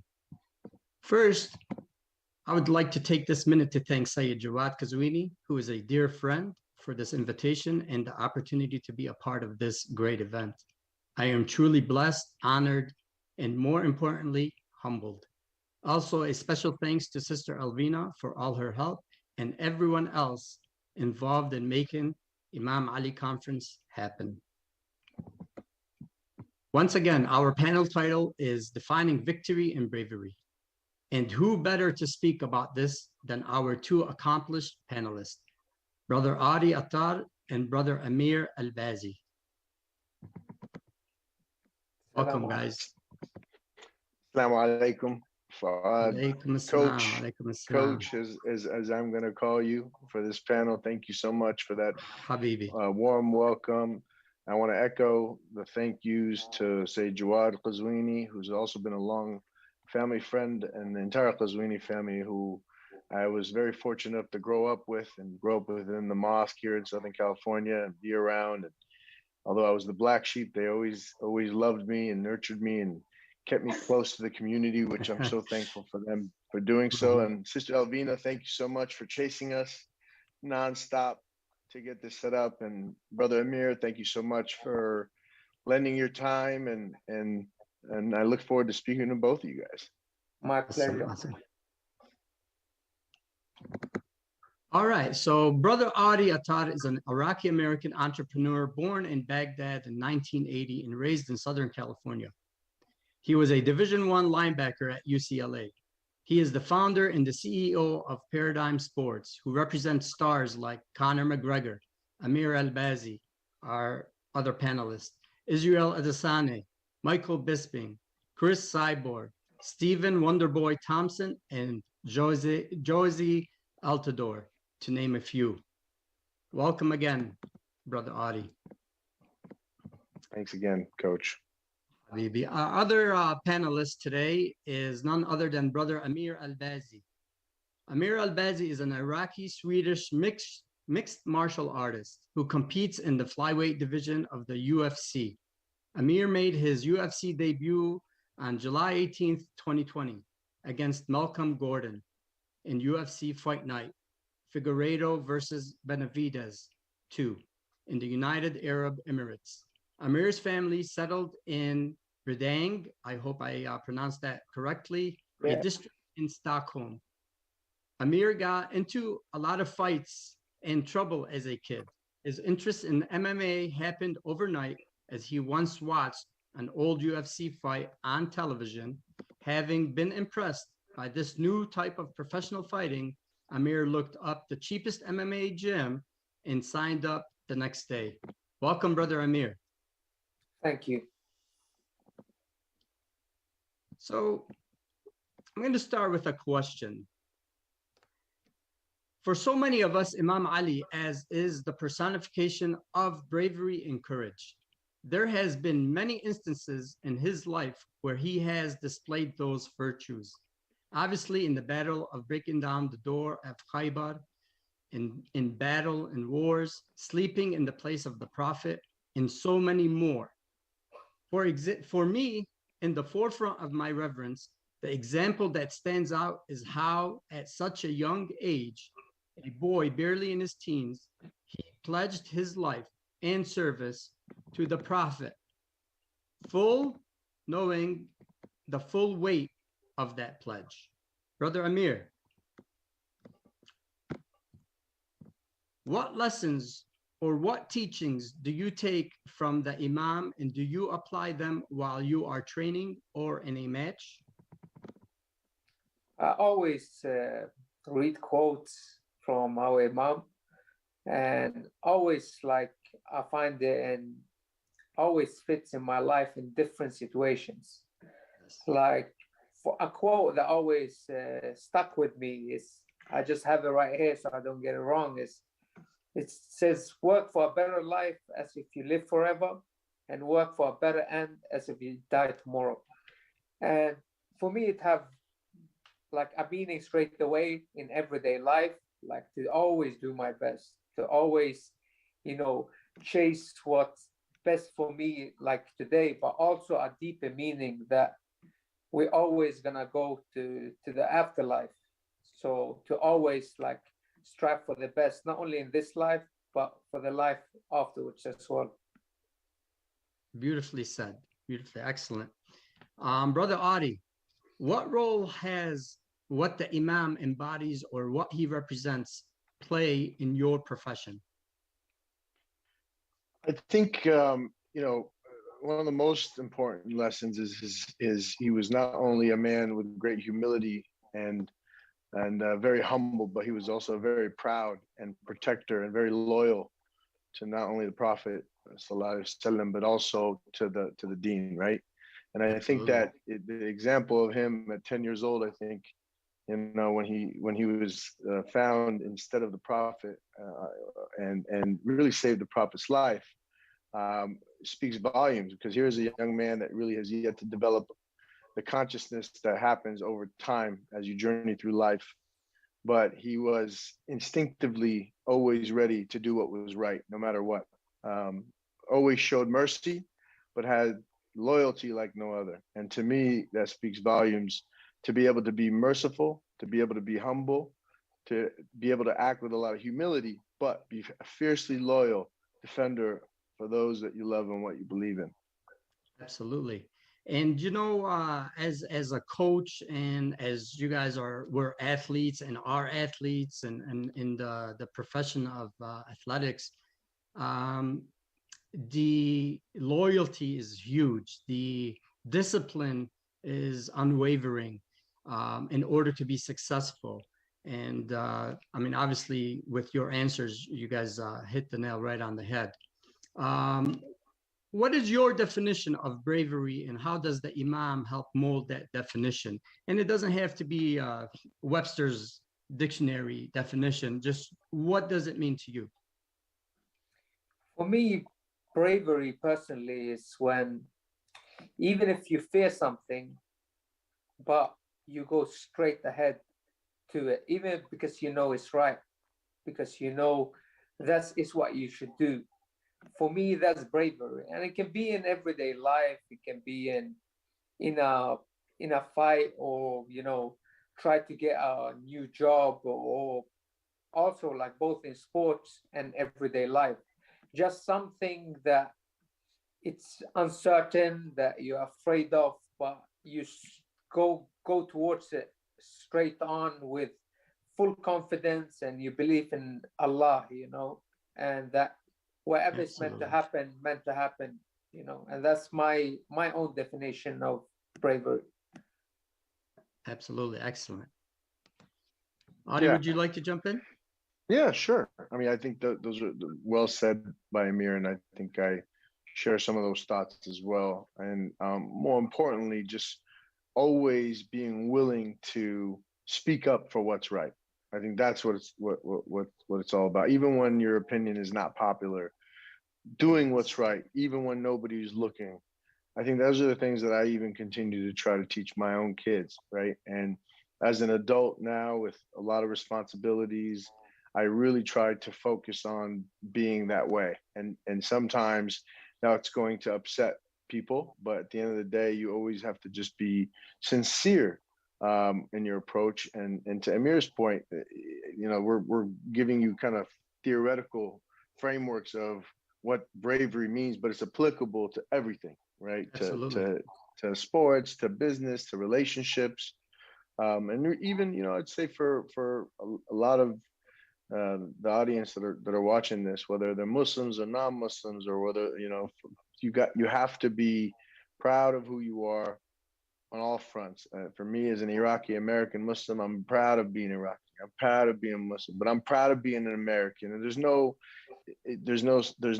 for me, there's no one that I love over the other. I'm proud to be all of them unapologetically. And sometimes I think for us, particularly Muslim Americans, you have to be proud of that, and don't be ashamed of being proud of that.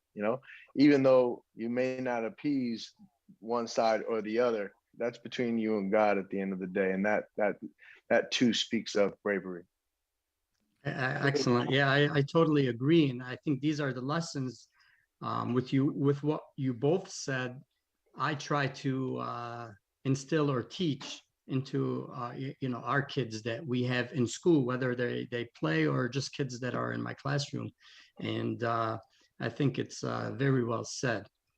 Let's get to the next question that I have for you. None of us liken ourselves to the Imam by any means, being that all things are relative to our situations and times. Have you found in your everyday battles calling on the Imam's example? And honestly, I believe you guys have already answered this. Could you please share with us an example and tell us a story of victory and triumph you have achieved? Like Amir, you know, reading your bio, you know, I don't know if many people know, you fought that in that UFC in your debut. You took that on like 10 days notice, you know? So Yeah. going into that, like that's, you know, so that's something maybe you can speak about right here. Yeah, exactly. Like for people that don't know, I was waiting years for that phone call, you know, for me to go, you know, perform at the biggest stage and to finally get a chance to showcase my skills. So when I got that phone call, of course, like what I said, it was also fear because I didn't have a full training camp. Was just a bit out of nowhere, and I got told that I have to leave to the airport in like 3 hours, you know. So it was a bit of a shock, but in the same time, I knew this is what I wanted to do, you know. And I know like the imams and the other, like preparing for a war, it's not like they could always prepare. Sometimes they get attacked and you just have to be ready to, you know, be there for like your family, your followers and everything. So I just have my belief in God, like to whatever is supposed to happen is supposed to happen. And that this was like, for me, I saw it as a blessing, you know. So I just went on with full belief, and alhamdulillah wa shukr, like you all saw, it went really well. I finished my opponent in the first round. Yeah. And alhamdulillah. And for me, I was so relaxed, like even in the fight, people that know me was looking at me and like, you looked a bit too relaxed. And for me, that also comes from our deen and my belief in everything. Is like, everything is already written for you. Whatever happens, everything is already written. So as long as I put my full belief in God, I don't have any fear when I step into the cage, you know. I have literally zero fear. The only thing I'm thinking, I just want to perform to my best ability. But I know when I have God behind me, I'm not scared of anyone. Excellent. Very well. Brother Adi, I'm going to take it a different way. With you, I want to go into the business venture. And where have you seen that that victory or that triumph? And obviously, you're you know, you're big professional and you're a CEO of a company. So maybe you can expound on that. No, sure, and I appreciate that. I mean, look, for me, the way I transitioned into my field in sports management was because I was a former athlete. And so I think naturally I was an advocate for athletes. And being an advocate is meaning that you're always fighting the front lines in the best interests of your clients and just the greater good of athletes. That's where my professional purpose comes in, and it's tied to my own personal purpose, which I've always said, which is using sports as a bridge of understanding. Being born as an Iraqi American Muslim, I've been through the Gulf War, I've been through 9/11, I've been through a second Iraq War, all here. And as a proud Iraqi Muslim American, I'm proud of all of them. But those challenges come with scars, battle scars. And sometimes I always say it's the highest highs and the lowest lows. But one of the things I would say, if I were to take the teachings of Imam Ali alayhi salam and even just my own spirituality, it's really always taking every experience and treating every situation differently, and trying to look at things through the lens of mercy and the lens of you know, being someone that wants to help others. And at times, even at the thankless times that you experience, I think you just have to understand that there's a lesson that you're going to experience, even if you don't agree with what's going on. And that's what's allowed me to get through, is being merciful, being loving, being very sincere, and never looking for trouble. But I am a staunch defender of anything that I love and I believe in, including myself. And so, you know, that's allowed me to succeed professionally. It's allowed me to succeed for my clients and cultivate lifelong relationships now that, You know, you can't fake real relationships, and you also can't fake work and more importantly substance in anything that you do. So you know, I think that's one of the things that I would look at, even the teachings of Imam Ali alayhi salam, is that he was always under attack one way or another. So was his prophet, and so was his the whole faith. family. And, Yeah. but he never, you know, instigated it, but staunchly defended it. And I love that. I love that ability to be able to balance and be, you know, able to flow through life and do what you have to do, but yet also always just sit back and just learn. Say, what do I learn from this? How can I get better? What can I control? Because I can't worry about things I can't control. So I think that's how I've been able to see some similar approaches and parallels to my own life and profession. Ahsan, thank you so much. Well, let's get to the elephant in the room. So the big question is, in a match between Sayyid JawadQazwini, who's weighing a solid 100 pounds, and Conor McGregor, who would win that fight? Yeah, you know, listen, Sayyid Qazwini packs a punch. I know the Qazwini punch, you know, so I don't know. I may have to see. Amir, what do you think? I have to get this is the expert analyst here calling the fight. I'm going to say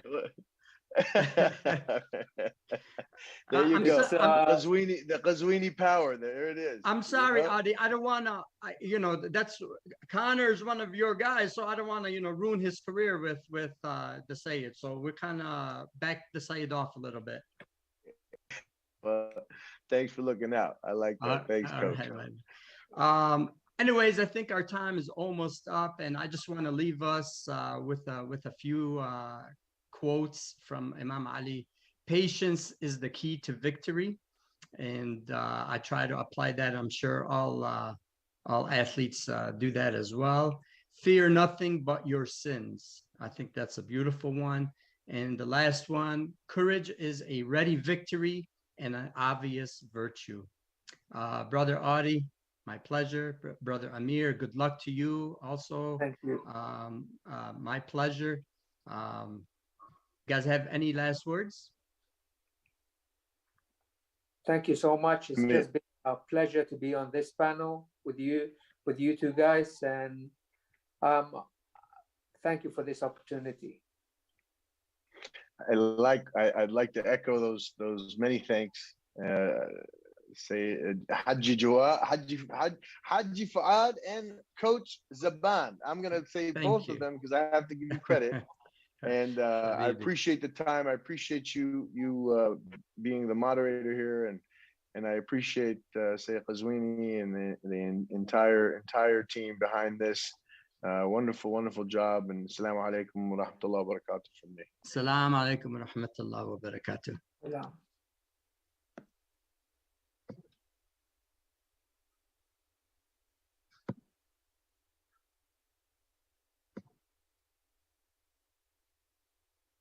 Throughout this conference, we have heard from many Muslim success stories and individuals who have achieved victory in many different walks of life. We hope to add to this list with each passing day. And speaking of adding to this list, right now presents one of the last moments that you have to enter into our raffle for the all expenses paid for trip to the Ziyarah in Iraq. Special thanks to Holy Land Travels for making this raffle possible. Please visit at Imam Ali Conference for more details to get in your last minute entries. Also, another review scanning our live stream. We say salam to soccer player 1100 from Sao Paulo, Brazil. And we also say salam to Alisar and Ramzi enjoying this conference from their vacation in Mexico. Thank you also to our partner, Velament Worldwide, a creative fabrication studio from Long Island, New York. Velament specializes in consulting, logistics, design, and fabrication. And to wrap up today's events and our conference as a whole, I now call upon our dear leader, Samahat Sayyid JawadQazwini, to provide the keynote address for day 2 of the Imam Ali Conference. As a world-renowned scholar, Sayyid Jawad is no stranger to you all.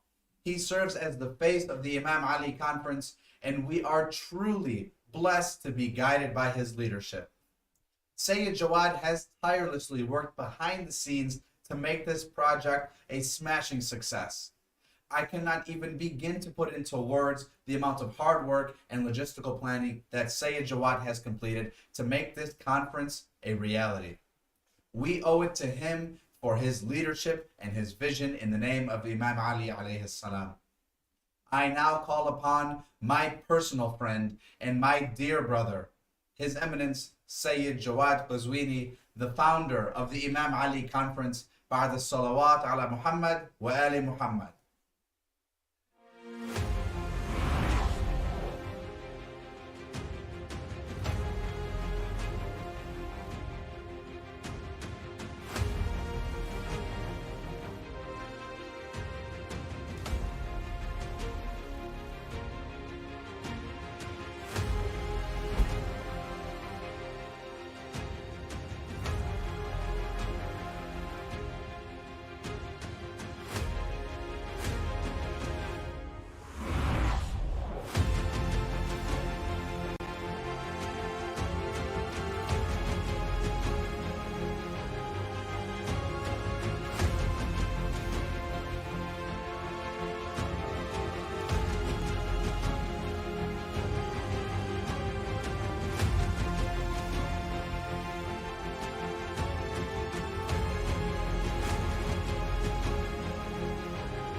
الحمد لله الذي هدانا لهذا وما كنا لنهتدي لولا أن هدانا الله والصلاة والسلام على أشرف الأنام سيدنا ونبينا وحبيب قلوبنا أبي القاسم المصطفى محمد صلى الله عليه وعلى آله الطيبين الطاهرين، لا سيما سيدي ومولاي أمير المؤمنين وقائد الغر المحجلين علي بن أبي طالب عليه الصلاة والسلام. أما بعد، السلام عليكم. All praise to Allah, the most merciful and compassionate. 110 stands for Ya Ali, and that is the exact number of organizations which have come together in collaboration with the second annual Imam Ali and Human Values Conference. This virtual conference was in part made possible by 20 organizations and a number of generous donors. Imam Ali Conference is proud to once more partner with Ahlulbayt TV, taking our message to more than 98 countries around the world, and the esteemed Universal Muslim Association of America. I would like to especially recognize our panelists and moderators.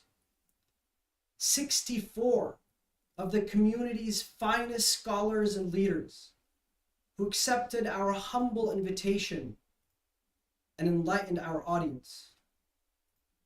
However, none of this would have been possible without a dedicated team.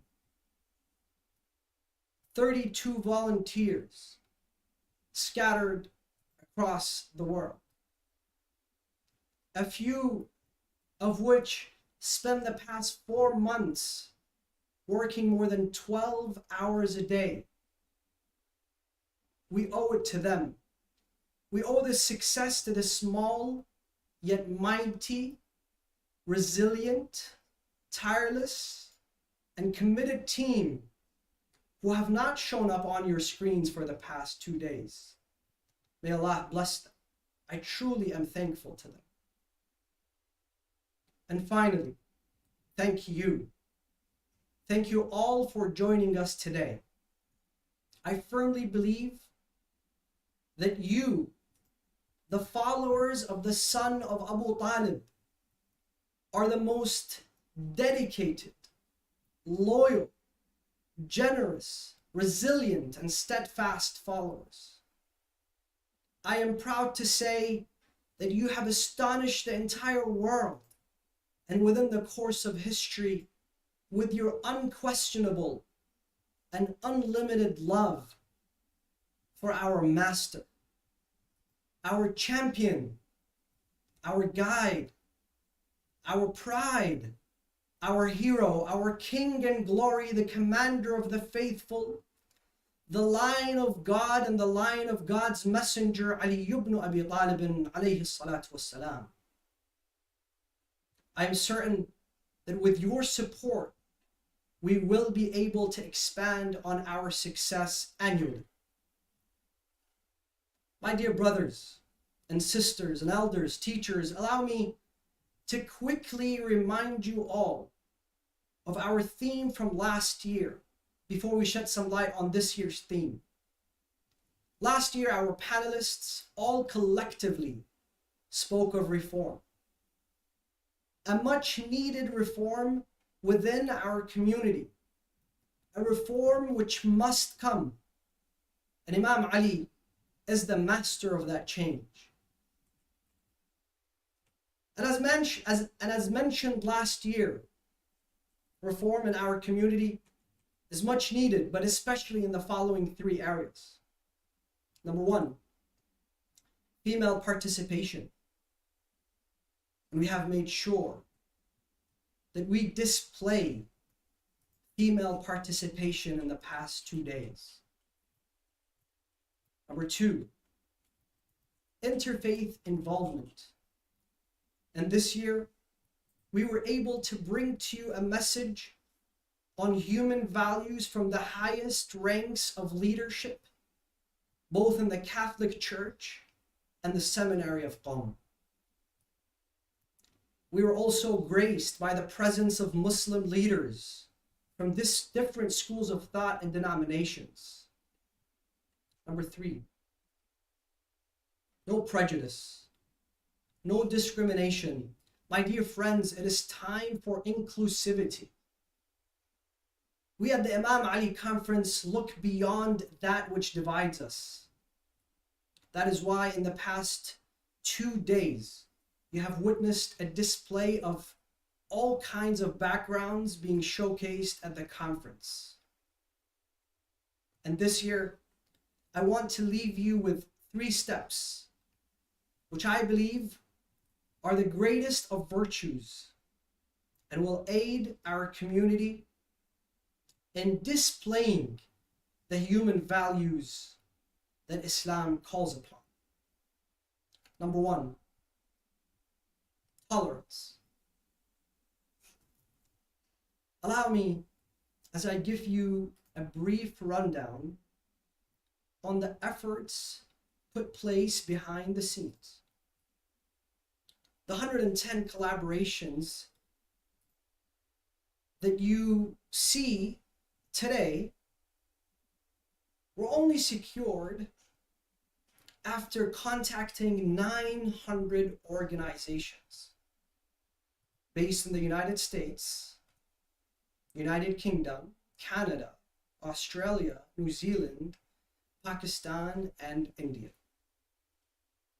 A good number of individuals and organizations declined because they had an issue with a panelist or a partner from this year or last year's conference. And we were clearly told that if we were to remove this person or disassociate, you would get a sponsorship or a collaboration or possibly a financial endorsement. Well, we did not entertain that idea for a split second, because our goal is not to please the people. Our goal is to please the Almighty Allah subhanahu wa ta'ala.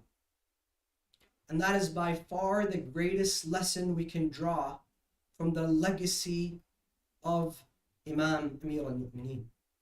And Allah instructs us in the Holy Quran. Surah Al-Imran, chapter 3, verse 103. وَاعْتَصِمُوا بِحَبْلِ اللَّهِ جَمِيعًا وَلَا تَفَرَّقُوا. And hold on firm, united onto the rope which Allah has stretched out for you, and do not be divided. And within the tafasir, they tell us that that rope is the wilayah of Sayyidina wa Mawlana Amir al-Mu'mineen Ali alayhi salam. And Hadith al-Thaqalayn. Hadith al-Thaqalayn reiterates what is being said in the ayah that I read onto you. Rasulullah says, إِنِّي مُخَلِّفٌ فِيكُمُ الثَّقَلَيْنِ كِتَابَ اللَّهِ وَعِتْرَةِ آل بَيْتِ مَا إِن تَمَسَّكْتُمْ بِهِمَا لَن تَضِلُّوا بَعْدِي أَبَدًا. The holy household and the book of Allah go hand in hand, and that is how all Muslims must remain united. Therefore, we must be more tolerant. We must be able to tolerate each other's opinion. And that is how we can be true to the legacy of our Imam. Many times, over and over again, I was told this person is not fit to be involved with Imam Ali's name. This person does not represent Imam Ali. Who are we to determine that? Why must we find reasons to drive people away? Why not find reasons to include them? Kalimullah, Musa. It is said that one day he was out in the deserts and he saw a shepherd, and this shepherd was speaking to God. So the shepherd said, I wish you were here so that I can bathe you. I can take care of you. I can give you a foot massage. I can take the lice out of your hair. I would comb your beard. And Musa came to him and said, who are you speaking to? He said, I'm speaking to God. Moses said, how could you be speaking to God in this manner? You're a blasphemous man. God does not have a body. God does not have a beard. God does not have lice in his hair. You have to learn how to speak to God. And weeks passed. The archangel Gabriel comes to Moses and says, Moses, you have committed a crime. You have made a mistake. Moses says, what is my crime? What mistake have I made? And the archangel tells him that this man is no longer speaking to God, and God misses his voice. We should teach people how to get closer to God, but we should never discourage them or shut the doors in their face. Some of us have this art of excommunicating people and shutting the doors in their face. The Prophet Ibrahim, you all know his story. When he fed a man for lunch and he told him after the lunch was over, thank God, glorify him, thank him, do a prayer. And the man said, I don't even know who God is. Who are you talking about? So Ibrahim says to him, if I knew that you are an atheist and you don't know God, I would never have fed you with me. And God sends the archangel Gabriel immediately. Jibreel, go and correct Ibrahim. Jibreel comes and says, Ibrahim, Allah sends his regards to you, and he says, Abraham, for 40 years, I took care of this man. I gave him breakfast, lunch, dinner, snacks, safety, security, tranquility, and I never even required him to remember me. You only gave him one lunch, and you're so intolerant of him. Let us learn tolerance. Amir al-Mu'mineen was the most tolerant man.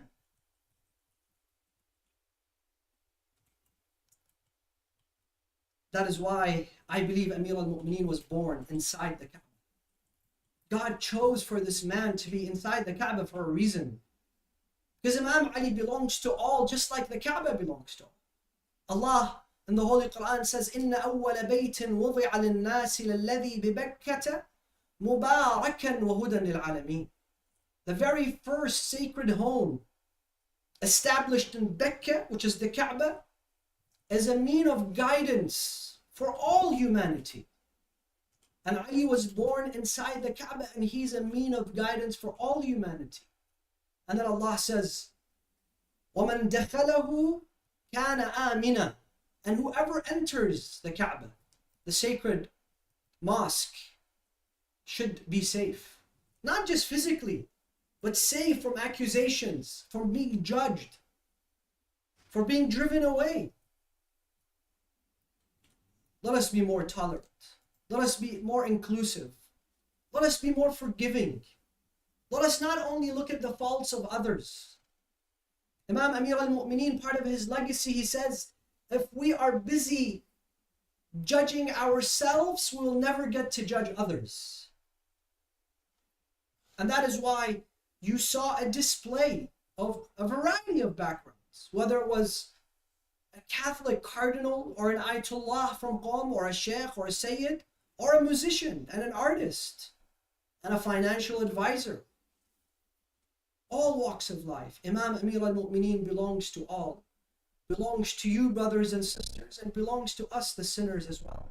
If you believe that you are sinless, we believe that Imam Ali ibn Abi Talib belongs to everyone.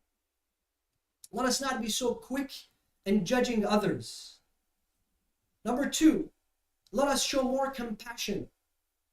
This is again one of the greatest virtues of Islam and one of the greatest virtues of Amir al-Mu'mineen. He was known for his compassion. He was known for his mercy. I was speaking to a friend of mine, and you may have heard of his ordeal. He's a physician based in Houston, Dr. Hassan Gokul, who was given permission to authorize the vaccines to individuals. And the vaccine was about to expire, so he did. And then he was questioned, and then he was laid off work. I'm not here to give you a history of his ordeal and what you know on the news, but I'm here to speak of something else. He said to me that he found thousands upon thousands of emails and letters from all around the world. And the majority, a good number of them were Muslims, but the majority of them were non-Muslims. People that were sending him $8, $10, $20, or bigger amounts, saying this is all I have in savings. I want to make sure I share this with you so that you know that we are with you in solidarity. We share your pain. Take care of your attorneys and your family with this money. You did the right thing. You authorized vaccines to people. You shouldn't be discriminated against. Brothers, sisters, once we are able to show the compassionate face of the Ahlulbayt, and they are the founders of virtues and merits, you will not find akhlaq like the akhlaq of the Ahlulbayt elsewhere. But it is us who need to display this compassion with non-Muslims and with Muslims alike, with all humanity, in fact, even with animals, with plants, with this earth that we live in. And number 3, let us make sure that the third, which was, I believe, dearest to the heart of Sayyidina wa Mawlana Amir al-Mu'mineen, and that is equality. Equal opportunities. There are people in our community and outside our community, because sometimes we only give importance to people within the 4 walls of what's called a masjid or a Husseiniya or an Imam Barga or a Jama'at. But we need to give importance to people who are also outside those 4 walls. There are people who are considered the voiceless. A community of voiceless people that live within our community. Who are those people? The single parents. Do not undermine the struggles. The converts. Those who are financially struggling, especially in times like this. The elderly. The divorcees. Those who are still single, especially the sisters in our community, but they're successful in everything else that they do. But they're discriminated against just because they're yet not married. And many other groups that are considered the voiceless in our community. What would please Amir al-Mu'mineen is to be the voice for the voiceless, is to aid the Mazlumeen. Let us not forget that we cannot conclude this conference without remembering the victims, the Mazlumeen, of terrorism all around the world, especially in Yemen. As we sit at the comfort of our homes, there are kids in Yemen who do not have clean water to drink, who do not have food to eat, who do not have safety, and we have forgotten them. I cannot mention other countries just because of the severity of Yemen and because most of the Muslim countries are suffering. But let us make sure that we don't differentiate between Muslims and non-Muslims when it comes to injustice. Because Amir al-Mu'mineen, salawatullahi alayhi, when he speaks to his armed forces, he says, I've called upon you to protect the realm of Muslims. Why? Because news has reached me, وَقَدْ بَلَغَنِي أَنَّ الرَّجُلَ مِنْهُمْ يَدْخُلُ عَلَى الْمَرْءَ الْمُسْلِمَ وَأُخْرَى الْمُعَاهَدَةِ. Because news has reached me that the forces of the enemies have invaded some territory and they have gone on to disturb some Muslim women and others who are under the protection of Islam, Christians and Jews. So what does Imam Ali say? Imam Ali says, if a true believer dies out of sorrow and sadness when he hears that a Muslim woman and a non-Muslim woman under the protection of Islam had seen injustice, had faced injustice. What kind of injustice? Rape and murder? No, Amir al-Mu'mineen says they took away their jewelry. And they began to plead, why are you taking away from our jewelry? I say to him, oh, the commander of the faithful, oh, the lion of God, oh, the most just man, or the embodiment of the justice of Islam and its human values. Wake up and see what is happening all around the world. All around us, we are surrounded by injustice, by tyranny. And that is why we ask Allah, the Almighty, the Compassionate, the Merciful, to hasten the reappearance of your grandson, to come back, and to fill this earth with justice, alongside the Messiah, Jesus, the Son of Mary, to fill this earth with justice and peace and tranquility and equality and compassion after it's been filled with injustice and tyranny. Brothers and sisters, we had some glitches, we had some mistakes, and we're still learning. I promise you that we will keep on trying. And I want to leave you with this. This was all possible, first and foremost, by the grace of the Almighty Allah subhanahu wa ta'ala, and by the intercession of the man himself, Amir al-Mu'mineen, salawatullahi wa salamuhu alayhi. And I want to leave you with this. We are here because of your support, because of your generosity. And we will continue to be here because of the kindness that you have displayed in the past 2 days. May Allah bless you all. And Ya Ali Madad.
MashaAllah, Sayyidina.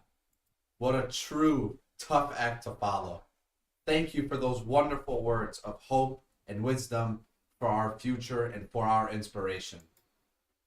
Before we conclude, we will be conducting our raffle for an all-expenses-paid-for trip to the Ziyarah in Iraq.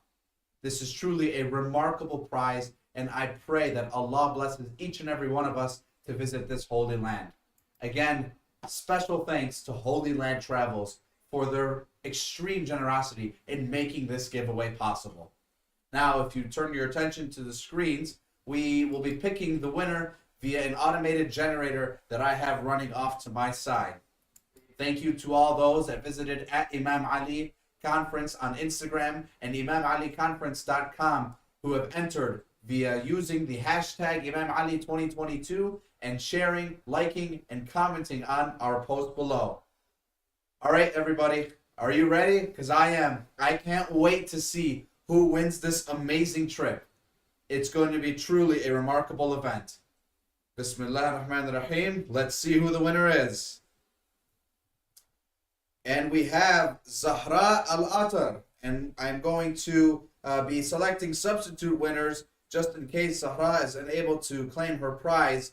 But nonetheless, congratulations to Zahra. If I can get this out of the way. Zahra Al-Atar, congratulations. You are the winner of our Ziyara trip sponsored by Holy Land Travels. Congratulations. I am so excited for you. And inshallah, you have an amazing journey in Iraq.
Again, congratulations to Zahra Al-Atar on winning this amazing trip to Ziyara in Iraq.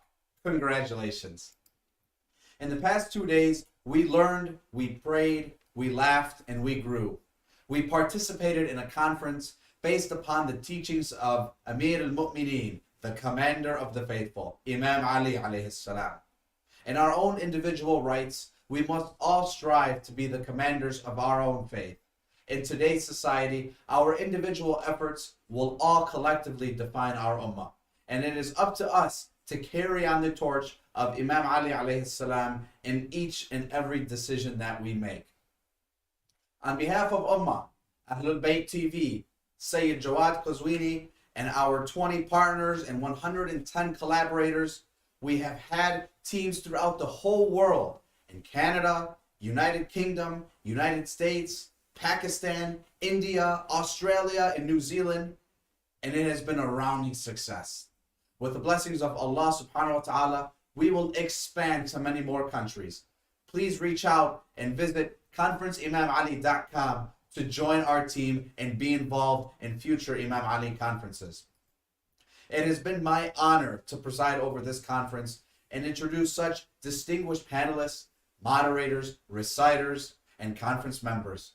My only regret, truly, is that this conference could not last longer. In addition to all of those named throughout the few days of this conference, I thank all of the generous partners and those who wish to remain anonymous for making this conference a huge success. I thank you to all of the viewers who have attended this weekend and who have participated in our raffle, in our chat, and have truly made this an engaging and a fun experience. Also, I thank the crew at CyberX, Mehdi, Adi, Fatima, and Jordan. And I also thank Fatima Samak and Alvina Jeffrey for their tireless work on this conference, in addition to Sayyid Sajjad Hussein and the rest of the Ahlulbayt TV team. Thank you so much. There will be an additional scrolling list of names who we pay great thanks to. So please, keep all of those involved in the Imam Ali conference in your dua and your prayers, and inshallah we can reconvene for another huge conference next year. These individuals have spent many double-digit hour days to make this conference a huge success. Remember, this conference is only made possible through your support and your patronage. please visit at Imam Ali Conference on Instagram and conferenceimamali.com to lend your helping hand. We look forward to seeing you in 2023 by the grace of God. And assalamu alaikum wa rahmatullahi wa barakatuh.